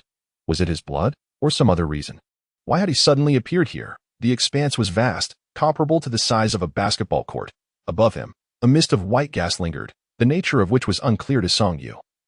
Yet it appeared to emit a luminescent glow, preventing the space from appearing dark. Surrounding him were ancient stone walls, constructed from massive, precisely cut stone blocks, each one colossal, evoking a sense of helplessness even in this seasoned warrior. Could it be that giants, towering several meters high, truly existed in ancient times? Or was the architect of this space a formidable cultivator? Upon closer inspection, he noticed unfamiliar runes etched into the stone walls, their age rendering them somewhat illegible, requiring him to draw near to discern any traces of them. Before him stood 3 doors upon the stone wall, each inscribed with a number in the same script as that on the tablet. From left to right, they were marked 1, 2, and 3. On the stone walls to either side, there were also 3 doors each, marked 4, 5, 6, and 7, 8, 9 respectively. The mysterious space within the tablet housed 9 ancient, enigmatic doors. Song Yu felt his heartbeat quicken. Could it be that the inscription was indeed true? Was this truly a portal to another world? Then, he noticed that the runes above the stone door, which had previously been dimmed to the point of near invisibility, flickered slightly. In the next moment, an unknown force surged forth from it, enveloping Song Yu entirely. He realized, to his dismay, that he could not move. This was rather frightening. He desperately wished to break free from this force and escape, but it was futile. No matter how hard he tried, his body remained utterly immobile. Then, the energy within him resonated once more with the force that surrounded him. Song Yu ceased to struggle, feeling a sense of wonder instead. He now understood that he possessed a force akin to thunder within him. Could it be that this was the very essence that allowed him to enter the tablet and resonate with the energies inside and outside? Moments later, the ancient door marked with the number 1 began to open slowly. Before Song Yu lay a swirling mass of energy. Then, he discovered that he could move again. Yet, as he gazed at the ethereal energy before him, he felt an unusual hesitation, for he did not know where this portal would lead. If it were like the Kunlun's secret realm, opening only once every 60 years, then by the time he entered and emerged, the world would have changed entirely, leaving his companion Qian Gu to live in solitude. Song Yu now adopted a cautious demeanor, refraining from rashly stepping through. He resolved to take the stone tablet with him, as it appeared small enough for him to carry effortlessly. Upon exiting, he resolved to consult the sage before making any decisions. He did not turn around. Instead, he retreated from the ancient stone door. Just a few steps back, the door silently and quietly closed behind him. Song Yu exhaled in relief, feeling justified in his hesitation to enter. If this was indeed a portal to another world, it was prudent to refrain from making hasty choices until he fully comprehended the origins of the stone tablet. However, it soon dawned on Song Yu that he faced a serious dilemma: how to exit. Chapter 24. Brother Qian, you can do it. Open sesame. Song Yu exclaimed loudly, yet received no response. Ancient ancestor, open the door, he added, his tone imbued with a hint of reverence. Still, there was no reply. Damn it, open the door for me. Song Yu's temper flared, and a powerful thought surged within him. I want to get out. In that instant, he found himself outside once more. Damn it, is cursing the only way? Song Yu reappeared amidst the wild grass of the small valley. Although he had only spent a brief half-hour within the confines of the stone tablet, it felt as though he had traversed through time itself. After taking a deep breath, an idea struck him: the expansive space within the stone tablet Could it not serve as a storage area? Holding two standard-sized backpacks, he recalled that each person had received one upon entry, while his own lay back at the Cultivation Academy, forgotten during his earlier confrontation with Zhang Zixing. Resolute, Song Yu thought. I shall return. In the next moment, he was once again enveloped in the interior space of the stone tablet. I want to go out, he declared, and he emerged once more. How amusing, like a child who had just acquired a new toy. Song Yu delighted in entering and exiting several times until fatigue finally compelled him to cease. He placed the two backpacks inside and prepared to uproot the stone tablet. As he adopted a posture akin to pulling up a willow tree. He felt the entire valley tremble gently. This was no illusion. It was a tangible occurrence. Immediately, a cacophony of thunderous winds erupted within the small valley. Startled, Song Yu halted his efforts to extract the stone tablet. And as he did, the unsettling tremors and thunderous sounds ceased. When he attempted to pull again, the vibrations returned, this time markedly pronounced, with the ground beneath him quaking noticeably. Simultaneously, he observed that the stone tablet had begun to illuminate with previously invisible runes. Despite his vigorous attempts to uproot it, the stone tablet remained steadfast, seemingly anchored in the soil, which, though not particularly firm, held it securely in place. This won't do, Song Yu exclaimed in frustration. Such a remarkable storage space, capable of accommodating even a small aircraft, would be a tremendous loss if he could not take it with him. Remembering he could control entries and exits with his mind, Song Yu focused on the stone tablet and commanded, "Come out." In an instant, the stone tablet soared from the earth, hovering before him. Song Yu stood in stunned silence. Could it truly be so? The portion buried in the ground was less than 20 centimeters deep, still adorned with fresh soil, yet the entirety of the stone tablet, over 60 centimeters tall, floated effortlessly before him.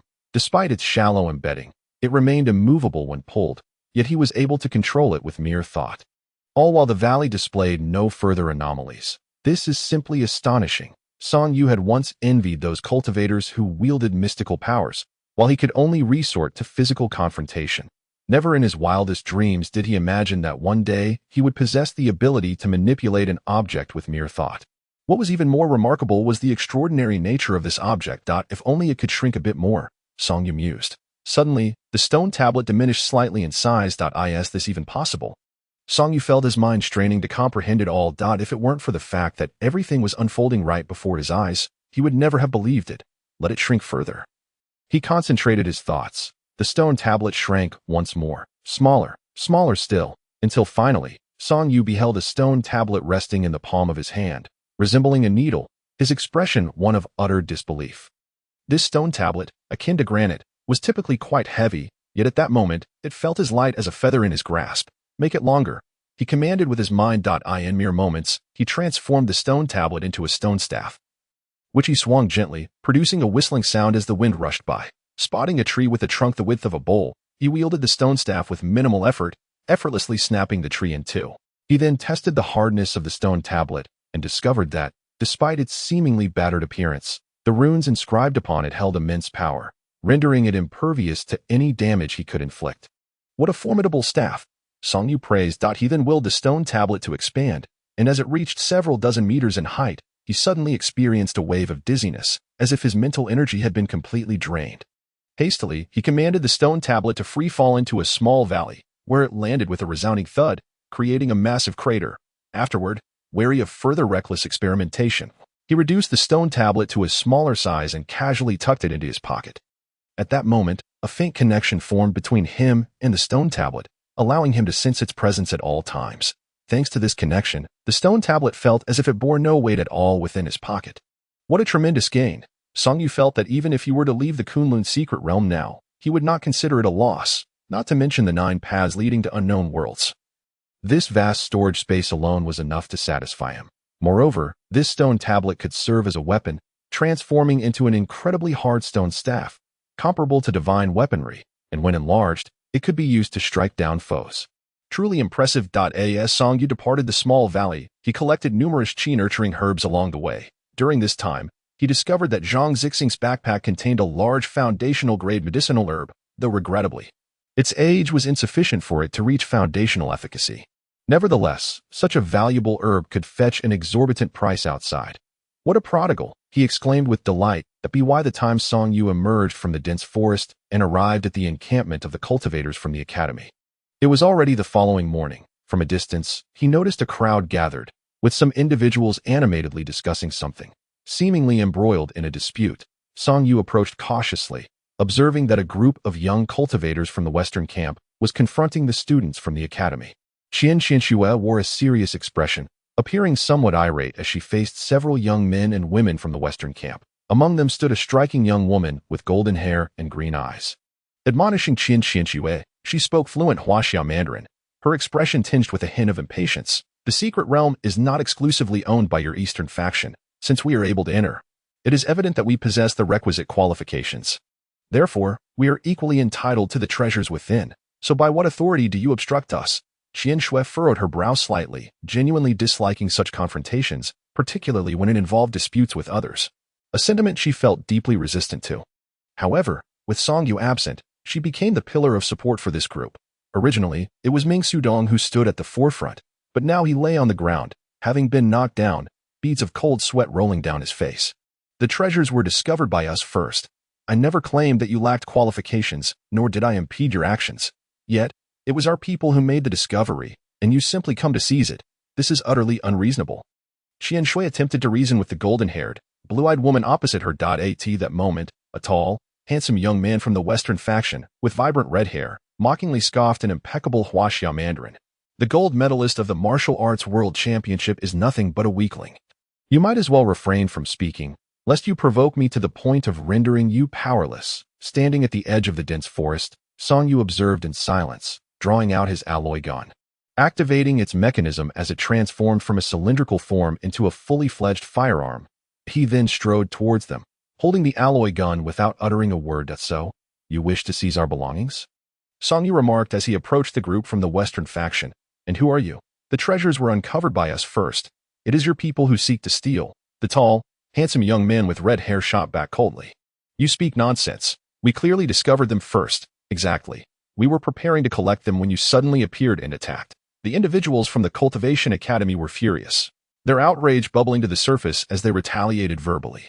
Alas, Song Yu sighed. When will these inexperienced fledglings truly mature? Having witnessed death firsthand, how can they still be so naive? Must I always bear this burden? Approaching the imposing red-haired youth, who stood nearly 2 meters tall. He pointed the alloy gun at him, declaring, enough with the chatter. Drop our belongings and prepare to either fight or leave. Reasoning? Establishing rules? It was not out of the question, but context and audience mattered. With a group before him that practically bore trouble seekers on their faces, what was there to discuss? Their language was clearly that of fists. Otherwise, how could little Ming lie on the ground? He cautioned Song Yu. Be wary of that red-haired fellow. He is a martial artist, and he possesses magical artifacts. I was just ensnared by his trickery. The tall red-haired youth sneered. If you lack strength, spare us the excuses. And who do you think you are? You wish to fight? Very well, let's oblige you. As he spoke, he charged forward, unarmed, showing no fear in the face of Song Yu's sharply pointed alloy gun, throwing a punch at him. Simultaneously, a familiar mental assault emanated from a bracelet worn by the red-haired youth, akin to a needle piercing directly into Song Yu's mental sea. However, it was thwarted by his protective aura. Then, with his empty hand, Song Yu retaliated with a powerful punch. Bang! The two hardened fists collided, producing a dull thud. The red-haired youth's expression shifted dramatically, causing him to retreat several steps. Song Yu advanced, aiming his alloy gun directly at the opponent's throat.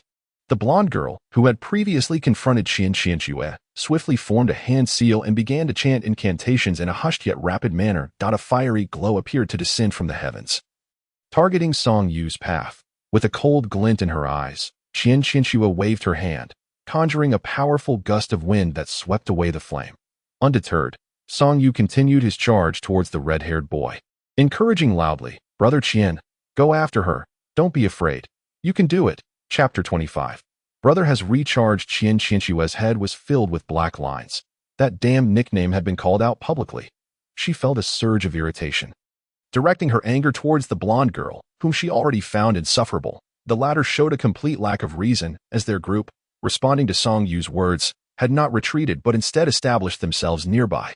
Not long ago, someone had discovered a rare spiritual herb of the qi-nurturing grade, ready for excavation, only to be ambushed by this group. Meng Sudong had stepped forward to intervene but was swiftly defeated. And the opponents had the audacity to claim they had discovered it first. Qian Qianxue was adept in both martial arts and magical practices, primarily focusing on wind-based techniques. Although she felt a twinge of anxiety facing the fire-wielding blonde, she was far from intimidated. First, she cast a wind attribute spell on herself, enhancing her agility and lightness, which, combined with her martial foundation, allowed her movements to be almost untraceable. In the blink of an eye, she had suppressed the blonde girl, rendering her nearly defenseless. Just as the latter summoned a flame, it was extinguished by the wind.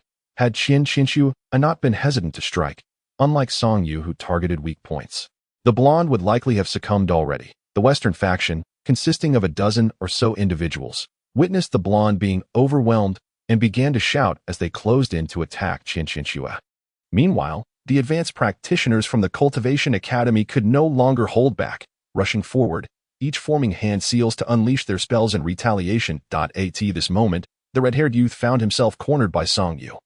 He activated the artifact on his wrist in a desperate attempt to disrupt Song Yu, but it was effortlessly thwarted by the invisible protective aura surrounding him. Although the red-haired boy possessed considerable martial skills, he was clearly outmatched by Song Yu, who had yet to reach the realm of a master. However, at that instant, a peculiar smile spread across the red-haired boy's face as he grinned at Song Yu. In the next moment, an explosion of rapid growth erupted around him, with numerous vines springing forth like serpents, coiling towards Song Yu. He was a natural practitioner from the Western faction.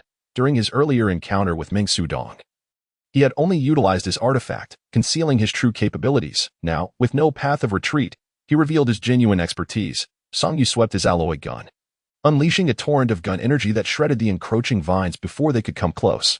The remnants flew apart, exuding an extraordinarily fresh aroma. The red-haired boy began to feel a sense of panic. Behind him lay a dense thicket, while the area around the altar was devoid of many animals. There were still formidable mosquitoes and toxins lurking within.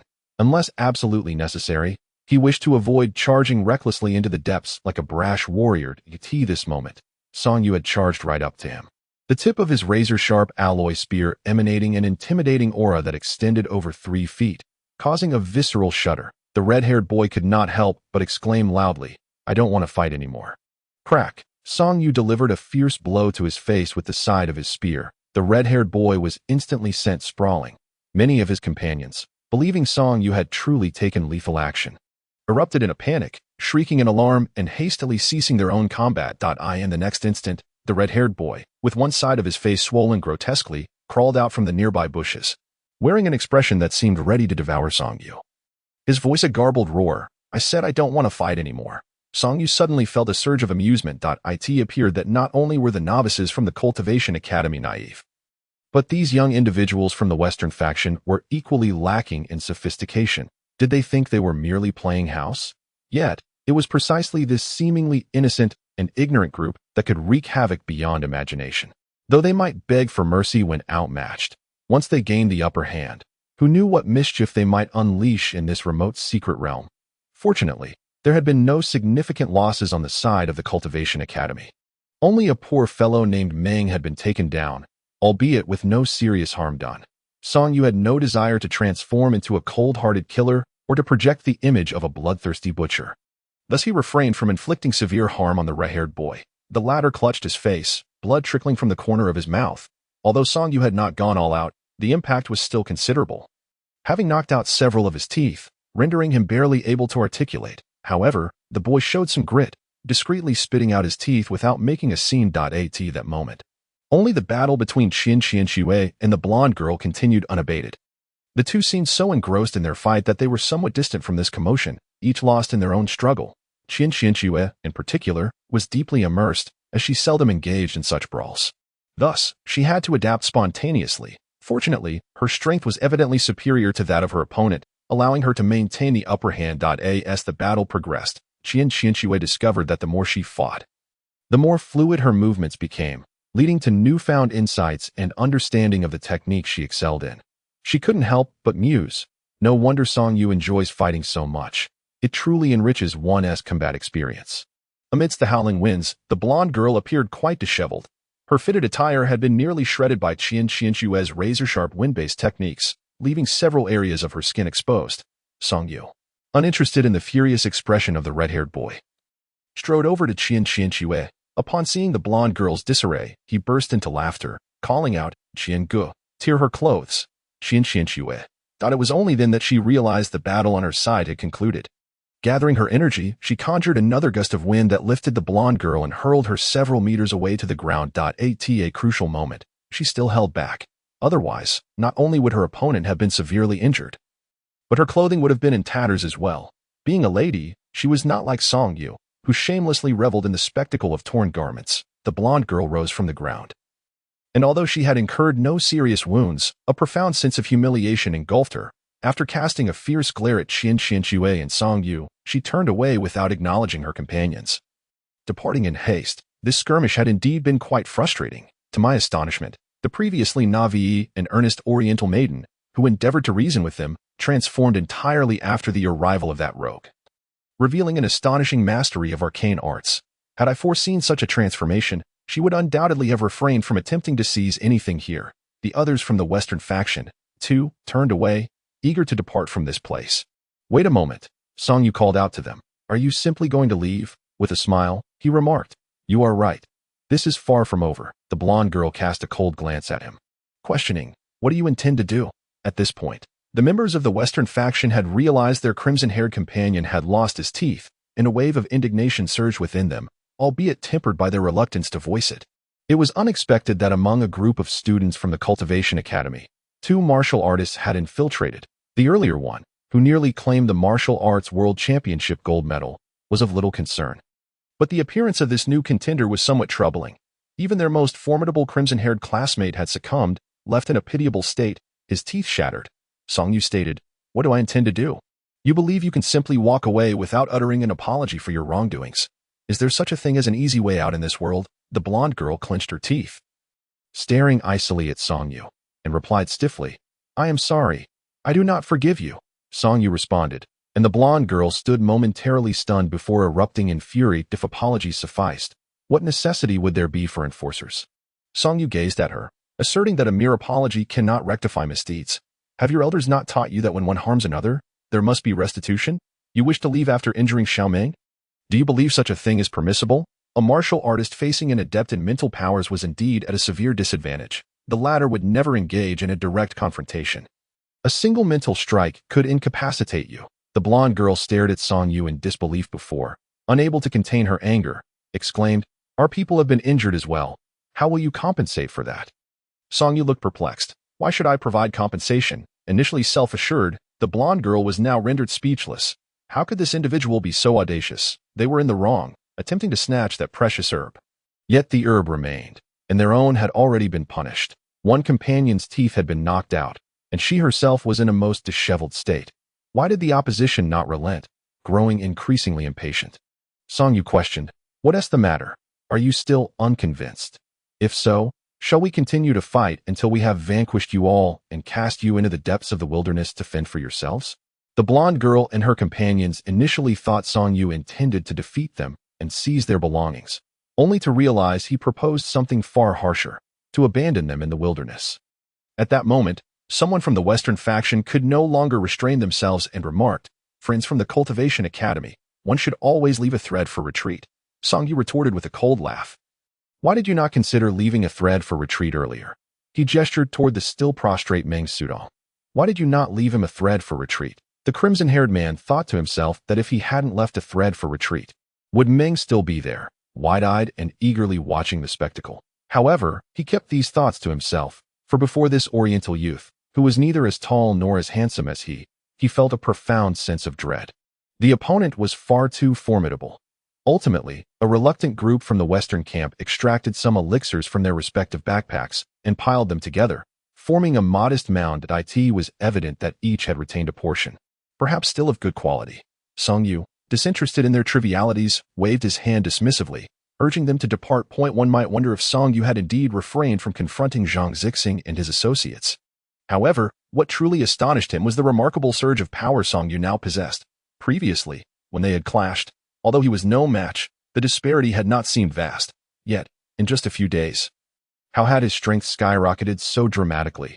Even attacks capable of disturbing his mental sea could be shrugged off. Could it be that he had acquired some magical artifact? No wonder he dared to seek retribution against Zhang Zixing's group. How have you become so formidable, Song Yu? Meng Sudong could not suppress his curiosity and inquired. Song Yu chuckled. I've invested some resources, you know. Meng Sudong was momentarily rendered speechless, a cascade of black lines adorning his forehead. Subsequently, Song Yu approached Qian Qianxue with a look of admiration. Qian Qianxue, he began, but she shot him a fierce glare with her autumn-like eyes. If you call me again, sister, you are truly remarkable, Song Yu praised with a smile. As the clock struck 3, he endeavored to provide more updates, urging everyone not to let the story languish and to engage enthusiastically in discussions, igniting the atmosphere. Chapter 26. The underground palace brother Qian is indeed a woman as swift as the wind. Especially in battle, when she unleashed her spells, she appeared particularly striking. Alas, her courage still left something to be desired. When faced with foes, she hesitated to strike, even when the enemy was at their doorstep. Resorting to a futile display of martial ethics, why not tear her opponent's garments apart? Song Yu mused. It was Meng Sudong who was astute, noting that though one had been knocked down, they had suffered no severe injuries, indicating that the adversary still possessed some awareness. Otherwise, that little red-haired fellow would have faced consequences far graver than merely losing a few teeth. Song Yu surveyed the crowd, focusing particularly on Qian Qianxue. Have you missed me? The others collectively hissed at him, while Qian Qianxue turned her head away, refusing to meet his gaze. This was a clear display of guilt. Song Yu reveled in delight. He then addressed the group. Let us go. I shall lead you to treasures. Following this brief skirmish, united against a common foe, the young, high-tier cultivators from the Cultivation Academy began to view Song Yu in a new light. Previously, he had been a source of annoyance. Both feared and bothersome, he would frequently instigate conflicts, leaving them no choice but to comply, and each encounter resulted in days of soreness. Just when they hoped he would disappear, he would reappear. Thus, at the moment these students ascended to the 7th level of Qi Nourishing, becoming high-tier cultivators, they resented the existence of such a vexing regulation imposed by the authorities. Why were they not allowed to act freely once they reached a higher tier? Had all those years of beatings been for naught? Now, they finally witnessed Song Yu dominating others. In truth, when Song Yu had dealt with Zhang Zichen earlier, many had already begun to change their opinions about him. Now, stepping beyond the gates of the academy and into this realm governed by the laws of the jungle, they truly understood the fortune of having someone like Song Yu by their side. Leading the group onward, Song Yu directed them towards their intended destination. As the saying goes, a mountain appears nearer than it truly is. The area Song Yu had chosen seemed close at hand. Yet as they progressed, it became evident that the distance was far greater than anticipated. Before the practitioners established their foundations, the majority possess rather poor physical fitness, often inferior to that of an average person with commendable physical attributes. Individuals like Qian Shui, who excel in both martial and magical arts, are indeed a rarity. Thus, as this group ambles along, their pace is far from brisk. Fortunately, the secret realm is replete with treasures, those spiritual herbs that the locals disdain are, for the individuals present, each a significant fortune. Even if one has no personal use for them, selling them could yield substantial monetary gain. In the modern world, a single coin can thwart even the mightiest of heroes. Without wealth, one cannot progress. Though these young individuals have yet to truly enter society and face its harsh realities, they are nevertheless aware of the value of money, which fuels their exuberance as they enthusiastically gather various herbs. A few fortunate souls even stumble upon some precious metallic ores. Among this group are those specializing in alchemy, as well as those focused on weapon forging, well-versed in numerous rare metals. One individual stumbled upon a fist-sized, gleaming piece of metal, nearly crying out in excitement. "Copper Mother, this is Copper Mother," he exclaimed jubilantly. Someone nearby remarked enviously, "This substance is even more valuable than gold. Such a sizable piece of Copper Mother is worth at least several million." Song Yu, feeling somewhat bewildered, found the realms of alchemy and weapon forging to be his knowledge gap, and he could not help but glance at Qian Shui beside him. She quietly elucidated. Copper Mother is added during the crafting of magical tools to enhance their power. This material is quite precious. Students of weapon forging typically substitute it with refined copper in class. A piece this large is already considered a luxury. Song Yu felt a pang of envy. And the nearby Xiaomeng echoed this sentiment. Having knowledge is truly advantageous. Little Song, why are you not familiar with these matters? Subsequently, another individual discovered a nest of spiritual swallows atop a cliff. The market value of Swallow's Nest is already quite high, but the worth of spiritual Swallow's Nest is exponentially greater, often dozens to hundreds of times that of ordinary ones. 500 grams can fetch tens of thousands, or even up to 1 million. As for its efficacy, it bears little relation to cultivation. Primarily serving as a beauty treatment. It is said that consuming 500 grams of spiritual swallow's nest can rejuvenate one by at least 3 to 5 years. Countless women would willingly deplete their fortunes for such a treasure. Coincidentally, the one who collected the spiritual swallow's nest was a young and lovely maiden. Without hesitation, she carefully wrapped the nest and placed it at the top of her backpack. Fearful of crushing it and impairing its quality, Song Yu noticed that even Qian Shui's eyes revealed a hint of envy, unlike her indifference towards the copper mother or other precious herbs. This was evidently a matter of universal appeal to women, transcending age. After a few hours of arduous trekking, the group finally arrived at the area Song Yu had set his sights on, only to discover that someone had already beaten them to it. Upon seeing Song Yu and his companions, the individual paused momentarily before his gaze settled on Song Yu, exclaiming, "What a coincidence!" Internally, he cursed, wondering how that clumsy Song had also come here. As a mere martial artist, it was already astounding that he understood such obscure ancient texts. Could he possibly have knowledge of feng shui as well? Song Yu recognized the person before him as the notorious grave robber. Xiaoqi, known for his cunning tricks, he secretly cursed his misfortune, having forgotten that this little rascal, who spent all day digging holes, must possess considerable expertise in feng shui. "What brings you here?" Song Yu inquired. "Hee, it signifies that we are destined to cross paths," Xiaoqi thought to himself, cursing silently, while wearing a beaming smile on his face. "Let us be frank. I have my eye on this place." Song Yu regarded Xiaoqi with a sincere expression, as if pleading. "How about you choose another spot?" Xiaoqi felt an urge to roll his eyes, thinking to himself that he had arrived first. Does he not understand the concept of first come, first served? However, observing the overwhelming numbers on the opposing side, he realized that confronting them directly would be futile. Besides, the treasures hidden in this location were far too vast for just one or two individuals to consume. He smiled at Song Yu and said, "Don't be so stingy. How about we make a bet? Whoever finds it first wins. What do you say?" Song Yu studied him intently. "What do we gain if we win? And what do we lose if we fail?" He chuckled. "Do you think I consider you a consultant?" Standing at a height of 175 centimeters, Xiaoqi appeared somewhat diminutive before Song Yu, who towered over him by 10 centimeters. He patted his chest, attempting to convey his sincerity. "Of course, I am an expert in this field. Is it not a bit shameless for you, an expert, to compete with me in locating the auspicious spot?" Song Yu queried. The surrounding crowd was utterly perplexed, unable to grasp the nature of their conversation. Qian Xinshui recognized the slender young man from his previous appearance selling antiques, yet she was baffled as to how. After just one encounter, he seemed to converse with Song Yu as if they were old acquaintances. Xiaoqi scratched his head, then suddenly smiled apologetically. "Forget it. I won't challenge you on that. You clearly exude the aura of a true powerhouse, daring to confront even the beings of the secret realm. Why should I lower myself to your level? Please don't chase me away. Let us search together. I still have some utility." Song Yu feigned innocence. "What beings of the secret realm? Are you referring to when I chased after you into the jungle?" He suddenly lowered his voice, whispering into Xiaoqi's ear, "That was merely to showcase my prowess in front of the girl I fancy. I was just putting on a show." Xiaoqi retorted, "I can't believe you. Who would joke about their life to show off? Besides, that girl is right beside you. It's not like you've shown much interest." He was acutely aware of the overwhelming aura that had emanated from Song Yu at that moment. Yet he refrained from exposing him, considering that they were in a secret realm, and who knew if there were beings of the secret realm observing them from the shadows. His elders had taught him from a young age to remain discreet when outside, to avoid causing trouble at all costs. For him, being low-key was an impossibility. He was inherently radiant, unable to conceal his brilliance. However, he agreed with the principle of avoiding conflict. So shall we team up? Xiaoqi suggested, his eyes darting towards Qian Xinshui and her group. "Boss, I assure you my support is top-notch." After contemplating for a moment, Song Yu decided that allowing him to stay wasn't a significant issue. After all, he had previously extorted a considerable sum from this lad, and the contents of the jade slip had proven of little use to him. He could consider it a personal favor. "Fine, but you must follow my lead," Song Yu stated. "Absolutely." Xiaoqi readily agreed. Just then, Meng Sudong could no longer contain his curiosity and stepped forward to ask, "Song Yu, what are you two discussing? This place. Is there any distinction?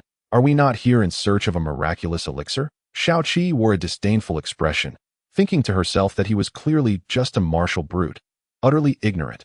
What significance does an elixir hold? "I suspect this location conceals a grand tomb." Xiaoqi made a startling remark, then added, It could also be a subterranean palace at a tomb. A subterranean palace? The individuals present were far from ordinary. Upon hearing these words, their breathing grew somewhat hurried, and even Qian Shui's eye sparkled with intrigue. What is truly the most valuable treasure in the secret realm? This is rather difficult to ascertain. In the eyes of an alchemist, various herbs hold the utmost value. For a blacksmith, rare metals like copper mother are highly coveted. Ordinary cultivators desire everything. Yet, the one place universally acknowledged as a treasure trove is the subterranean palace within the secret realm. For it is in such places that authentic and invaluable cultivation techniques may be found. No matter how plentiful the resources, they pale in comparison to a supreme method of cultivation, even if such techniques are not accessible to everyone. Their worth is unequivocal. Someone questioned on the spot. How could there possibly be a subterranean palace here? Those who dwell in this secret realm year-round would have discovered it long ago if it existed. Xiaoqi smiled faintly. Do you believe everyone can discern the presence of a subterranean palace? Furthermore, even if one could perceive it, without the requisite knowledge, entry would be utterly impossible. Attempting to force one's way in would risk one's very life. Another interjected. Indeed, it is said that once someone led an army of hundreds of thousands, intending to excavate the empress's tomb, but they couldn't even locate the entrance to the burial passage. Not finding a single hair despite leveling an entire mountain. Quite right, that was merely the tomb of an ancient earthly sovereign. The true burial sites or subterranean palaces of genuine cultivators are far more intricate. Unless one is an expert in this domain, it is futile to even contemplate such matters. Xiaoqi exuded an air of pride, as if she were such an expert. Song Yu maintained a stoic expression, uninterested in engaging with the monkey-like Xiaoqi. Earlier, he had discerned the anomalies of this place through the divination techniques taught by his master. After acquiring the Yusu Tong Tian steel, he felt a faint, almost imperceptible connection to this location. The closer he drew, the more intense that indescribable sensation became. When Xiaoqi proposed a wager to see who could locate the entrance to the subterranean palace first, he realized he could simply walk there directly, requiring no search whatsoever. However, Song Yu was reluctant to reveal his peculiar abilities. Clearly, the steel concealed secrets even greater than that of the subterranean palace. And he wished to keep this matter to himself. Since there was one willing to leap forward, let them showcase their prowess. Just then, from the nearby dense thicket, the sound of applause resonated. Wonderful. This young friend appears to be a genuine expert, truly knowledgeable. Might you guide us in exploring the subterranean palace here? Chapter 27. A gathering. With this voice, an elder emerged from the woods. Appearing to be around 50, sporting a tuft of goat-like beard, and dressed in attire that was both ancient in style and somewhat worn, the elder's eyes sparkled with admiration, and a smile graced his face. Exuding sincerity, he was accompanied by several young individuals, their garments strikingly similar to those of the others, yet appearing quite new. Secret realm dwellers. The individuals present almost instantaneously rendered their initial judgments regarding the newcomers. Although over 1,000 had entered, making it improbable for everyone to have encountered one another, the demeanor of these individuals starkly contrasted with that of the others. Particularly, the attire of the elderly man appeared woefully outdated, a relic long abandoned by society. Xiaoqi struggled to swallow, chiding himself internally for his indiscretion. Why could he not rein in his tongue?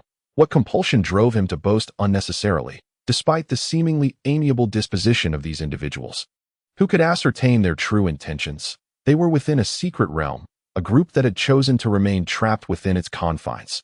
Thus, they were under no obligation to adhere to the laws and customs of the outside world. They could easily eliminate anyone who crossed their path and depart without consequence, for the outsiders were ill-equipped to confront them. Familiarity with the terrain and the luxury of time were theirs, while the entrants from the outside world, unless they wished to remain indefinitely, were bound to be apprehensive about their ability to escape. The elderly man approached with a smile, surveying the gathered crowd, seemingly reflecting on the passage of time. How swiftly the years have flown. The youth of today brings such delight. Fear not, for I harbor no ill will towards you. When I first entered, I was but your age, a young soul like yourselves. His demeanor appeared cordial, offering a measure of reassurance to the crowd. However, the younger companions accompanying him regarded the onlookers with less benevolence, their scrutinizing gazes lingering especially upon the lovely young women, such as Qian Shui. Yet, perhaps out of deference to the elder, these young denizens of the secret realm refrained from speaking. The elder addressed Xiaoqi. Indeed, a vast subterranean palace exists here, but it is fraught with peril. We have attempted to venture inside on several occasions, all to no avail. It is unexpected to encounter an expert among this cohort of aspirants. He smiled, adding, you need not harbor concerns. The outside world may depict the denizens of the secret realm as fearsome, seemingly your natural adversaries. Yet I too was once among them, that I have family and friends beyond this realm, and my moral compass remains intact. I would not stoop so low as to harm you youthful souls. Of course, it is undeniable that treasures lie within the palace, he declared with gravity. Should fortune favor us with entry, I assure you, whatever one discovers shall rightfully belong to them. Should anyone dare to act unscrupulously and seize another's possessions, I shall offer my support. The assembly of young individuals exchanged glances, uncertain of how much truth lay within the elder's words. No one dared to place their complete trust in his assurances. Song Yu discerned that the elder would not depart, leaving them with two choices, either to feign an inability to access the palace and leave, trusting the elder would not resort to violence like the previous inhabitants of the secret realm, or to accept the elder's proposal, exploring the palace together with the understanding that whatever was found would belong to the finder. Although he was skeptical, he hesitated to abandon the prospect of the palace so readily, particularly as the Tai Su Tong Tianbei incessantly urged him towards the entrance.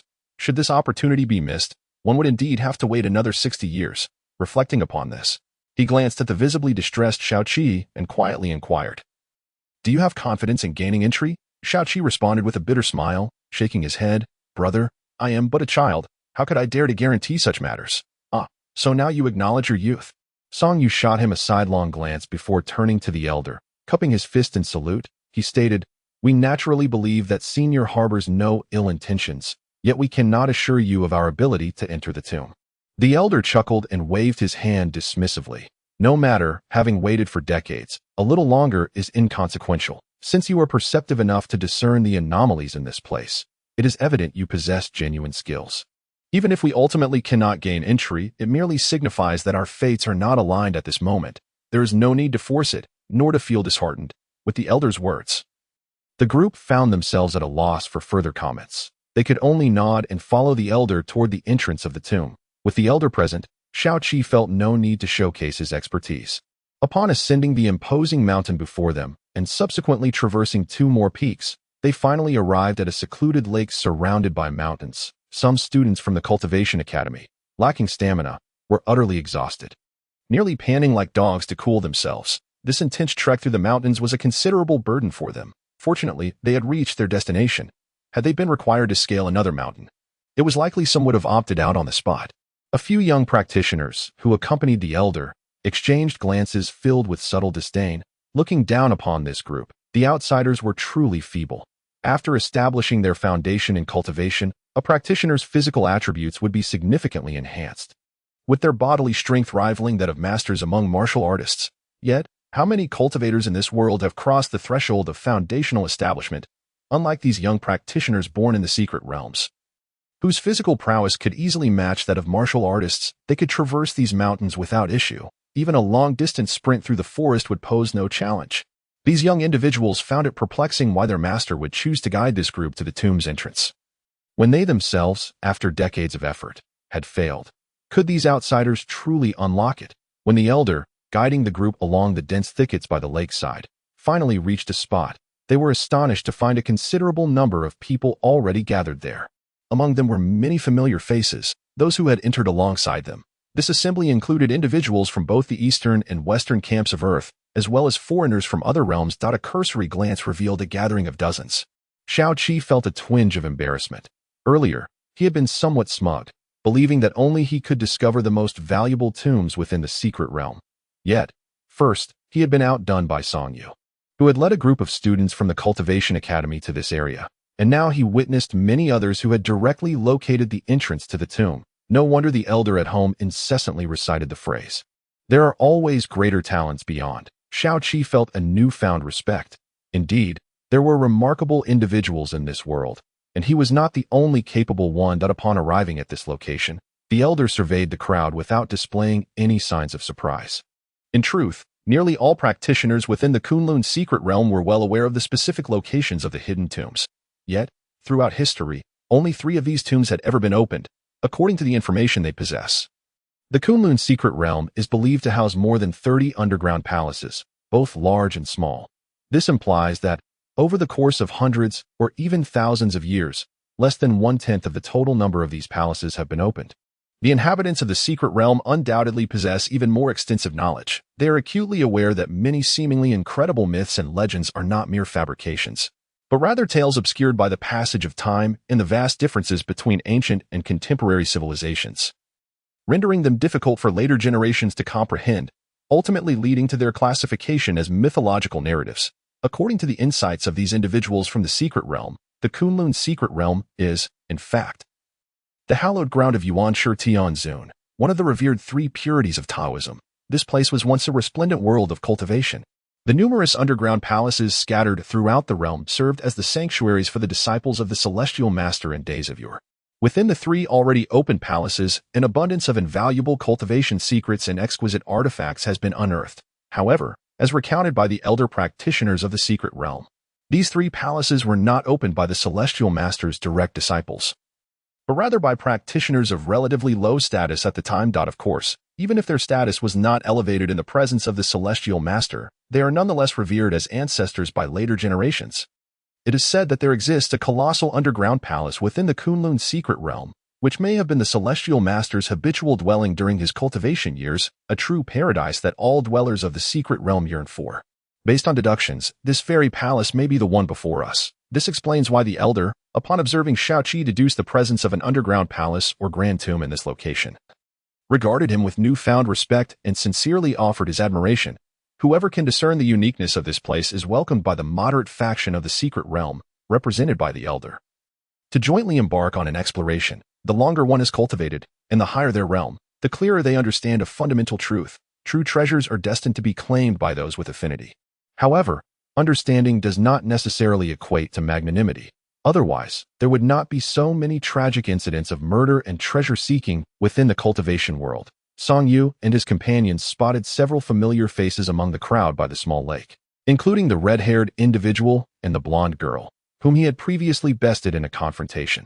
Upon seeing them approach, those individuals cast unfriendly glances and began whispering among themselves, drawing the attention of numerous onlookers towards Song Yu. At this moment, the Taisu Tong Tian steel upon Song Yu's person exhibited a marked change. It was no longer the faint presence that had previously offered him a vague sense of awareness. It was now restless. Were it not for Song Yu's mental restraint, it seemed as though it would leap forth on its own accord, eager to race towards an unknown destination. The outsiders gathered at the small lakeside were filled with excitement. They had not anticipated that they would witness such a potentially once-in-a-millennium event. The tombs of great cultivators in the mortal realm often yield numerous top-tier artifacts and cultivation secrets. What treasures might emerge from the underground palaces of the secret realm? Said to be the sanctuaries of divine practitioners, those hailing from esteemed cultivation families are privy to even more information. Over the course of thousands of years, the Kunlun secret realm has seen the unlocking of merely 3 underground palaces. Among those who have previously participated in such events, most have successfully established their foundational cultivation shortly after their emergence. Whether they could similarly achieve this if another palace were to be opened remains uncertain, but they would undoubtedly be inscribed into the annals of history alongside it. If one were to acquire the pinnacle of cultivation techniques and artifacts from the subterranean palace, would the path to successfully establishing a foundation and stepping into the realm of terrestrial immortals still be a distant dream? According to ancient texts, in a time long past, cultivation was far more accessible than it is today. Those revered as terrestrial immortals in the present, such as the foundation establishing practitioners capable of traveling 1,000 miles a day, were merely novices embarking on their journey in that illustrious era of cultivation. This notion garners belief from some, who uphold it as a guiding principle, while others dismiss it as impossible. Nevertheless, every practitioner existing in the present yearns to step into the realm of foundation establishment within their lifetime. Aspiring to become a true cultivator, the subterranean palace before us, once opened, presents opportunities within reach. This allure even stirs a sense of excitement within Song Yu, who is incapable of cultivation, let alone the others. Particularly among the group of fledgling students from the Cultivation Academy, their unspoken desires are betrayed by the expressions etched on their faces. Just then, another individual approached from afar, their voice tinged with a coldness as they remarked, "Why are there so many people gathered here? What a sight! Those uninvolved should withdraw swiftly. This is not a place for you." Today marks the second update. Brothers, please cast your votes. The plot has begun to unfold. It is time to pursue the updates. Chapter 28. The Three Realms of the Master. The newcomer exuded a commanding presence, their demeanor firm and even before their arrival, they began to scold, clearly regarding the group of young trialists from the outside world with disdain. Almost everyone present felt a surge of dissatisfaction, yet none dared to retaliate immediately. Instead, the elder Miao Chong, who had accompanied Song Yu and Xiao Qi, responded with a gentle demeanor. Whether the subterranean palace can be opened remains uncertain. Everyone has gathered here in hopes of seizing an opportunity. Whether from the secret realm or the mortal realm, we are all of the same lineage and kin, and there is no need for such a dismissal. Among the group approaching from a distance, a middle-aged man with a cold expression regarded the elder and said, "Miao Chang, when did it become your turn to play the benevolent one?" This very middle-aged man had just scolded the crowd. And now he did not spare even the elder Miao Chang, displaying an overtly domineering attitude. Those accompanying him couldn't help but mock, a mere warrior, yet it is already a feat for the secret realm to tolerate your presence. You would do well to avoid trouble. Laughter erupted among the group accompanying the middle-aged man. The young individuals beside elder Miao Chang flushed with embarrassment, feeling quite stifled. They as cultivators who entered the path through martial prowess. Their status within the secret realm was not particularly high, often subjected to disdain. However, the vastness of the secret realm, combined with its sparse population, had allowed for a semblance of harmony until today. When this new group showed no regard for them whatsoever, Miao Chang felt quite uncomfortable, unable to maintain his composure in front of the younger disciples from the mortal realm. He looked at the middle-aged man and, maintaining his calm demeanor, remarked, "We are all practitioners. There is no need to look down upon warriors. A warrior has a day to reason. It's not that they wish to reason. Do you think they do not want to fight? The crux is that they cannot win. Enough. We are all inhabitants of the secret realm. Let us extend a modicum of courtesy to him. Miao Chang, you should depart swiftly. Whether the underground palace opens or not holds little significance for you." A woman in her 40s, still possessing an alluring charm, spoke with a light laugh. Song Yu and the group of newcomers were somewhat bewildered. Was it not said that the inhabitants of the secret realm were united? Yet here they were, the first to stir discord among themselves. The members of the Cultivation Academy held a generally favorable view of Miao Chang. Previously, they had perceived him as somewhat insincere, but in this moment, it seemed they may have wronged him. After all, given the current circumstances, if he chose to remain silent, no one could justifiably blame him. Miao Chang turned to the woman in her 40s and calmly stated, "Wang Jing, we entered the secret realm together back in the day, and our friendship over the years has been commendable. Are you truly willing to become a cold and heartless inhabitant of the secret realm?" Severing all ties with the mortal world, Wang Jing responded with a faint smile, "Miao Chang, I am not like you. I am a cultivator, unburdened by earthly ties. Unlike you, who has many family and friends on that side. I advise you, if you genuinely wish to protect these mortals, it may be wiser to lead them in search of some valuable spiritual herbs and then exit together. If you delay any longer, you may find yourself aging here, buried in this place." Miao Chang sighed softly and shook his head slightly, then turned to the middle-aged man and said, "Wang Su, this secret realm does not belong to any individual or organization. Moreover, the underground palace has yet to be opened." Just then, the ground in the vicinity of the underground palace entrance began to tremble gently. Following that, vibrant clouds of myriad colors ascended. "My goodness, the underground palace has opened. Is it truly happening?" The crowd could not help but exclaim in astonishment as they gazed toward the spectacle. Even Wang Su and his companions were momentarily stunned. They visited this suspected residence of the celestial sovereign almost every year, yet had never witnessed any signs of impending activation. Their current visit was not intended for entry into the underground palace, but rather to locate someone. His youngest son and several young disciples had stealthily slipped away 2 days prior and had not returned, leading them to speculate that the group might be seeking trouble with these outsiders. However, with no news, their concern had compelled them to search for their whereabouts. To their surprise, they found a large assembly of outsiders gathered at the suspected residence of the celestial sovereign. Further aggravating Wang Su's already restless heart. To make matters worse, he spotted Miao Chang, whom he typically looked down upon, openly defending these outsiders. Thus, he decided to abandon any pretense and reprimanded them directly. He never anticipated that the underground palace would open at such a moment. They had made scarcely any preparations. As the vibrant clouds continued to rise, a massive stone door gradually materialized, towering over 10 meters high, adorned with intricate runes that emanated a heart-pounding pressure. In the next instant, the stone door swung open. Instantly, a torrent of magnificent spiritual energy surged forth. That moment, Excitement illuminated the eyes of nearly everyone present.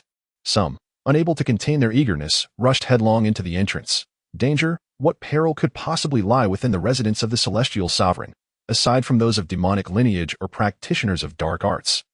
How many would turn their abode into a labyrinth of traps and ominous spirits?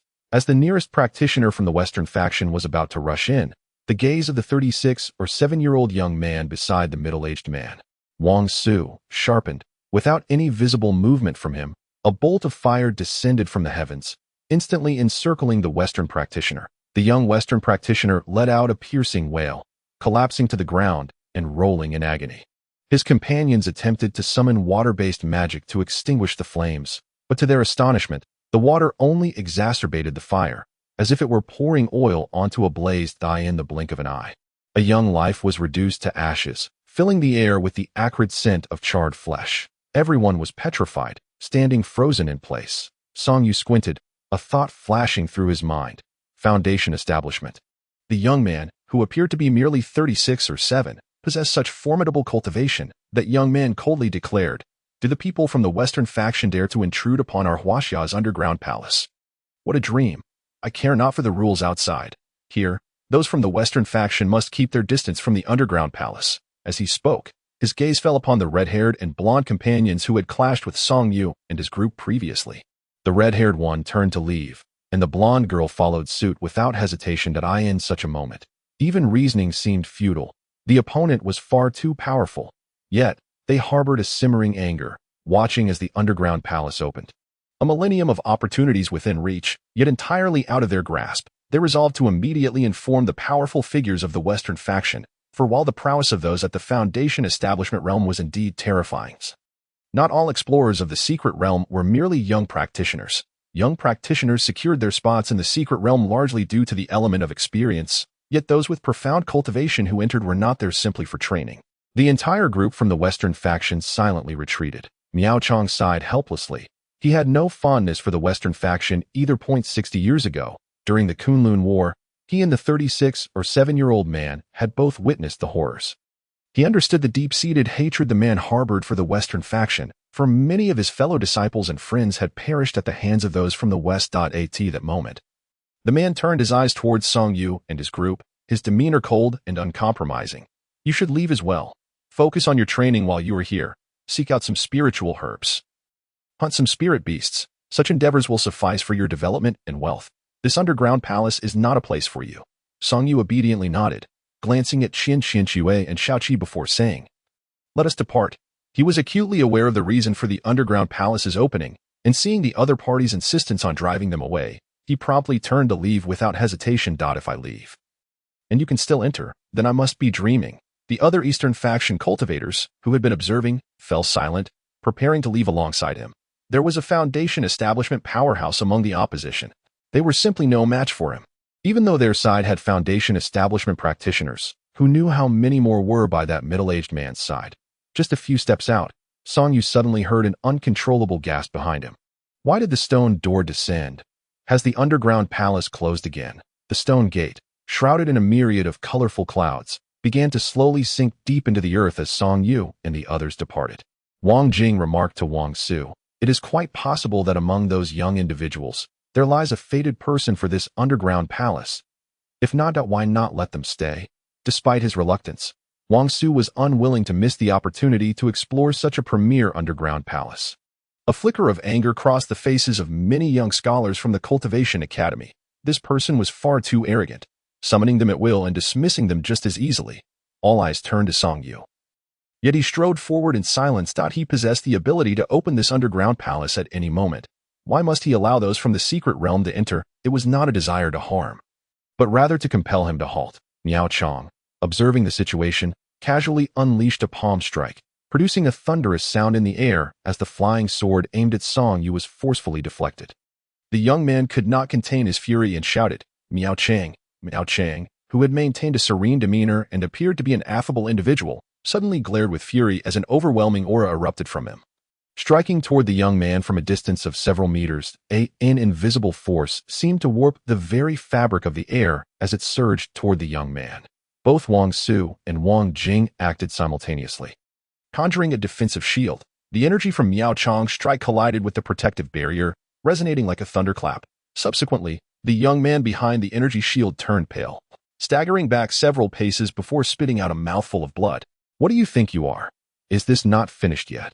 In the Kunlun battle of my youth, I have slain countless cultivators. Miao Chang's voice remained remarkably calm, devoid of significant emotional fluctuation, yet none among those present, including Wang Jing and Wang Su, dared to offer a rebuttal. Song Yu gazed at Miao Chang, his eyes igniting with realization that a grandmaster of martial arts. Little did he expect that this seemingly mild-mannered, often ridiculed, good-natured man possessed such formidable strength. When a grandmaster of martial arts faces a foundational cultivator, the outcome is indeed uncertain.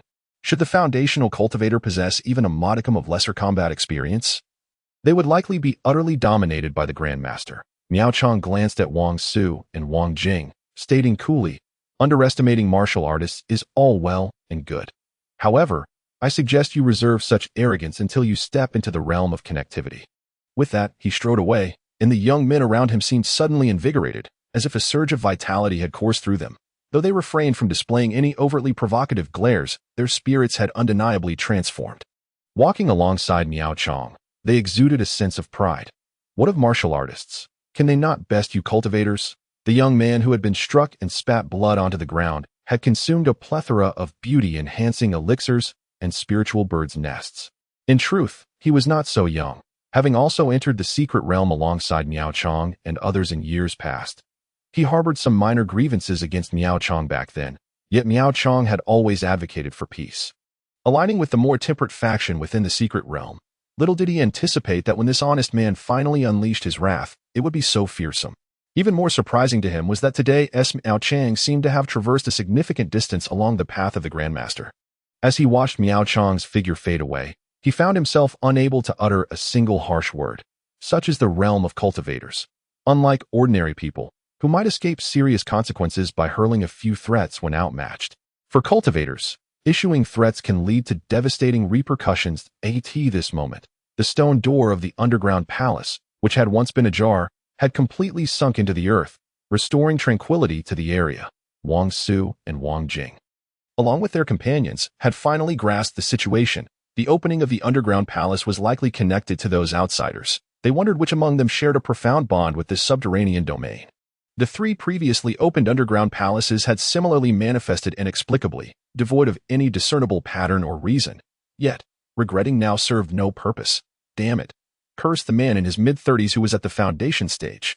Miao Chang, the old thief, seeks to monopolize the resources of the underground palace. Someone inquired, "What about those children?" Wang Su replied indifferently, "Let us not search for them for now. We will wait right here. If they encounter any mishap, I will annihilate every one of these outsiders. None shall escape." Song Yu and the others had not ventured far. In truth, they were all reluctant to leave, except for Song Yu. None could fathom why the entrance to the underground palace had appeared and vanished so abruptly. The thought of missing a once-in-a-thousand-years opportunity left a bitter taste in their hearts. They lingered near the small lake when Miao Chang caught up from behind, primarily suspecting that Xiao Qi harbored some secret. After all, it was this young man who had first pointed out the uniqueness of this place, and he seemed quite confident about entering the underground palace. One should never judge a book by its cover. Ambition is not confined to age. Miao Chang had never underestimated the youth. During the Kunlun battle, many extraordinary young talents had displayed unparalleled prowess. Indeed, Wang Jing and Wang Su's group had once been renowned young prodigies themselves, having entered the foundation stage soon after remaining in the secret realm, becoming the envy of countless others, akin to terrestrial immortals. Thus, it was illogical to hold disdain for these young outsiders. Aside from the second and third generations born within the secret realm, who among them had not come from the outside world? "Miao Senior, I must thank you for rescuing us just now," Song Yu said, approaching Miao Chang. After all, he was a martial arts grandmaster, akin to the revered master and teacher, an idol for all martial artists.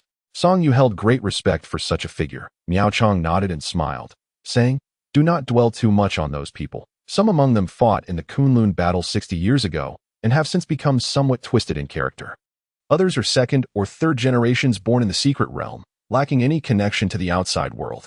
Song Yu nodded in understanding, smiling. "I comprehend. At that moment, Miao Chang scrutinized Song Yu carefully, a look of surprise crossing his face. "Young man, how old are you this year?" Too young, Miao Chong exclaimed, astonished that merely 18 that you are already nearing the second realm of a grandmaster, becoming a seasoned master. At this moment, Xiao Qi could no longer contain his curiosity and asked, Miao Senior, are there different realms for grandmasters? It is said that extraterrestrial beings possess the most advanced high-tech products capable of calculating the combat strength of cultivators and martial masters beneath the foundational level.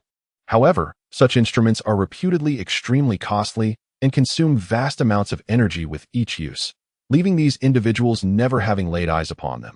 Miao Chong looked at Song Yu with a growing admiration for talent, and spoke in a gentle tone. Young man, please enlighten us. Song Yu replied, the martial master is divided into 3 realms. The first level involves the external projection of vital energy in blood, a resonance of internal organs, and a remarkably accelerated metabolism, rendering ordinary blades and swords ineffectual. Even when wounded, the speed of recovery and healing far exceeds that of an ordinary person. The second level, which I have named Awakening the Apertures, is actually a concept imparted to me by my master's wife. Yet, in the presence of these individuals, I prefer not to disclose my connection to my master and his wife. The opening of the Ren and Du meridians marks the beginning of the second tier for martial masters, while the true pinnacle of the second level is achieved by unblocking all the acupoints throughout the body. Miao Chong, standing nearby, chuckled wryly. Achieving the second level's consummation for martial masters is exceedingly arduous. Even after many years of traversing the Grandmaster realm, I still have numerous acupoints yet to be activated. Firstly, my innate talent is insufficient, compelling me to focus on unlocking only the principal acupoints. Secondly, the resources available are somewhat lacking. Someone incredulously inquired, in the secret realm. You still find resources lacking? Miao Chong shook his head. You do not comprehend. The resources required by martial masters are both unique and rare. Moreover, even though we reside in this secret realm, not every location is accessible, as there are numerous forbidden zones guarded by formidable demon clans. Demon clans, the gathered crowd expressed their surprise. While demons do exist in the human realm, they typically remain elusive and operate discreetly, rarely making public appearances. Those demons that linger among humans are often of considerable strength and possess powerful disguises, making them difficult to recognize even when they do appear before us. Miao Chang turned to Song Yu. Please continue. Aware that he was being intentionally tested, Song Yu elaborated. The third level of the martial master's realm pertains to mental prowess. Only upon reaching the stage where one can cultivate mental strength does a martial master truly qualify as a skilled practitioner, capable of withstanding mental assaults from cultivators. This knowledge had been imparted to him following an incident where he was ambushed by a young golden-haired individual. Upon learning that his master was a grand master of martial arts, otherwise, he would have indeed found himself at a loss against this venerable elder, as many who enter the martial master realm remain oblivious to these distinctions. Believing a martial master is simply a martial master, differing only in strength. In reality, each major realm corresponds to a distinct set of abilities. A mere minor tier difference can result in a substantial disparity in combat strength. Miao Chong nodded with satisfaction, a look of delight gracing his face.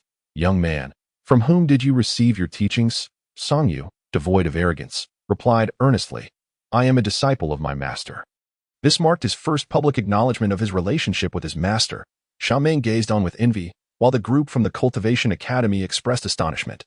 Could it be that this notorious troublemaker was actually a disciple of the master?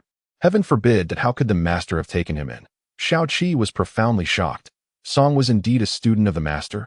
No wonder this rascal was familiar with such obscure ancient texts. Miao Chong paused for a moment, murmuring, Lu Xingfu, that certainly explains everything. As he spoke, he turned to Song Yu and inquired, would you be willing to learn a few techniques from me? Initially, he held high hopes for Song Yu, even contemplating the possibility of taking him as a disciple. However, upon learning of Song Yu's master, he promptly dismissed that notion. Yet, he did not wish to overlook such a promising talent. After all, it was prudent to cultivate a connection. He often reminded those around him with a saying, in life, one should plant more flowers and fewer thorns. Song Yu refrained from exhibiting any foolishness in front of Miao Chong, having awaited precisely this moment. The master was a grandmaster of martial arts, and his wife was equally formidable. But Song Yu had no qualms about secretly learning from other experts of similar caliber. A man aspiring to become a supreme martial sage could not afford to neglect the strengths of others. Thus, he bowed respectfully and said, I am Song Yu, honored to meet you. Teacher Miao. Miao Chong felt an overwhelming sense of satisfaction. This child was truly well-behaved. He exhibited none of the brashness typical of a martial artist and was indeed a good lad.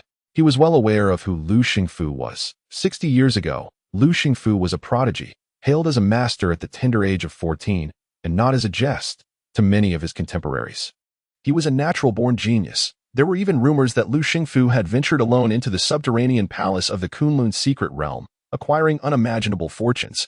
Had Wang Jing and Wang Su known of this young man's true identity, they likely would not have been so obstinate. Subsequently, Lu Xingfu led Song Yu to a secluded corner and began imparting his martial arts knowledge directly.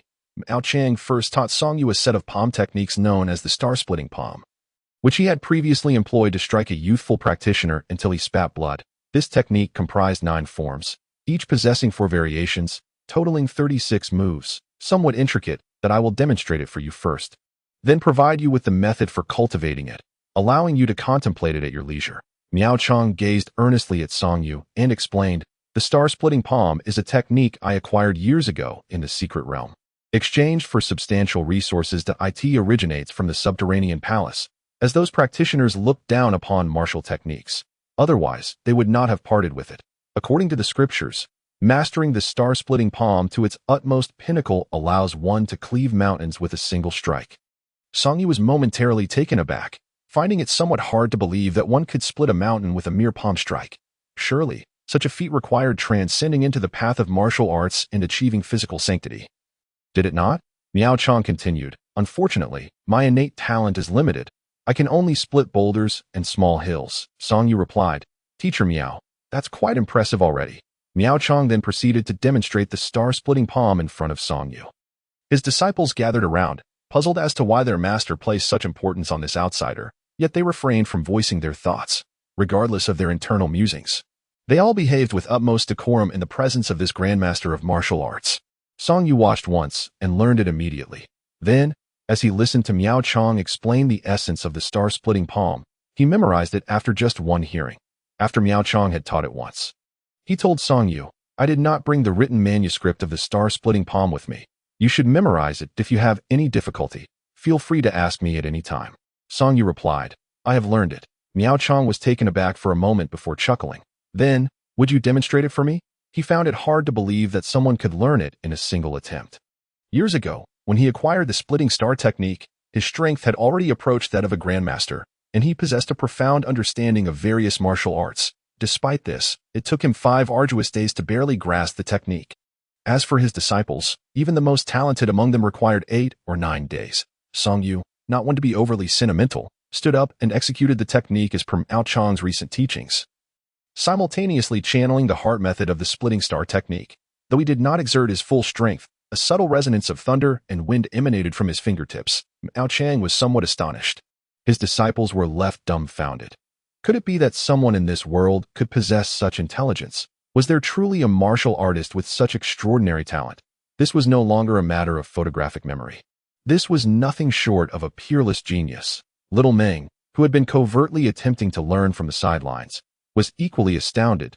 He had observed and listened intently, even to the teachings of the revered Master Miao. Yet he could only retain a few phrases of the heart method and less than 1/10 of the techniques. How could it be that Song Yu managed to master it in one go? Mastered it. Was he even human? Originally intending to impart just one exceptional skill to Song Yu, Miao Chang found himself compelled to present another, as it was nearly impossible for any teacher to resist such a promising student. This lad was astoundingly intelligent and gifted. Moreover, he was exceptionally well-behaved. Even if he could not become his disciple, at the very least, there would be a bond of teacher and student. Not to mention, he was a student of Lu Xingfu, a fortuitous blessing from the heavens. Indeed, Miao Chang's thoughts drifted. 60 years had passed in the blink of an eye, and he had grown old. The thought of never seeing his parents again filled his heart with regret.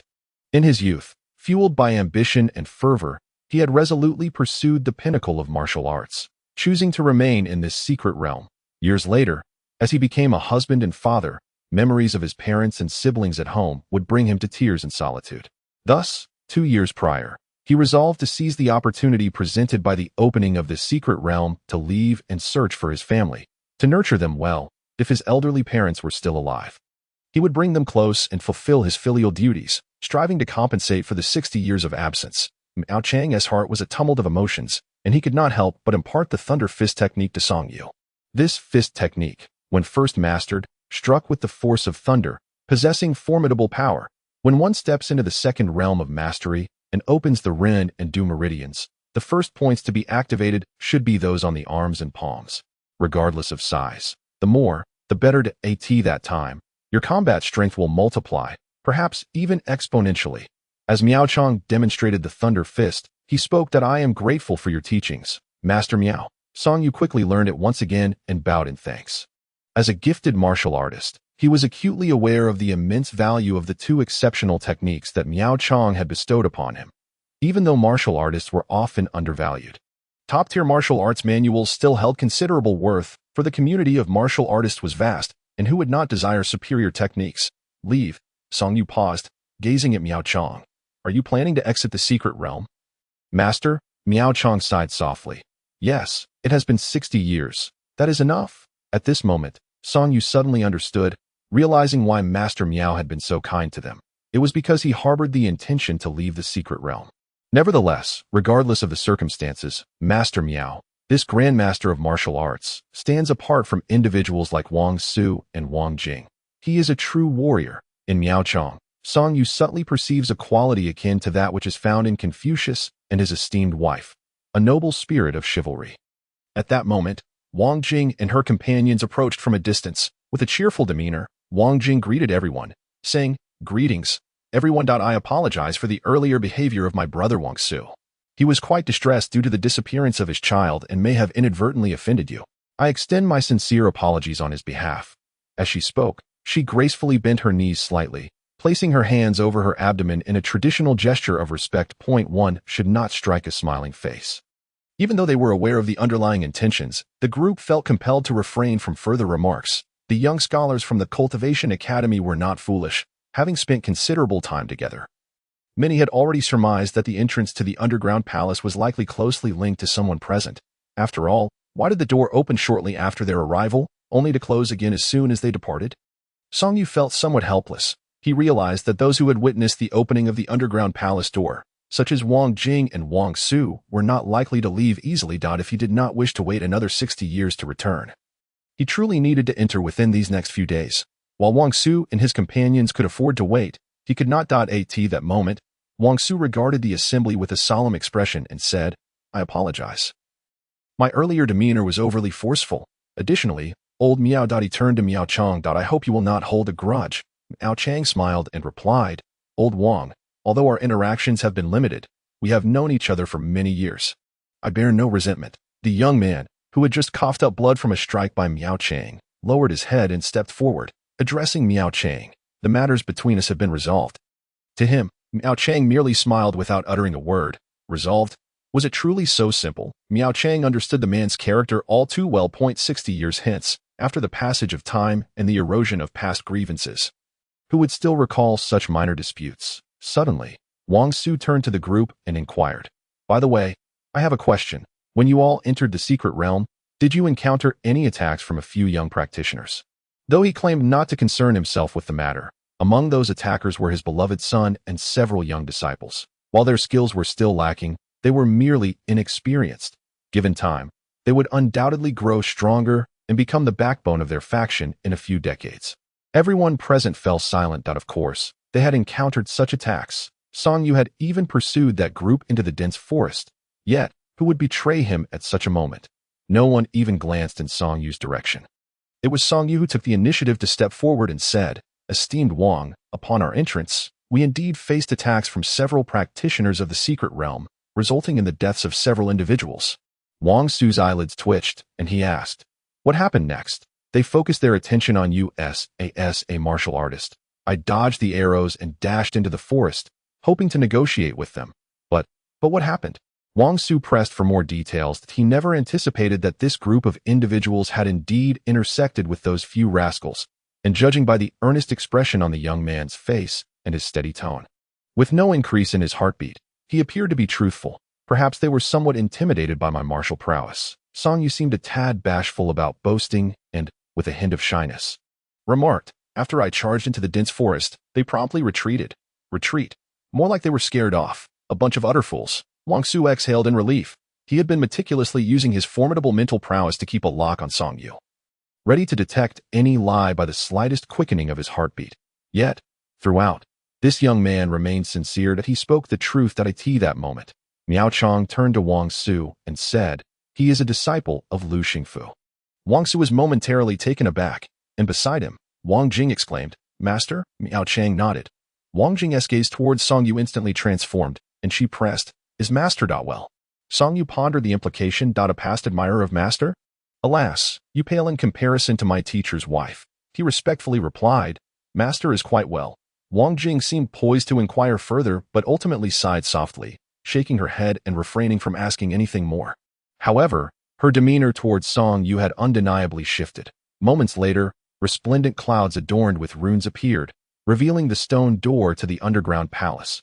This time, those accompanying Wang Su made no further disturbances and even allowed Song Yu and his group of young individuals to enter first. Song Yu glanced at the restless Xiaoqi, signaling with his eyes, "You go first." Xiaoqi, averse to subtlety, immediately held his head high and strode forward, being the first to enter through the open stone door. Wang Su's gaze sharpened slightly as he cast a glance at Miao Chong, thinking to himself, as expected, "It is that lad." Initially, Miao Chong's attitude towards him was quite extraordinary, and while I failed to see through it, he deliberately pushed Lu Xingfu's disciple forward as a shield. Others may be oblivious, but he is well aware that Lu Xingfu is far from ordinary. The Kunlun secret realm opens once every 60 years. Yet Lu Xingfu can attend every year. Chapter 29. Foundation Establishment Pill. As the underground palace opened, Song Yu mingled among the crowd, entering alongside Miao Chong and the others. However, the moment he crossed the stone door, he distinctly felt a powerful connection between his Yusu Tong Tian Bei and a certain location within the underground palace. The Yusu Tong Tian Bei trembled slightly, resonating in response. In the next moment, Song Yu vanished from his spot, transported to a remarkably unfamiliar place. The others experienced the same. Everyone had presumed that behind the stone door lay a paradise or an ancient hall filled with numerous chambers like the previously accessed underground palace. However, upon entering, each person found themselves transported to different locations. Qian Qianxue discovered herself in an exceedingly spacious room, immaculate and devoid of dust. Only a futon rested upon what appeared to be a smooth stone slab floor, accompanied by a wooden table and a wooden chair. This was her most cherished environment. She often preferred solitude in such a room, quietly reading or meditating. Little did she expect that traversing the underground palace door would lead her to such a place. Could it be a mirage conjured from the depths of my thoughts? Qian Qianxue murmured softly to herself. Soon after, she noticed a thin piece of paper and a small jade bottle, standing 5 centimeters tall, resting on the wooden table. Approaching it, she first bowed her head to examine the text on the paper. The writing was vigorous and powerful, exuding a majestic aura.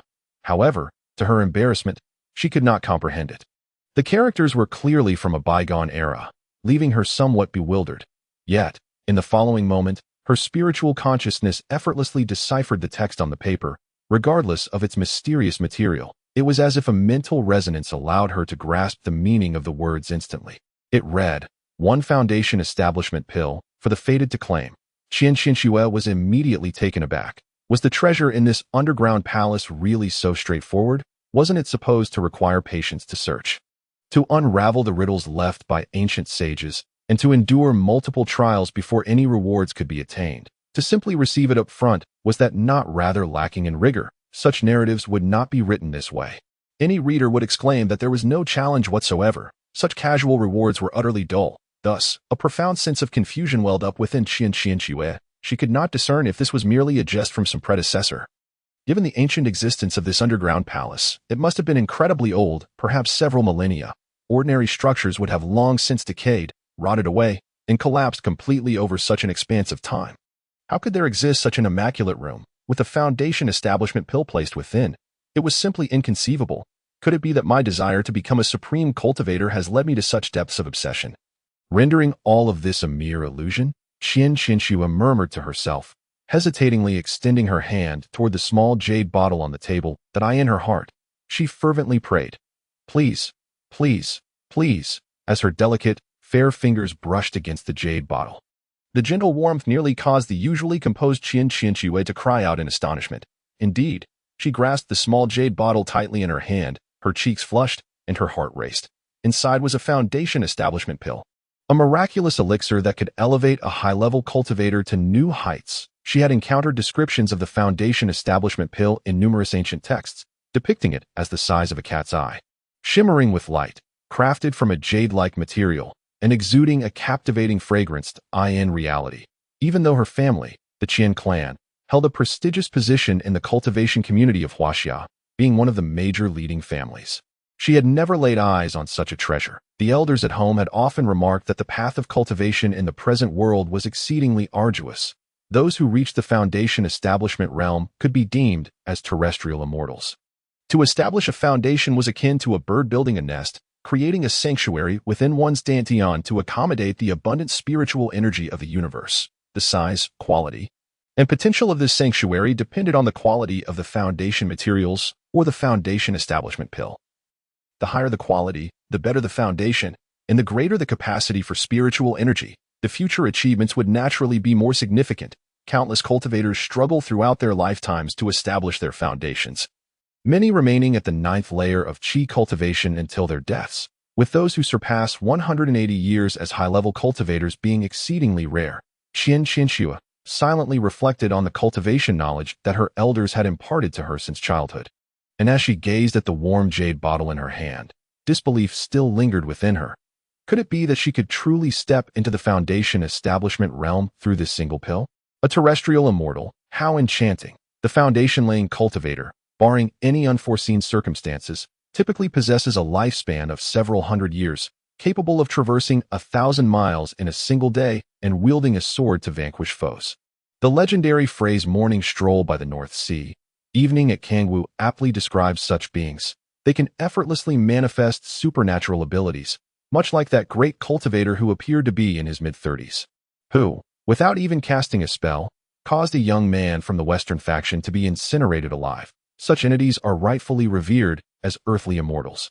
Although she is yet to reach the pinnacle of qi nurturing, she believes that once she emerges from the secret realm, it will not be long before she can truly utilize this elixir. Qianxue cautiously concealed the small jade vial close to her person. In the next instant, her surroundings shifted, and she found herself outside the underground palace. The abruptness of this transition instilled within her a sense of disconnection from reality. However, she quickly reached into her pocket, relieved to discover that the small vial was still there. This brought her a measure of comfort. She then attempted to re-enter through the stone door, but this time a gentle force prevented her from doing so. Thus, my journey through the underground palace concludes so abruptly. Qianxue felt a pang of loss. Just then, the red-haired and blonde individuals, who had previously retreated in fright from the 30-something cultivator, unexpectedly returned, accompanied by a large group from the Western faction, advancing with an air of aggression from the distance. Realizing the gravity of the situation, Qianxue felt a wave of unease. She had exited too hastily. Having barely entered, she was now teleported out, still in possession of a foundation-laying elixir. If it were to be snatched away, despair would certainly follow. Standing near the entrance of the underground palace, she reminded herself to remain calm and avoid unnecessary conflict with this group. For reasons unknown, a vision flashed through her mind of Songyu, wearing a mischievous grin as he looked at her. Qian, go get her. You can do it. Yes, I can do it. Qianxue silently encouraged herself, forming a hand seal. Should anyone dare to attack her, this time, she would show no mercy. The group from the Western faction, taken aback by her solitary presence, regarded her with surprise. The blonde girl, her eyes glinting with malice, confronted her with a question. Why aren't you going inside? Qianxue replied calmly. I have already come out. The red-haired individuals, too, turned their gazes toward her, their expressions unfriendly, particularly the red-haired one, who had never before suffered such a significant defeat, half of his teeth nearly knocked out. The remaining ones loose, his face swollen from the pain that persisted despite numerous analgesics. Now, seeing a lone enemy, he longed to rush forward, to transfer his suffering onto this beautiful Eastern woman. However, the older members of the group, accompanying the red-haired ones, were not inclined to waste time. One tall, robust blonde man addressed Qianxue in fluent Mandarin. What did you obtain inside? Qianxue glanced at him and replied, a foundation-laying elixir. The blonde girl could not suppress her laughter, exclaiming, Brother, she is lying. Just look at her. Her face is full of regret and disappointment. clearly indicating she gained nothing. Such ancient underground palaces only yield treasures to those fated to find them. Moreover, if you're going to boast, at least consider your words. Why not claim you found the scriptures to become a deity? Qianqianxue cast a glance at her. Believe it or not, the blonde girl scoffed, directing her gaze towards the robust blonde man. Brother, stop wasting time with her. Let us hurry inside. If we delay, the good treasures may very well be taken by others. The blonde man nodded in agreement. It had not been long since the tomb's entrance had opened, and if Qianqianxue had indeed discovered something valuable inside, she could not possibly have emerged so soon. Although the red-haired man felt somewhat reluctant, he recognized that it would not reflect well on a grown man to openly bully a woman in front of others, so he merely shot a cold stare at Qianqianxue and muttered ambiguously, "I won't let you off easily." He then followed the blonde man and the others as they proceeded towards the tomb. The stout blonde man was evidently the leader of the group, striding boldly ahead with his head held high. Approaching the entrance of the tomb, as they reached the threshold, a gentle force unexpectedly barred his way. The blonde man paused for a moment, then furrowed his brows and exclaimed, "Step aside." Upon hearing this, the others retreated. With a fierce roar, the blonde man's energy erupted explosively, akin to a golden-haired lion, as he delivered a powerful punch towards the swirling energy at the center of the stone door. Bang! A resounding explosion echoed through the air. The blonde man's tall, muscular frame was sent flying backward, nearly tumbling into a small lake, and he scrambled up, visibly furious and bewildered. Subsequently, the others attempted to approach as well, but they were all thwarted by the same gentle force. Regardless of their methods, they could not advance a single step. The blonde man then turned to Qianqianxue, frowning as he instructed, "You, give it a try." Without a word of protest, Qianqianxue stepped forward. Upon reaching the barrier, she too was repelled by the gentle force, unable to progress. The blonde girl realized, "So it turns out you cannot enter." The blonde man looked at Qianqianxue and inquired, "What about the others?" Qianqianxue replied, "They are inside." Huff! The blonde man exhaled in frustration, then turned to the other individuals who appeared to be around 40 years old, expressing his displeasure in his native tongue. "I never expected this tomb to obstruct our entry. It seems we must remain outside." A dark-faced man with a hooked nose remarked, "If one comes out, we kill one." He also shot a cold glance at Qianqianxue, who was similarly unable to enter. Although they had switched to their native language, the Eastern girl was not entirely oblivious. Indeed, Qianqianxue understood their words, yet she maintained an unperturbed facade, her heart heavy with concern as she silently wished that Song Yu and the others would take their time exiting. Ideally, she hoped that Wang Su and Wang Jing, among those from the secret realm, would emerge first. The group from the Western faction, unable to enter the tomb, clearly harbored murderous intent, planning to ambush those who emerged. With their cunning and formidable strength, it was highly likely that the individuals who came out would suffer greatly. The hook-nosed man regarded Qianqianxue and suddenly switched to the Huaxiao language. "Little girl, don't say I didn't warn you. If you dare to speak out in warning later, don't blame us for being rude." Qianqianxue responded, "What do you mean? I don't understand." The blonde girl coldly retorted, "Not understanding is fine. Just keep your mouth shut." Subsequently, a group of individuals from the Western faction commenced a discussion in front of Qianqianxue, conversing in their native tongue about how to achieve a decisive strike. At that moment, a figure abruptly materialized at the entrance of the underground palace. Qianqianxue's heart raced to her throat as she prepared to urgently call out a warning, but the group from the Western faction had already launched an attack on the newcomer. To her astonishment, the individual who emerged was none other than the foundation-building cultivator who had previously incinerated members of the Western faction. A death wish. The young cultivator, appearing to be in his mid-30s, was clearly well prepared. In an instant, an energy shield enveloped him. A barrage of attacks struck the shield, causing rippling waves to emanate around his body. Following this, the cultivator summoned a flying sword, which he directed towards the golden-haired man. Additionally, flames descended from above, hurtling towards the Western faction. The golden-haired girl, hiding not far away, screamed in alarm. "It's him, the one who burned us alive. Kill him." Although today there were only 2 updates, they totaled over 13,000 words. I urge everyone to cast more recommendation votes and participate actively in the discussion. Chapter 30. Some did not emerge. Fang Jian's heart was in disarray, and he felt an overwhelming sense of frustration. No one could fathom the exhilaration and anticipation he experienced the moment he entered the underground palace. This was the legendary sanctum of the celestial sovereign. He was nearly overwhelmed with excitement. feeling as though he was on the brink of a monumental breakthrough, with the prospect of becoming a saint and an ancestor within reach. Yet, upon entering, all the opportunities he had envisioned failed to materialize. Not even a single foundation-building pill, which he had come to regard with indifference, was found. This left him feeling despondent, enraged, and questioning everything. As if he were about to shatter from within, he was transported to the entrance of a dilapidated thatched hut, where a heap of rotting wood lay piled at the threshold. He recognized the wood. It belonged to a rare divine tree, known to grow within the treacherous confines of the Kunlun secret realm, a place rife with demonic creatures and ferocious beasts, making it exceedingly difficult to procure.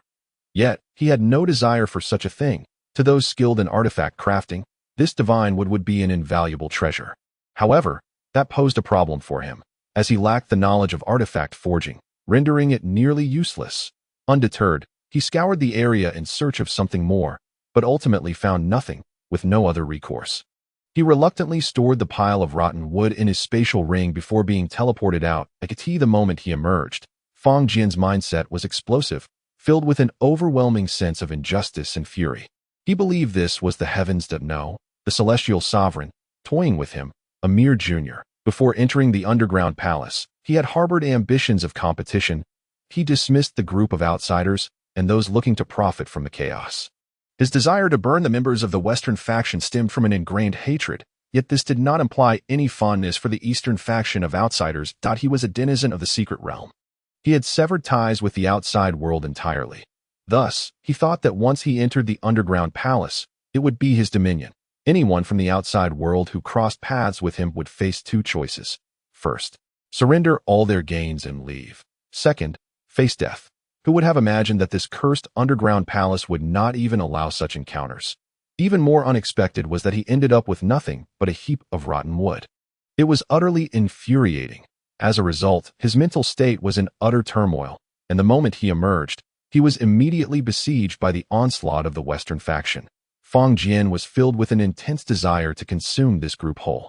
Without a moment's hesitation, he unleashed his formidable powers, manifesting his divine abilities that a fierce battle erupted between him and the attackers. Qian Qianxue retreated a safe distance, finally able to breathe a sigh of relief. Thankfully, someone had come to their aid at a critical moment. Otherwise, overcoming the challenges posed by the Western faction today would have proven exceedingly difficult. The younger individuals from the Western faction were predominantly at the 7th or 8th level of Qi cultivation. Having just ascended to higher ranks of cultivation. In the presence of Fang Jian, a formidable foundation establishment master, they were simply outmatched. However, those slightly older individuals, led by the imposing golden retriever, were not to be underestimated. As their cultivation levels were formidable as well, they positioned themselves in front, neutralizing Fang Jian's divine abilities while the younger one seized every opportunity to launch ferocious attacks against him. Their strikes were ruthless. This was a battle for survival, and soon, several young members from the Western faction fell, consumed by Fang Jian's flames. Qian Qianxue retreated even further. Were it not for the looming threat of students from the Cultivation Academy and Song Yu potentially emerging, she would have considered fleeing this perilous situation. It was exceedingly dangerous, especially with the destructive powers unleashed by those who had reached the foundation establishment level. A single fireball striking the ground could trigger violent explosions, reducing towering trees to mere splinters and scattering earth and stone in all directions. Gradually, the younger members of the Western faction began to hesitate, realizing that the combat of Foundation establishment cultivators was not a realm they could venture into. Only 5 or 6 elder cultivators from the Western faction remained, engaged in a fierce contest of skills with Fang Jian. Fang Jian began to show signs of fatigue. The opposing side also had Foundation establishment masters, and while they were slightly inferior to him, their numbers presented a significant challenge. At that moment, a sudden surge of energy arrived from afar, striking Fang Jian's energy shield and causing a violent reverberation. Following this, a dozen similar energy blasts were launched towards him. From her distant vantage point, Qian Qianxue clearly witnessed the intervention of extraterrestrial beings. A group of aliens supporting the Western faction was using energy weapons to assault Fang Jian. A sense of urgency gripped Qian Qianxue. Although she harbored no fondness for the cold and unfeeling denizens of the secret realm, she understood that in this dire situation, should anything befall Fang Jian, her own escape from the clutches of these malevolent beings would be nearly impossible. Enraged, Fong Jian unleashed his divine powers, summoning several heavenly flames to strike at the aliens in the distance. The aliens quickly erected energy shields to deflect the heavenly fire, a testament to their advanced technology. In that moment of distraction, Fong Jian was struck by several powerful attacks from the Western faction. Blood streaming from his wounds, he realized he could no longer remain in this perilous position. Otherwise, he risked his own demise. Just as he contemplated retreating, the extraterrestrial assaults intensified, and the adversaries even resorted to heavy weaponry. A beam of energy as thick as a bowl shot towards Fong Jian. Such an attack was not something even a master of his caliber could withstand. He attempted to evade. The Western faction's attackers encircling him put forth their utmost effort to restrain him. In a critical moment, Fong Jian felt an unexpected lightness envelop him, and before he could comprehend what had transpired, he was propelled several meters away by this force. The fearsome energy beam missed its target, striking the mountain behind, resulting in a cataclysmic explosion that sent flames soaring into the sky. Hundreds of tons of colossal stones were shattered, and a rain of debris began to fall from the sky. Fong Jian's heart raced. He understood that someone had just saved him, yet all he desired was to escape this place. He would settle the score with those individuals later. Just then, more people were teleported out of the secret realm. This time, it was as if they were dumplings being dropped into boiling water, with those who had entered previously being streamed out one after another. Among them were Wang Su, Wang Jing, and Miao Chong. Along with students from the Cultivation Academy. As this group emerged, they were momentarily startled, but Wang Su and Wang Jing reacted with remarkable speed, immediately joining the fray without uttering a word. The pressure that Fong Jian had borne alone vanished in an instant. He mentally conveyed to Wang Su, "The extraterrestrials have struck. Our missing comrades have most likely fallen to these beings. I have observed those students from the Cultivation Academy, and they lack the capability." Wang Su had already harbored doubts about the abilities of the youngsters from the academy, and upon hearing Fong Jian's mental message, his eyes reddened. In truth, those young individuals had been untraceable for some time, and he had begun to suspect they might have met with misfortune, yet a flicker of hope still lingered within him. Now, with Fong Jian's reminder, he could no longer restrain himself and launched a fierce assault against the powerful figures of the Western faction. Other members of the secret realm followed suit, charging at the extraterrestrials without hesitation. How dare they employ advanced energy cannons in the Kunlun secret realm? It was tantamount to courting death. Miao Chang also joined the fray. Though he had a kind-hearted nature, it did not imply he lacked temper. Having emerged from the underground palace only to be met with inexplicable aggression would ignite ire in anyone that he erupted with a terrifying aura. His domain fully unleashed and leaped hundreds of meters high, instantly slaying an extraterrestrial who was preparing to attack him with an energy cannon. With a single strike, he cleaved the being in two. Even the energy cannon it had been shouldering was shattered by the overwhelming force that a group of students from the Cultivation Academy and Xiaoming quickly located Qianxue, gathering together in horror as they witnessed the dreadful battle unfold. Qianxue provided a brief explanation, and Meng Sudong patted his chest, murmuring, "This is terrifying. Truly, those who are not of our kind must harbor different intentions. The Western faction dares to resort to such tactics. Fortunately, the secret realm practitioners have emerged. At that moment, everyone was curious about what the others had obtained in the underground palace, but it was not the time for questions, and fearing eavesdroppers, they refrained from speaking further. Their expressions tense as they focused intently on the battle. Xiaoqi also appeared, looking somewhat dejected. However, this clever fellow, even if he had indeed acquired something valuable, would likely maintain this demeanor. He joined the gathering of students from the Cultivation Academy, alongside Miao Chang's disciples, as they observed the fierce clash. It must be said that the practitioners who had spent years honing their skills in the secret realm possessed a superior level of cultivation and combat prowess, rapidly gaining the upper hand. Were it not for the arrival of additional extraterrestrial reinforcements, the Western and alien factions would likely have faced defeat. The commotion of the battle was immense, even from several miles away. It was visible, prompting a continuous influx of individuals heading towards this tumultuous scene. That a loud warning from previously present extraterrestrial beings echoed. That group of individuals emerged from the secret realm. By defeating them, one could obtain the treasures they bore from the subterranean palace. This revelation was akin to igniting a powder keg. The newcomer's eyes glinted with envy at a subterranean palace. Had one truly been uncovered here? This was an unprecedented opportunity that occurred once in a millennium. To their dismay, they were a step too late. The palace had already been accessed, and individuals were emerging. Thus, the treasures must undoubtedly be in their possession. At this moment, not only the Western faction and extraterrestrials, but also many from the Eastern faction who had rushed over were seized by audacious thoughts as for the denizens of the secret realm. They had always been at odds with them. Upon entering, several young inhabitants of the secret realm had ruthlessly shot at outsiders, so what camaraderie could possibly remain between them as more and more people gathered? A palpable aura of insatiable greed loomed above. Unwilling to engage further, Qian Shui murmured, "Let us depart from here." Meng Sudong nodded resolutely. They could not linger in this place. All those who arrived believed that the individuals emerging from the subterranean palace possessed valuable treasures. And under such circumstances, even Fang Jian, filled with anger and grievance, could not be bothered to offer an explanation, for no one would believe him, seizing the moment while both sides were embroiled in a stalemate. With various supernatural abilities and spells swirling about, Qian Shui, Meng Sudong, and their youthful companions swiftly retreated from the scene, steering clear of the altar and venturing deeper into the area. Some noticed their departure, but paid it little heed. After all, they were merely a group of inexperienced younglings lacking in strength.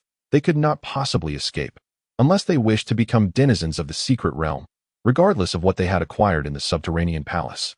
It would ultimately be extracted from them. For now, they could merely hold on to it for a few days. The priority was to eliminate this group of secret realm inhabitants. They had to be vanquished to seize the treasures they possessed from the palace. Meanwhile, the inhabitants of the secret realm were also consumed by fury. They had yet to share their gains from the subterranean palace. In truth, few had managed to obtain treasures as they had hoped. It would be inaccurate to claim that none had received anything at all, but for them, the items were largely inconsequential. Fang Jian had come away with a pile of worthless wood, while Wang Jing acquired 2 foundational-grade medicinal herbs valuable, yet of little use to her, as she had already progressed into the foundational realm. Wang Su fared even worse, obtaining a large piece of copper mother, although not rare in the secret realm. His family possessed plenty, a source of bitter tears. The once youthful cultivator, who had previously been struck by Miao Chong and had coughed up blood, also suffered, acquiring 2 fist-sized pieces of fine gold, while this material was precious for weapon crafting. He already had half a cubic meter stored away. What kind of celestial dojo was this? It was clearly an ancient, mischievous grand cultivator toying with them all. Additionally, many of the young individuals from the cultivation academies had received foundational elixirs. Even those lacking such elixirs had made significant gains. For instance, some had discovered profound cultivation techniques. Though they could not read the characters, they could utilize their mental faculties to comprehend these unparalleled methods, which were non-existent in the mortal realm. A select few had also obtained decent magical artifacts. While their grade was not high, only at the foundational level, for them, it was a tremendous boon. The gathering of individuals has grown increasingly substantial. Simultaneously, reinforcements from the realm of the mysterious have begun to arrive. Both sides have suffered losses, with even foundational cultivators being grievously wounded to the point of nearly losing their combat capabilities. A grand battle seems imminent. At this critical juncture, high-ranking figures have finally arrived. These individuals represent the Eastern and Western factions, as well as the upper echelons of extraterrestrial beings, all here to negotiate with the mysterious realm. They urgently called for a cessation of hostilities. Among them, a foundational cultivator from the Huaxia official ranks appears to hold considerable authority. He admonishes the crowd, "Is the entrance to the underground palace not yet closed? How has conflict arisen? If there are needs, let us trade. Do not hastily ignite the flames of war, for such blind rage benefits neither side. Have you all forgotten the bloody battle of 60 years ago? Indeed, the entrance to the underground palace remains open, does it not? If that is the case, why engage in combat at all?" However, upon further reflection, a sense of unease arises. The opening of an underground palace, regardless of its size, typically entails a lengthy exploration, often extending over 10 days, weeks, or even years. The treasures within are never mundane. Even the simplest candelabrum might be an extraordinary artifact of formidable power. Thus, even a well-preserved celestial abode cannot be thoroughly explored in an instant. How is it that this group emerged so swiftly? Even if the underground palace were empty, countless individuals would seek to uncover hidden mechanisms and secret passages. In a place that might harbor boundless treasures, who would willingly depart without a thorough search? Finally, someone conceived an almost implausible, yet most logical conclusion and could not help but inquire of the mysterious individuals. Surely. You did not find anything within. Though some expressed skepticism, the pent-up grievances of the mysterious figures erupted at that moment. Nonsense. Fang Jian's eyes were bloodshot. He had sustained severe injuries. As the first to emerge, he was immediately assaulted. His spiritual energy nearly depleted from his desperate struggles against the Westerners and extraterrestrials. Now, covered in blood, he resembled a volatile powder keg, ready to ignite at any moment. Fang Jian initially cast a fierce gaze at the bewildered Westerners and extraterrestrials, then turned to the Huaxia cultivator who had just questioned their findings. Without further ado, he emptied a pile of decayed wood from his spatial ring. A collective gasp echoed through the crowd. Someone recognized it and exclaimed, "Is this not the fabled kin of the Jinmu, known as the Little Jinmu Divine Wood?" Fang Jian snorted disdainfully, too fatigued to respond further. The individual, undeterred, eagerly asked, "Would you be willing to sell me a piece?" He was an artificer, unable to resist the allure of such a remarkable find. Fang Jian regarded him coolly, replying, "As long as you can offer an appropriate price, I am willing to sell. However, the currency of the outside world holds no value for me. I shall not accept it." The artificer sighed with slight regret. He possessed wealth, yet he lacked items that would catch the discerning eye of a foundational cultivator like Fang Jian. Nevertheless, he continued to ponder, even discussing with those nearby about gathering materials that might entice Fang Jian. The others, however, appeared less astonished. Although the Zaijianmu is indeed valuable, it is not so rare as to be unattainable. In fact, certain palatial structures within ancient subterranean chambers were constructed using this very material. Some among them found it hard to believe. Could it be that entering a mausoleum suspected to belong to a celestial being would yield only such trivial items? The mere act of extracting a water vat from within would be tantamount to handling a top-tier artifact. Wang Jing quietly produced 2 potent foundational elixirs, leaving the crowd momentarily astonished. They were indeed fine treasures. Yet was this all? Wang Su cast aside a heavy copper ingot, which landed with a resounding thud, creating a small crater in the ground. Many gazed on with wide eyes, their expressions darkening. That a practitioner renowned for their youthful visage hurled a piece of exquisite gold before them. A look of resentment etched upon their face. At this juncture, an unsettling realization washed over all present. Was this truly a mausoleum? Was this the fabled abode of the revered Taoist ancestor? Surely. Even the most ordinary disciple's cave dwelling from yesteryears could not be this meager. It was then that an individual from the secret realm spoke softly. "I procured a foundational elixir within, inscribed with ancient divine script that reads, 1 foundational elixir, to the fated. A foundational elixir. Such a treasure is far from ordinary in the eyes of any practitioner. It is indeed a coveted prize. How many cultivators spend their entire lives stymied at the qi-nourishing stage, unable to successfully establish their foundation? With but 1 foundational elixir, destinies could be transformed, the kind preserved within a jade vial, sealed with specialized techniques, retaining its potency through the ages, is the dream of countless cultivators. Yet, the question remains, is the emergence of foundational elixirs within this mausoleum a commonplace occurrence? If not, how did those who once entered the mausoleum manage to establish their foundations shortly after emerging? The attendees appeared quite taken aback, especially the Western faction and the extraterrestrials who had just engaged in battle with the individuals from the secret realm. They were utterly bewildered, fueled by an unwavering resolve. They had recklessly launched an assault against the secret realm denizens, reminiscent of the fierce conflict from 60 years prior. To their astonishment, the very individuals they had fought with had merely acquired some not exactly poor, yet decidedly unimpressive items. How could this be? Had they known it would turn out thus, they would have been fools to engage in combat. If one were to claim the secret realm denizens were lying, they certainly did not appear so. Many present, despite their youthful appearances, had actually surpassed a century in age, their gazes empty. How could they fail to perceive the anger and resentment emanating from the secret realm individuals? Those among the esteemed Chinese practitioners who had contemplated an offensive but hesitated due to reservations silently breathed a sigh of relief, thinking to themselves how close they had come to being ensnared. This mausoleum surely bore some hidden peril. Hence, the small entities that had discreetly slipped away likely possessed little of true value. Some were unwilling to accept this outcome, yearning still for news that would ignite their fervor. At that moment, a golden-haired individual from the Western faction suddenly recalled a matter, furrowing her brow slightly. There was a young girl who claimed to have obtained a foundational elixir. At the time, I thought it mere jest, but now it seems it might be true. She is called Qianxue. The golden-haired girl maliciously interjected, seeking to deliver a cutting remark.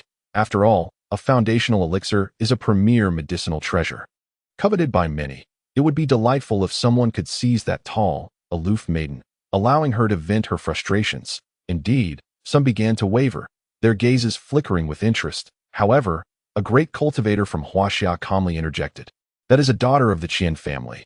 It would be wise for you to refrain from harboring any ill intentions. The mere mention of the Qian family carries immense weight. Even the beings from the secret realms, who are often detached from the mortal world, fell silent upon hearing it. The Qian family is one of the paramount clans in the cultivation world of Huaxia. Provoking a child of theirs is a matter that warrants serious contemplation. Even for them. At this moment, Fang Jian recalled a time when he had been saved by someone during a perilous situation. Aside from that young girl, there had been no one else present. And indeed, the Qian family possessed seniors skilled in wind-based magic. He coldly remarked, have some decency. To snatch away a young girl's opportunity is to invite divine retribution, even if she were not a daughter of the Qian family. You ought to refrain from coveting her, for if I were to learn of it, I would not let you off lightly. The mere mention of the Qian family suffices. Although the foundation establishment pill is valuable, one must possess life to utilize it. Provoking a titan like the Qian family could truly lead to catastrophic consequences. The previously complex and mediating great cultivator from Huaxia turned to Wang Su, inquiring calmly, so, this underground palace is a desolate place, devoid of any rewards, covered in blood. Wang Su couldn't help but retort with a sarcastic quip, how could there be no rewards? Our gains were indeed quite plentiful. The representative cultivator of the Huaxia officialdom fell silent, then sighed and shook his head with a wry smile. Wang Jing, not wishing to sour relations with the officials, took the initiative to clarify. After we entered, we were each transported to different locations. In my area, aside from the 2 potent herbs I just showcased, there was absolutely nothing else. No scriptures or magical artifacts to be found.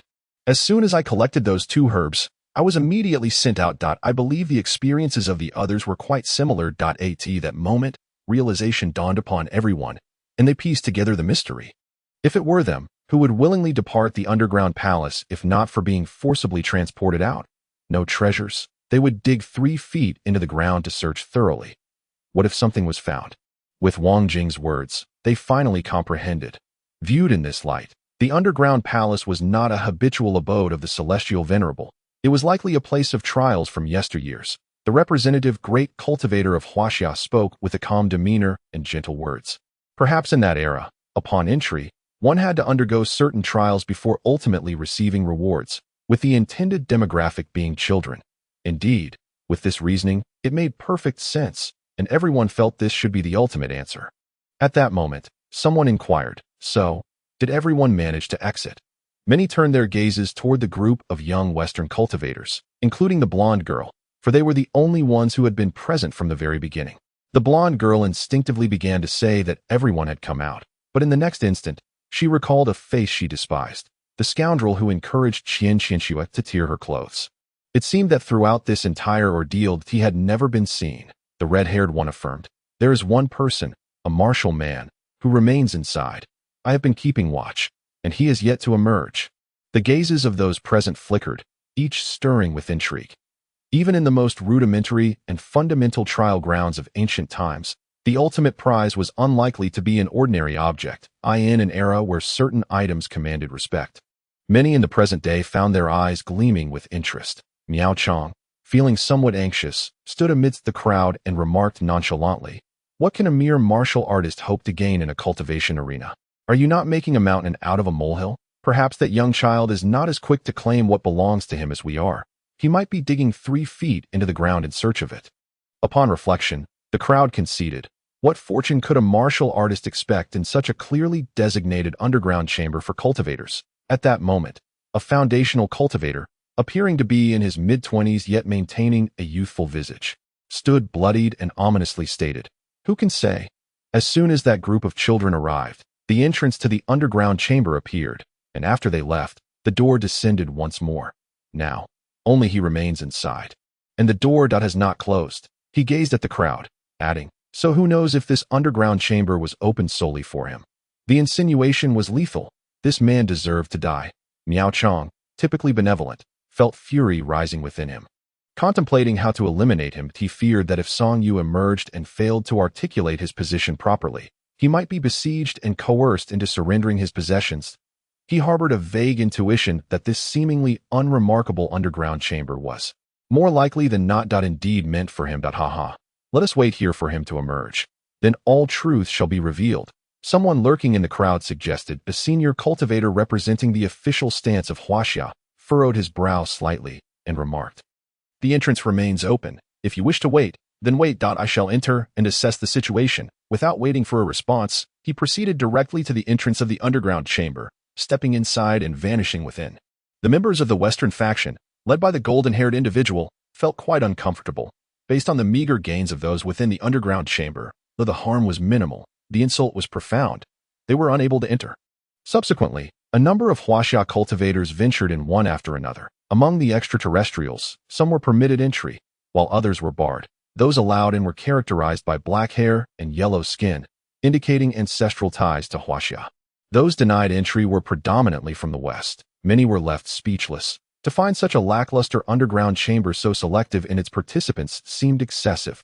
In Chapter 31, The Knife That Cannot Be Touched, Li Chongwan, the senior cultivator representing Huaxia, soon emerged from the underground chamber, clutching a prized herb in his hand, his lean face betraying a hint of regret. His visit was swift, lasting less than 10 minutes in total. He had acquired an exceptional herb suitable for foundational-level cultivators. Such a herb commanded a high price in the outside world, making it difficult to obtain even with wealth. However, for someone acting on behalf of the official stance, it was hardly a priceless treasure. Upon his emergence, he regarded the complex expressions of the Western faction and the extraterrestrial cultivators who were similarly barred from entry, with a demeanor marked by tranquility. He stated, "You need not feel discomfort. This underground chamber is merely a trial ground for the young. The rewards inside are commendable, yet they do not constitute rare treasures." Subsequently, he pondered for a moment and remarked, "Thus, there is no need to contend with a young man." Someone responded with a feigned chuckle, "Senior Li is jesting. We are merely curious and wish to linger here for a while. Since you, Senior Li, have expressed such sentiments, we shall not squander any more time here." With that, several individuals hastily took their leave, despite the dissatisfaction and reluctance simmering within the golden-haired figures and their youthful companions from the Western faction. None of them harbored intentions to remain any longer. Even if Song Yu had indeed encountered fortuitous opportunities within, the current circumstances did not lend themselves to direct action against him. Fortunately, opportunities would still abound. Like the students from the Cultivation Academy, they too would eventually emerge. Soon, the other practitioners of the Huaxiao bloodline who had entered the underground palace began to exit. Some had obtained foundation establishment pills, yet they maintained an air of modesty, while others bore expressions of disappointment, having achieved only mediocre results. These individuals departed in succession. Miao Chong, who had been waiting patiently, finally exhaled a sigh of relief. However, he did not leave. A lingering sense of unease gnawed at him, as he suspected that not everyone would be willing to accept such an outcome. Having lived in the secret realm for 60 years, he had witnessed too many instances of internecine strife among those within. The notion that the so-called practitioners from outside the secret realm were united due to their scarcity was, in fact, misleading. Practitioners would only momentarily unite when faced with external pressures. Even a small village of a few thousand could be divided into several factions, with alliances and rivalries forming, let alone among cultivators. The greed inherent in human nature often devours rationality. Thus, Miao Chong chose to remain, preparing to wait for Song Yu's emergence, determined to escort the young man personally to the sage. Several disciples, whom he had nurtured since childhood, though not without their flaws in character, were generally of good moral standing. Upon learning that their master intended to depart the secret realm, the disciples readily acquiesced, without hesitation. For these young individuals, the allure of the vibrant world outside far surpassed the monotony of the secret realm. After arranging everything, Miao Chong stationed himself at the entrance of the underground palace. They had anticipated that Song Yu would soon reappear. However, their wait stretched on for many days. The moment Song Yu stepped into the underground palace, he was instantly transported to an unfamiliar locale. He found himself floating in the sky, standing upon a billowing expanse of pristine clouds. Looking down, his heart raced. He was far too high. It felt akin to gazing down at the earth from an airplane. Suddenly, the scene before him shifted dramatically, revealing a figure clad in white amidst the heavens above, resembling a celestial dome. In an instant, a multitude of ethereal figures materialized around Song-yu, some seated upon golden lotuses, others poised upon flying swords in midair, each exuding an air of tranquility and grace. Before him, beneath the vast expanse of the sky, the figure in white began to impart teachings. The voice to know, it was not merely a voice. It was a profound spiritual intention resonating directly within his heart. The figure in white radiated a mystical aura, surrounded by auspicious beasts, and the intricacies of the scriptures imparted an enlightening clarity akin to a sudden awakening. Yet, the teachings conveyed were all related to practitioners. Song-yu felt an inexplicable surge of anger and discontent. Was this a slight against martial artists? Was this the celestial sovereign imparting wisdom? He cast his gaze upon the group of individuals surrounding him, scrutinizing them closely, only to discover that he could perceive their silhouettes. Yet their features remained elusive. It was as though they were entirely oblivious to his presence, fixated instead on the figure clad in white, listening intently. Just as Song-yu found himself drifting into distraction, a sudden thought resonated within him, urging him to pay attention. Startled, he was left utterly bewildered. Was this enigmatic figure, resembling a celestial being, transcending the bounds of time and space to impart wisdom unto him for the future? Yet, before long, he became engrossed in the profound teachings expounded by the celestial figure. The sensation was extraordinary. Although it pertained to practitioners, it seemed wholly unrelated to his identity as a martial artist. However, as he absorbed the teachings and immersed himself deeper, the Tai Body Refinement Sutra began to operate autonomously, as if it were resonating in a unique harmony with the celestial being's spiritual essence. Gradually, Song-yu's expression grew increasingly focused. He realized he had genuinely become enraptured, and astonishingly, the scriptures and profound principles related to cultivation were proving remarkably effective for him. A mere martial artist, his blood began to warm gradually, and his organs resonated in unison. With the passage of time, it seemed as though a luminous aura enveloped his body. The Ren and Du meridians silently awakened, unleashing a surge of formidable power akin to a catastrophic deluge, instantly coursing through every part of him. Had he truly entered the second realm of mastery? Song-yu was astounded. Yet, he soon found himself once more immersed in the celestial being's teachings. Unbeknownst to him, his spiritual cultivation was undergoing a significant enhancement. The third realm of martial artists. Song-yu was unaware of the name of the scripture imparted by the celestial being, nor did he know if it bore an exceptionally grand and impressive title. Nevertheless, it appeared to have opened a completely new portal for him, granting him direct access to cultivate spiritual power. This signified that he had taken his first steps into the third realm of mastery. The pace of his cultivation's elevation was indeed staggering, leaving Song-yu somewhat dizzy, as if it were a surreal experience. Could it be that over a decade of arduous training paled in comparison to merely listening to a single session of teachings? Was it truly possible to achieve such substantial improvement in cultivation simply by attending a lecture from the celestial being? It felt utterly preposterous, akin to a myth. Such incredibility was hard to fathom. Thus, Song-yu sensed that he had been immersed in this enlightening discourse for several hours. Beneath the heavens, the figure clad in white began to fade gradually until it vanished entirely. The figures around him followed suit, their silhouettes diminishing until they too disappeared. Song-yu suddenly felt a pang of panic. Please do not abandon me. In the next moment, the atmosphere shifted dramatically, as if an unimaginable force of time was altering the very fabric of reality. The scene before Song-yu transformed once more. He found himself in an ancient battlefield where a fierce battle raged. It felt as though he were immersed in a virtual reality game, perceiving the tumultuous landscape from a first-person perspective. The experience strikingly vivid, yet all the formidable spells and techniques failed to inflict any harm upon him. Initially, he was taken aback. He had no inkling of the scale of this conflict, but its ferocity was overwhelming. Before his very eyes, he witnessed a seemingly youthful disciple clad in green, with a mere flick of his hand, causing a colossal mountain to crumble. Like an explosion from a nuclear strike, a massive mushroom cloud erupted from the peak.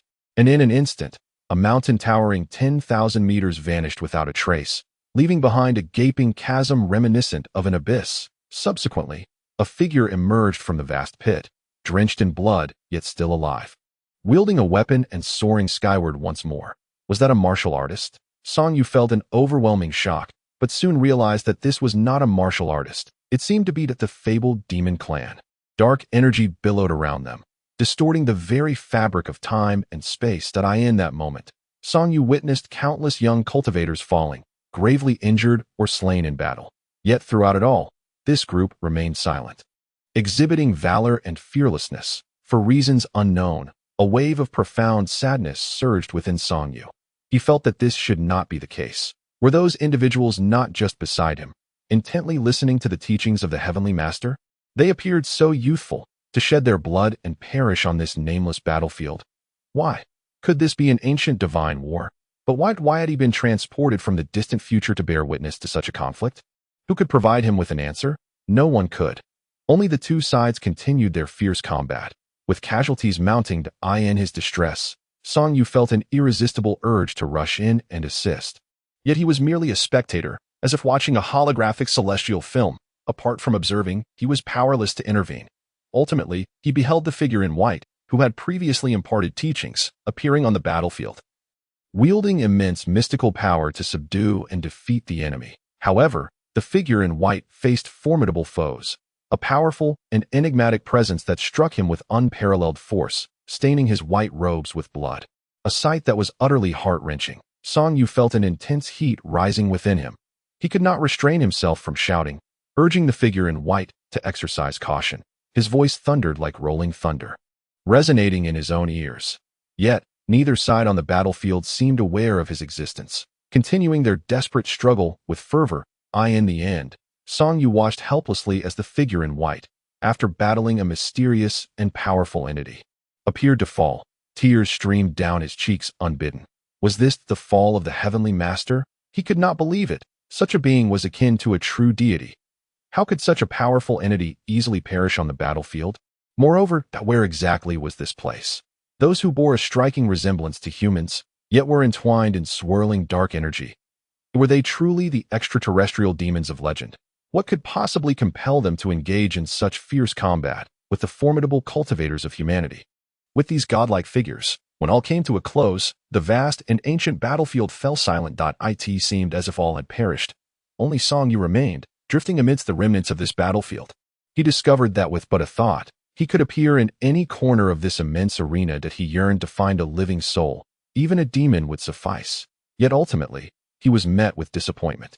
No one had survived. All had fallen, regardless of friend or foe. Then, Song Yu awoke that he found himself seated in a quiet little room.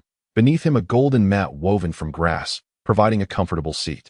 Song Yu felt a sense of loss, as if awakening from a dream, feeling as though he had traversed into another realm. Upon awakening, he found himself momentarily unable to distinguish whether he was ensnared in reality or lost in a dream. Had those events truly transpired?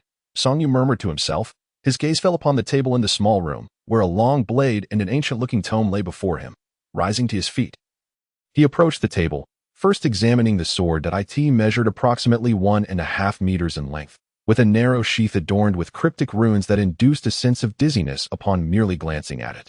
The hilt was notably long, nearly 30 centimeters, allowing for a comfortable grip with both hands. This meant for me.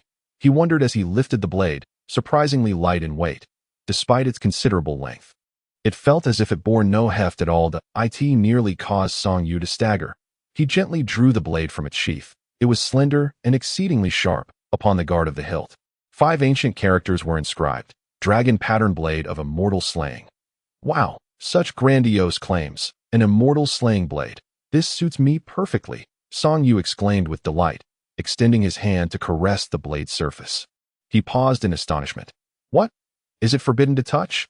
Undeterred, he reached out once more. Buzz, what the heck? Does this sword possess sentience? Come on, my young friend, let us converse. Song Yu immediately felt invigorated, yet the blade remained indifferent, showing no response whatsoever. This was a peerless divine weapon. He instinctively sensed that this sword could rival any magical artifact, imbued with a spirit that might indeed be capable of slaying immortals. He then picked up the similarly unassuming tome, which bore the title Dao Jing of the 8 Desolations. Surely, this must be a mistake. Should it not be the sword classic of the 8 Desolations? Even ancient masters can be so careless? He pondered, simultaneously feeling that the title was insufficiently grand, lacking the essence of immortality and the might he desired. He proceeded to leaf through the Tao Jing of the Eight Desolations. And indeed, it detailed techniques of swordsmanship. However, after a few glances, he understood why a manual on swordsmanship would be termed a Tao Jing, for this text elucidated the path of the sword. It transcended mere martial arts, embodying a scripture suitable for someone of his disposition, a treatise on entering the Tao through martial prowess. Had he not previously listened to the white-clad celestial expounding on the scriptures, Song Yu would undoubtedly have been unable to comprehend this tome, as it required not merely reading. The Tao Jing of the Eight Desolations demanded that he employ his mental energy to decipher its contents. He needed to resonate his spiritual force with the characters inscribed, thereby conjuring vivid imagery within his spiritual consciousness. After perusing it from beginning to end, he had almost mastered it. The Tao Jing of the Eight Desolations then transformed into a stream of radiant light, merging into his being as if it had become an intrinsic part of him.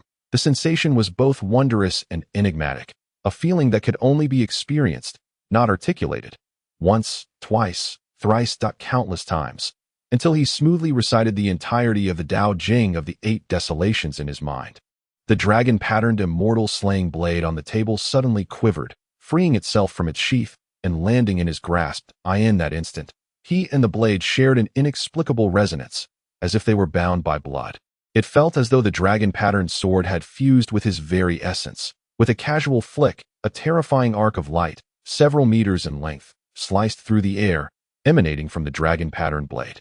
Were it not for the confines of the small room, Song Yu would have been unable to resist the urge to demonstrate its prowess. And then, he reached out once more. Whoosh! The dragon-patterned knife fled directly, re-entering its sheath of its own accord. Song Yu was left dumbfounded. Could it be that this blade is a female? Why won't it allow a touch? What harm could come from a mere caress? Nevertheless, he consoled himself with the thought that a true gentleman would not engage in conflict with a female blade. Frustrated, Song Yu began to scour the room with his gaze. Although he was perplexed by the peculiar turn of events, it was evident that he had been chosen by the celestial sovereign. Given this circumstance, surely he should be presented with some form of gift. Merely an Eight Desolation scripture and a dragon-patterned blade that he could not even touch were insufficient. Such stinginess was unacceptable. After searching thoroughly, even attempting to push the door open in vain, he ultimately concluded with dismay that the ancient powers were indeed miserly. No elixirs, no exquisite artifacts, nothing at all. Lastly, his attention fell upon a golden mat woven from some unknown grass. He extracted the Jade Void Celestial Tablet and placed the mat inside. Its purpose remained a mystery, but it could facilitate quick meditation when seated upon it, making it a valuable item not to be wasted. Song Yu also took the table, suspecting that its wooden material resembled the legendary Jianmu. However, he had never encountered true Jianmu and could only speculate. Finally, he stowed away the bashful dragon-patterned slaying knife into the Jade Void Celestial Tablet. It was undoubtedly a female. At the moment, Song Yu had gathered all his belongings into the Jade Void Celestial Tablet. A surge of energy enveloped him, and he was subsequently transported away. Upon his arrival, he found Miao Chang and Qin Qianxue, along with others, awaiting him. He chuckled. "Oh, you all emerged quite swiftly," Shao Qi remarked. "Brother, if you hadn't come out soon, we would have left. Had it not been for your sister insisting on waiting here, we would have departed long ago. Today marks the 10th day." Complaining, Shao Qi grumbled about how Song Yu had delayed his quest for the true immortal tomb and demanded compensation. Song Yu, slightly bewildered, responded, 10 days. Is it really that long? He looked towards Qin Qianxue and the others, incredulous that he felt as though only a brief moment had passed. However, he refrained from voicing his doubts and simply stretched, saying, "I took a nap inside, and I didn't expect so much time to have elapsed." The group fell silent, clearly skeptical of his claim. Meng Sudong inquired, "Did you acquire anything?" Song Yu shook his head. Not a single hair. Of course, he had made some gains, but he could not reveal them in front of everyone. While he possessed a storage ring, such items were typically held by a select few powerful cultivators. As a mere youth and a martial artist, how could he be in possession of such things? He had not anticipated that everyone had already emerged and was waiting for him. Turning to Miao Chang, Song Yu asked, "Teacher Miao, I thought you were leaving. Why are you still here waiting?" Miao Chang smiled gently. "I am here to await your arrival." Waiting for me? Song Yu was momentarily taken aback, instinctively surveying his surroundings, only to realize that the area appeared to have been ravaged, bearing clear signs of battle. Had a conflict occurred here? Meng Sudong gazed at him and said, You are unaware, but just a few days ago, this very place nearly witnessed a reenactment of the Kunlun battle from 60 years ago that a student from the Cultivation Academy interjected. In fact, it was quite severe. There were foundational cultivators who were gravely injured. Even some who fell. Song Yu, taken aback, hurriedly inquired about what had transpired. After a cacophony of explanations from the others, he learned that those who had entered the underground palace had exited early, leading a group of Western cultivators and extraterrestrial beings of Western descent, who were unable to gain entry, to unleash their aggression upon those who had emerged. This was truly perilous. A sense of dread washed over Song Yu. Simultaneously, he comprehended why Miao Chong had been waiting here for his emergence. His concern for him was palpable. This feeling of being cared for and protected was both comforting and warm. Song Yu earnestly expressed his gratitude to Miao Chong. "It's nothing. Once we exit, there will likely be many matters that require your assistance," Miao Chong replied with a gentle demeanor, remaining as humble as ever, devoid of any airs befitting a grandmaster of martial arts. Song Yu nodded. "That is but my duty. Should there be any needs upon our departure, I shall arrange everything for you. We are now, in a sense, affluent." He cast a glance at Shao Qi, who looked utterly bewildered, and urged, "Since we are out, let us not linger. This underground palace is utterly devoid of substance. Quite disappointing, old song. Let us hasten, for there may still be some worthwhile locations to discover." Although the Yushu Tongtian monument had already provided him with 2 substantial packs of medicinal herbs, courtesy of the benevolent Zhang Zixing and the extraterrestrial Zai Jinmeo, he would not object to acquiring more if possible. Time was of the essence, and this expedition into the secret realm had already been remarkably fulfilling. Departing now would leave no regrets to that moment. Miao Chong's expression suddenly shifted. His gaze fixated on a direction within the mountains as he intoned gravely, "Who goes there?" The crowd present paused, a flicker of realization dawning upon them. Their expressions growing somber. They had heard Miao Chong mention that some suspected Song Yu, who had not yet emerged, would claim the finest rewards from this trial underground palace, inciting envy among certain individuals. Although it had been established that this underground palace was indeed a trial ground, devoid of the grand opportunities once imagined, acquiring the best rewards here would still yield remarkably valuable items, possibly even exceptional magical artifacts surpassing the foundational level. Such treasures were undeniably covetable. Fortunately, the esteemed cultivator Li Chongwen, representing the official stance of Huaxia, had intervened to disperse the crowd. Yet, who could guarantee that no one lurked in the shadows? Now, seeing that Song Yu had remained inside for over 10 days before emerging, it seemed likely that someone could no longer resist the temptation to seize the opportunities from him. Miao Chong continued to gaze in that direction, saying, "Regardless of who you are, I hope you can grant me a modicum of courtesy. This is merely a trial ground. Though this child emerged a bit later, all who entered know that as long as one does not take anything from inside, they will not be teleported out." At that moment, a chilling voice resonated from within the forest. "Courtesy? You are unworthy of it. Whether or not there is anything to be had is not for you to decide. Bring him here, and we shall inquire personally." Miao Chong furrowed his brow, realizing the gravity of the situation. For those within the forest were indeed individuals of the secret realm. The Kunlun secret realm has existed for many years. Those who enter this mystical domain and never leave, upon becoming inhabitants of the realm, gradually integrate into this small world of cultivation. Individuals like him, who ventured into the secret realm 60 years ago, are not considered true kin by the authentic denizens of the realm. That it is only after another 60 years, when their descendants flourish within the secret realm, that they may be deemed truly assimilated. The genuine inhabitants of the secret realm are often those whose ancestors entered centuries ago. If they trace their lineage back through several generations, they find that their forebears were nurtured within this sanctuary, possessing almost no understanding of the outside world. Such individuals may claim a shared heritage, their veins coursing with the same blood, yet they often reject this notion, even looking down upon comparisons with those from beyond. Moreover, these true inhabitants are typically formidable and not to be trifled with. Unexpectedly, this group has set their sights on this place. Miao Chang spoke in a low voice. "This is not ideal, is it?" The official Li Chongwen has already stated. Before he could finish, a cold reprimand interrupted him. "Speak another word, and you shall perish." That moment, Song Yu understood the gravity of the situation. Remaining composed, he turned to the visibly anxious students from the Cultivation Academy, as well as Meng Sudong and Shao Qi, and quietly instructed, "Xiao Meng, You and Qianxue should lead them away. Qianxue looked earnestly at Song Yu and asserted, I am stronger now than before. Song Yu chuckled. Indeed, Brother Qian has nothing to fear. Qianxue could not help but glare at him. Song Yu continued, Be good, listen to me. You must take them away. This is not a matter for you to involve yourselves in. Regardless of the earlier discussion about the battle, Song Yu comprehended that a formidable cultivator at the foundational level seeking trouble was not something a mere fledgling could handle. With such individuals nearby, even escaping would be challenging. After a moment's contemplation, Qianxue nodded in agreement. All right, I will lead them away first. Song Yu expressed his approval. That's more like it. Meng Sudong wished to say more, but noticed Song Yu shake his head and smile reassuringly. I will be fine. Once I am out, we can discuss the matter of the elite martial arts academy then. Previously somewhat swayed by Xiao Meng, and now bolstered by teacher Miao's presence, Song Yu felt that rather than establishing a sect, it would be more pragmatic to join the elite martial arts academy as a distinguished coach. The fame, status, and position he sought would not be lacking. And he would not have to worry so much in the current world. Establishing a sect requires more than just wealth and strength.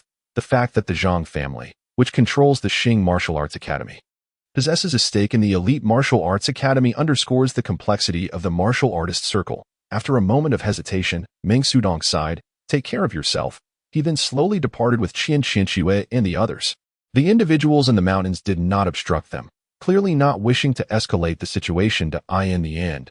Only Song Yu and Miao Chong remained on the scene at that moment, for figures emerged from the mountains, 3 men and 1 woman.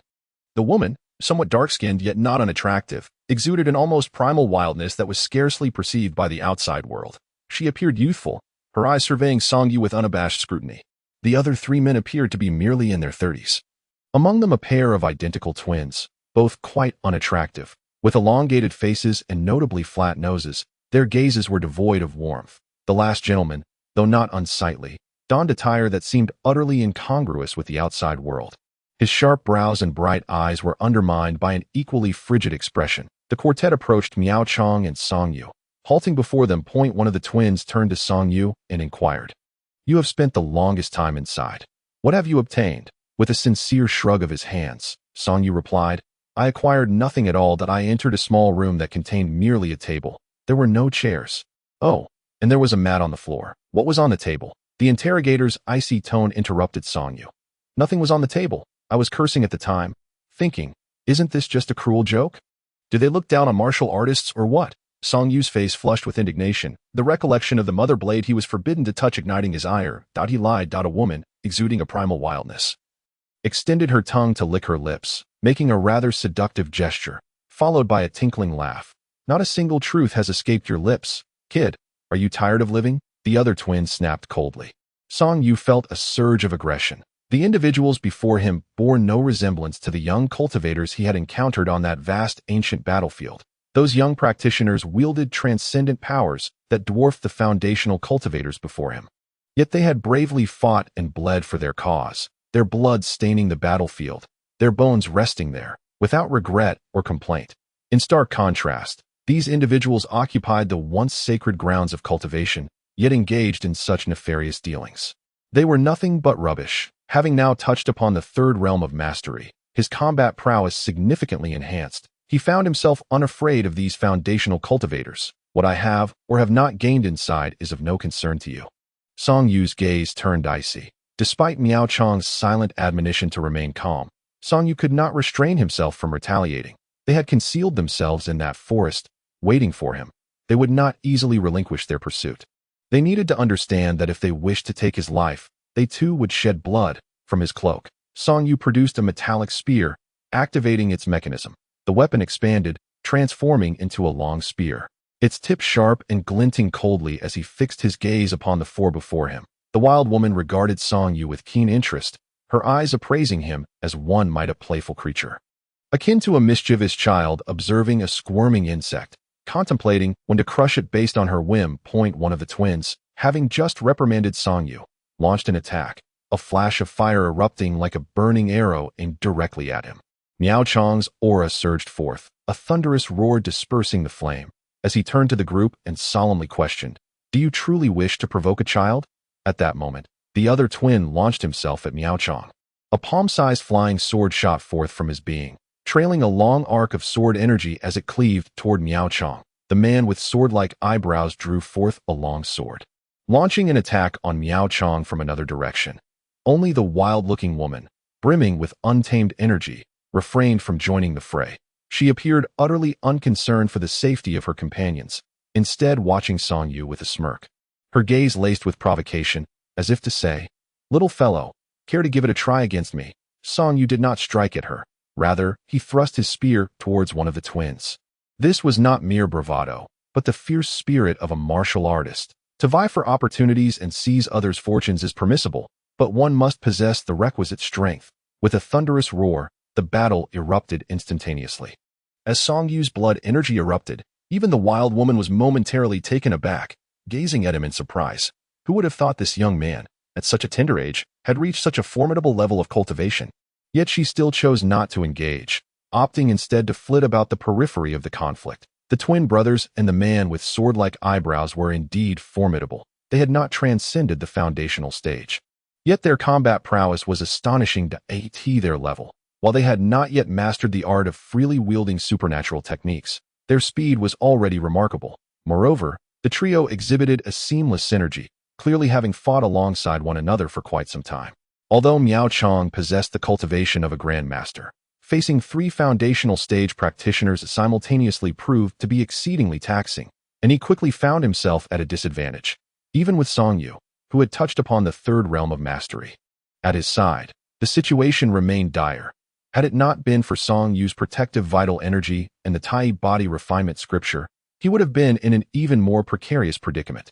Among the three opponents, one consistently unleashed mental attacks upon him, the formidable psychic force relentlessly battering against his protective energy, despite having learned from the celestial sovereign methods to expand his spiritual sea and enhance his mental strength. The time was simply too short for him to cultivate his mental prowess to a level where it could contend with that of a foundational stage grandmaster. This battle was exceedingly arduous for him. Nevertheless, it left Miao Chong astounded that in just a few short days, Song Yu's combat strength had evidently surpassed what it had been when he had imparted the star-splitting palm and thunder fist techniques. Especially in the face of these three foundational stage grandmasters, Song Yu exuded a certain transcendent demeanor. Were it not for the limitations of his realm, which rendered his power less formidable, Miao Chong might have even felt that Song Yu resembled a grandmaster of martial arts more than he did. He transmitted to Song Yu, "I will hold them off. You flee first." With that, a surge of even greater blood energy erupted from Miao Chong, his entire being radiating an intensified aura. He activated a secret technique, sacrificing a significant portion of his blood energy in an effort to stall these adversaries at that moment. The wild woman finally made her move. One had anticipated that she would be the strongest among them. She merely cast a glance in Miao Chong's direction, and he instantly felt as though struck by lightning, his body momentarily stiffening, that a mouthful of blood spewed forth as he roared, "Go!" Song Yu felt an overwhelming sense of frustration. Gritting his teeth, he turned to flee. The wild woman chuckled softly, "Leave? You cannot escape." As she spoke, her gaze shifted toward Song Yu. A tempestuous wave of mental energy surged toward him with ferocity. Without hesitation, Song Yu activated a thunder talisman if they sought the lives of him and his master, then let them pay with their own. Crack! A silent thunderclap erupted from the ground. At a flash of lightning struck the wild woman, causing her to collapse instantly. Song Yu bellowed, "Teacher Miao, let's go." As he spoke, he turned and fled, employing the phantom step technique, covering dozens of meters with each stride, and in the blink of an eye, he had vanished 100 meters away. The twin brothers and the man with striking brows and bright eyes were taken aback by this unexpected turn of events, as their female companion had been struck down by a thunder talisman. Without a moment's hesitation, they abandoned their pursuit of Miao Chang and rushed to check on her, only to find that she had already lost her breath. The thunder talisman had killed her outright. Miao Chang watched Song Yu's figure disappear, glanced at the lifeless woman, and felt a profound shock. This young man was indeed a disciple of the master, possessing such a formidable trump card. Without a moment's hesitation, he turned to leave, pursuing the direction Song Yu had taken, fearing that those three would target him next. The twin brothers and the man with striking brows and bright eyes howled at the sky, incredulous that a seemingly trivial matter could lead to the death of their companion. One of the twins scooped up the wild woman, and all three of them displayed an intense hatred in their eyes as they pursued the direction in which Song Yu and Miao Chong had vanished. Did they think they could escape their wrath in this secret realm? They were sorely mistaken. Song Yu ran swiftly, but soon sensed something amiss, for there was a slender figure beside him. He then realized why he had been able to flee with such extraordinary speed. It was Qianxue casting a spell to assist him. "How did you follow me?" Song Yu felt a surge of anger. This was no trivial matter. He had just eliminated one opponent with a thunder talisman, and the remaining three were now intent on avenging their fallen comrade. As for the thunder talismans, he had only two left. Even if he drew the dragon pattern slaying immortal blade, he had no absolute confidence that he could defeat the three of them alongside Miao Chang.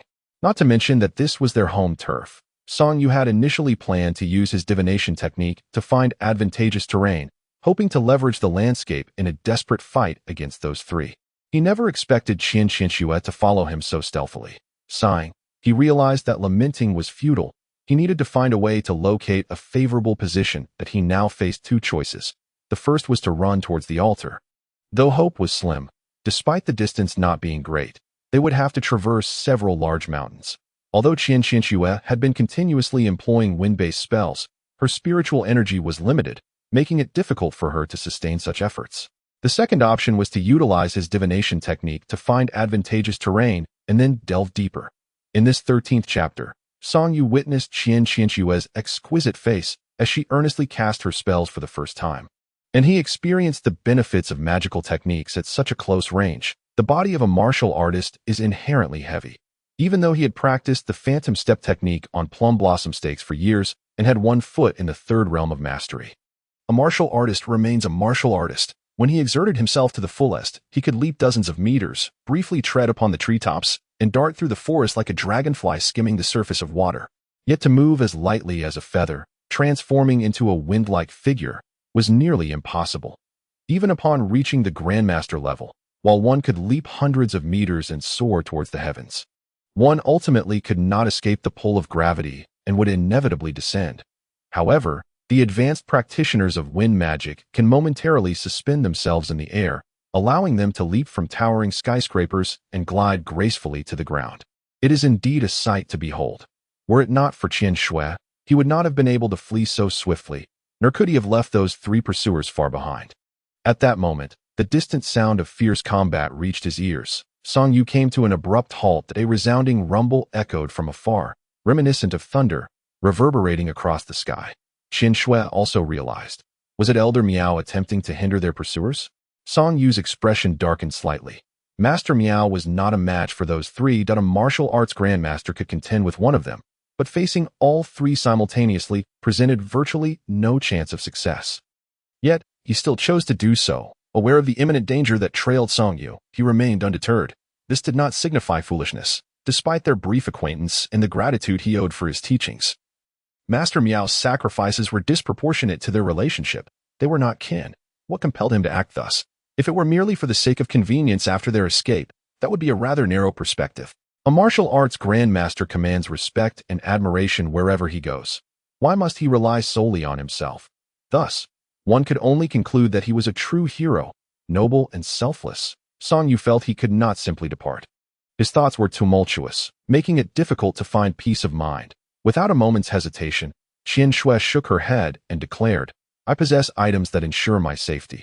I shall accompany you." Song Yu suddenly laughed. Gazing at her, "You intend to stay here with me for 60 years. Qianshue's face flushed crimson, embarrassment creeping in as she retorted, "What nonsense! Who wishes to remain here for 60 years? We will both emerge unscathed." At that moment, the sounds of battle began to fade, clearly indicating that Miao Chong was attempting to divert their pursuers to buy himself some time. There could be no further delay. Song Yu glanced at Qianxue and said, "When we reach that side, you must hide well and not reveal yourself. Do not attempt to assist me in secret, for I may not have the strength to protect you." Qianxue softly replied, "I am no burden." Song Yu nodded, choosing not to elaborate further, and swiftly made his way toward the direction of the combat sounds. Qianxue followed closely, silently employing wind magic to enhance their speed. One of the twin brothers, bearing the lifeless form of a once untamed woman, now devoid of her wild spirit, carried her on his back, both eyes stained with tears. The four of them had grown up together.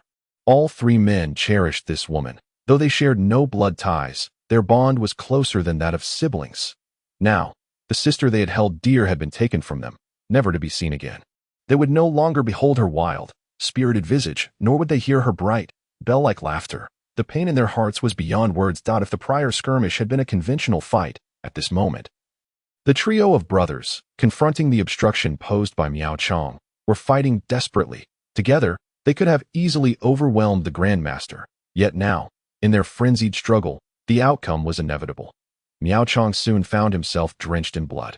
Even the domain of a Grandmaster could not withstand the reckless onslaught of their magic. Although he inflicted severe injuries upon his adversaries, he himself sustained even graver wounds. One side of his body was charred, the scent of roasting flesh wafting from his very being. On one leg, there lay a deep and lengthy wound, flesh and skin curling outward, blood gushing forth uncontrollably. Even the terrifying metabolic rate of the Grandmaster could not stem the flow of blood. His vigorous movements prevented the wound from healing, causing it to burst open once more. He was buying time for Song Yu to escape. That child was truly an unparalleled genius, a prodigy that should never fall in such a dire place. If I were to perish here today, with that child's character, he would surely take care of my family. Wuden Tihi. Although their time together was brief, he felt confident in his judgment of character. Miao Chang unleashed the star-splitting palm and thunderous fist, battling fiercely against the three adversaries. The gusts of his palm were as sharp as blades, cascading like a silken ribbon. Each strike was like a heavy hammer, roaring forth with the power to shatter boulders. Despite Miao Chang's desperate struggle, while the three could suppress him, they too were suffering. In particular, one of the twins burdened with the wild woman was considerably hampered in his movements. Though a foundation establishment cultivator possessed stamina comparable to that of a Grandmaster, they were still far inferior when compared to a true Grandmaster. Politely, the enemy appeared honest and simple, yet was remarkably shrewd, persistently directing their attacks towards him. The young man with sword-like eyebrows and starry eyes felt a surge of impatience. Their true foe was that young man. It was that beast who had slain their beloved sister. Yet, they were currently ensnared by Miao Chong, a denizen of the secret realm. Miao Chong, are you willing to throw away your life? For an outsider, you would risk everything. If you leave now, we can spare your life. The young man with sword-like eyebrows shouted vehemently. The response he received was Miao Chong's star-splitting palm. The slicing gust of the palm compelled the young man to sidestep in evasion, having already reached such a critical juncture. With bloodlust overwhelming them, what more was there to discuss? Psychological warfare. Was there still any point? Then I shall end your life first. The honest man was enraged. Why did so many resort to such threats against others? Am I the only one with family? Boom! The earth was cleaved open by Miao Chong's star-splitting palm, creating a deep chasm. The young man with sword-like eyebrows stumbled to the side in a desperate evasion, but did not escape entirely. Unable to suppress a cough of blood, kill him. One of the twins, unburdened by others, stated coldly. Various powerful spells and techniques, disregarding cost and consumption, rained down upon Miao Chong. Although he continuously dodged, the exertion of such evasions was tremendous. Coupled with his wounds, he gradually began to falter. That moment, one of the twins carrying the wild woman suddenly roared, using his techniques to deflect a cold gun that had unexpectedly been shot at him. But in the next instant, a bolt of lightning erupted above his head without a hint of hesitation. With a crack of thunder, he was dead. The other twin went insane on the spot. In such a short span of time, both his most cherished woman and his closest brother had perished. He was utterly driven mad, conjuring a terrifying spell, which was also a bolt of lightning. He expended nearly all his life as cultivation to strike towards the dense forest. In the moment the lightning flashed, the lush, spirit-rich forest erupted into an explosion. Flames roared fiercely. Die. The surviving twin's grotesque face twisted in anguish as he let out a wretched howl. At the very moment the thunderbolt descended, a brilliant yellow light suddenly enveloped Qian Shui, forming a thin veil that repelled the terrifying force of the lightning. Subsequently, she seized Song Yu by one arm and invoked her wind-based magic, summoning a fierce gale that whisked the two of them away in an instant. Turning to gaze at the inferno raging in the vicinity, her face was etched with fear.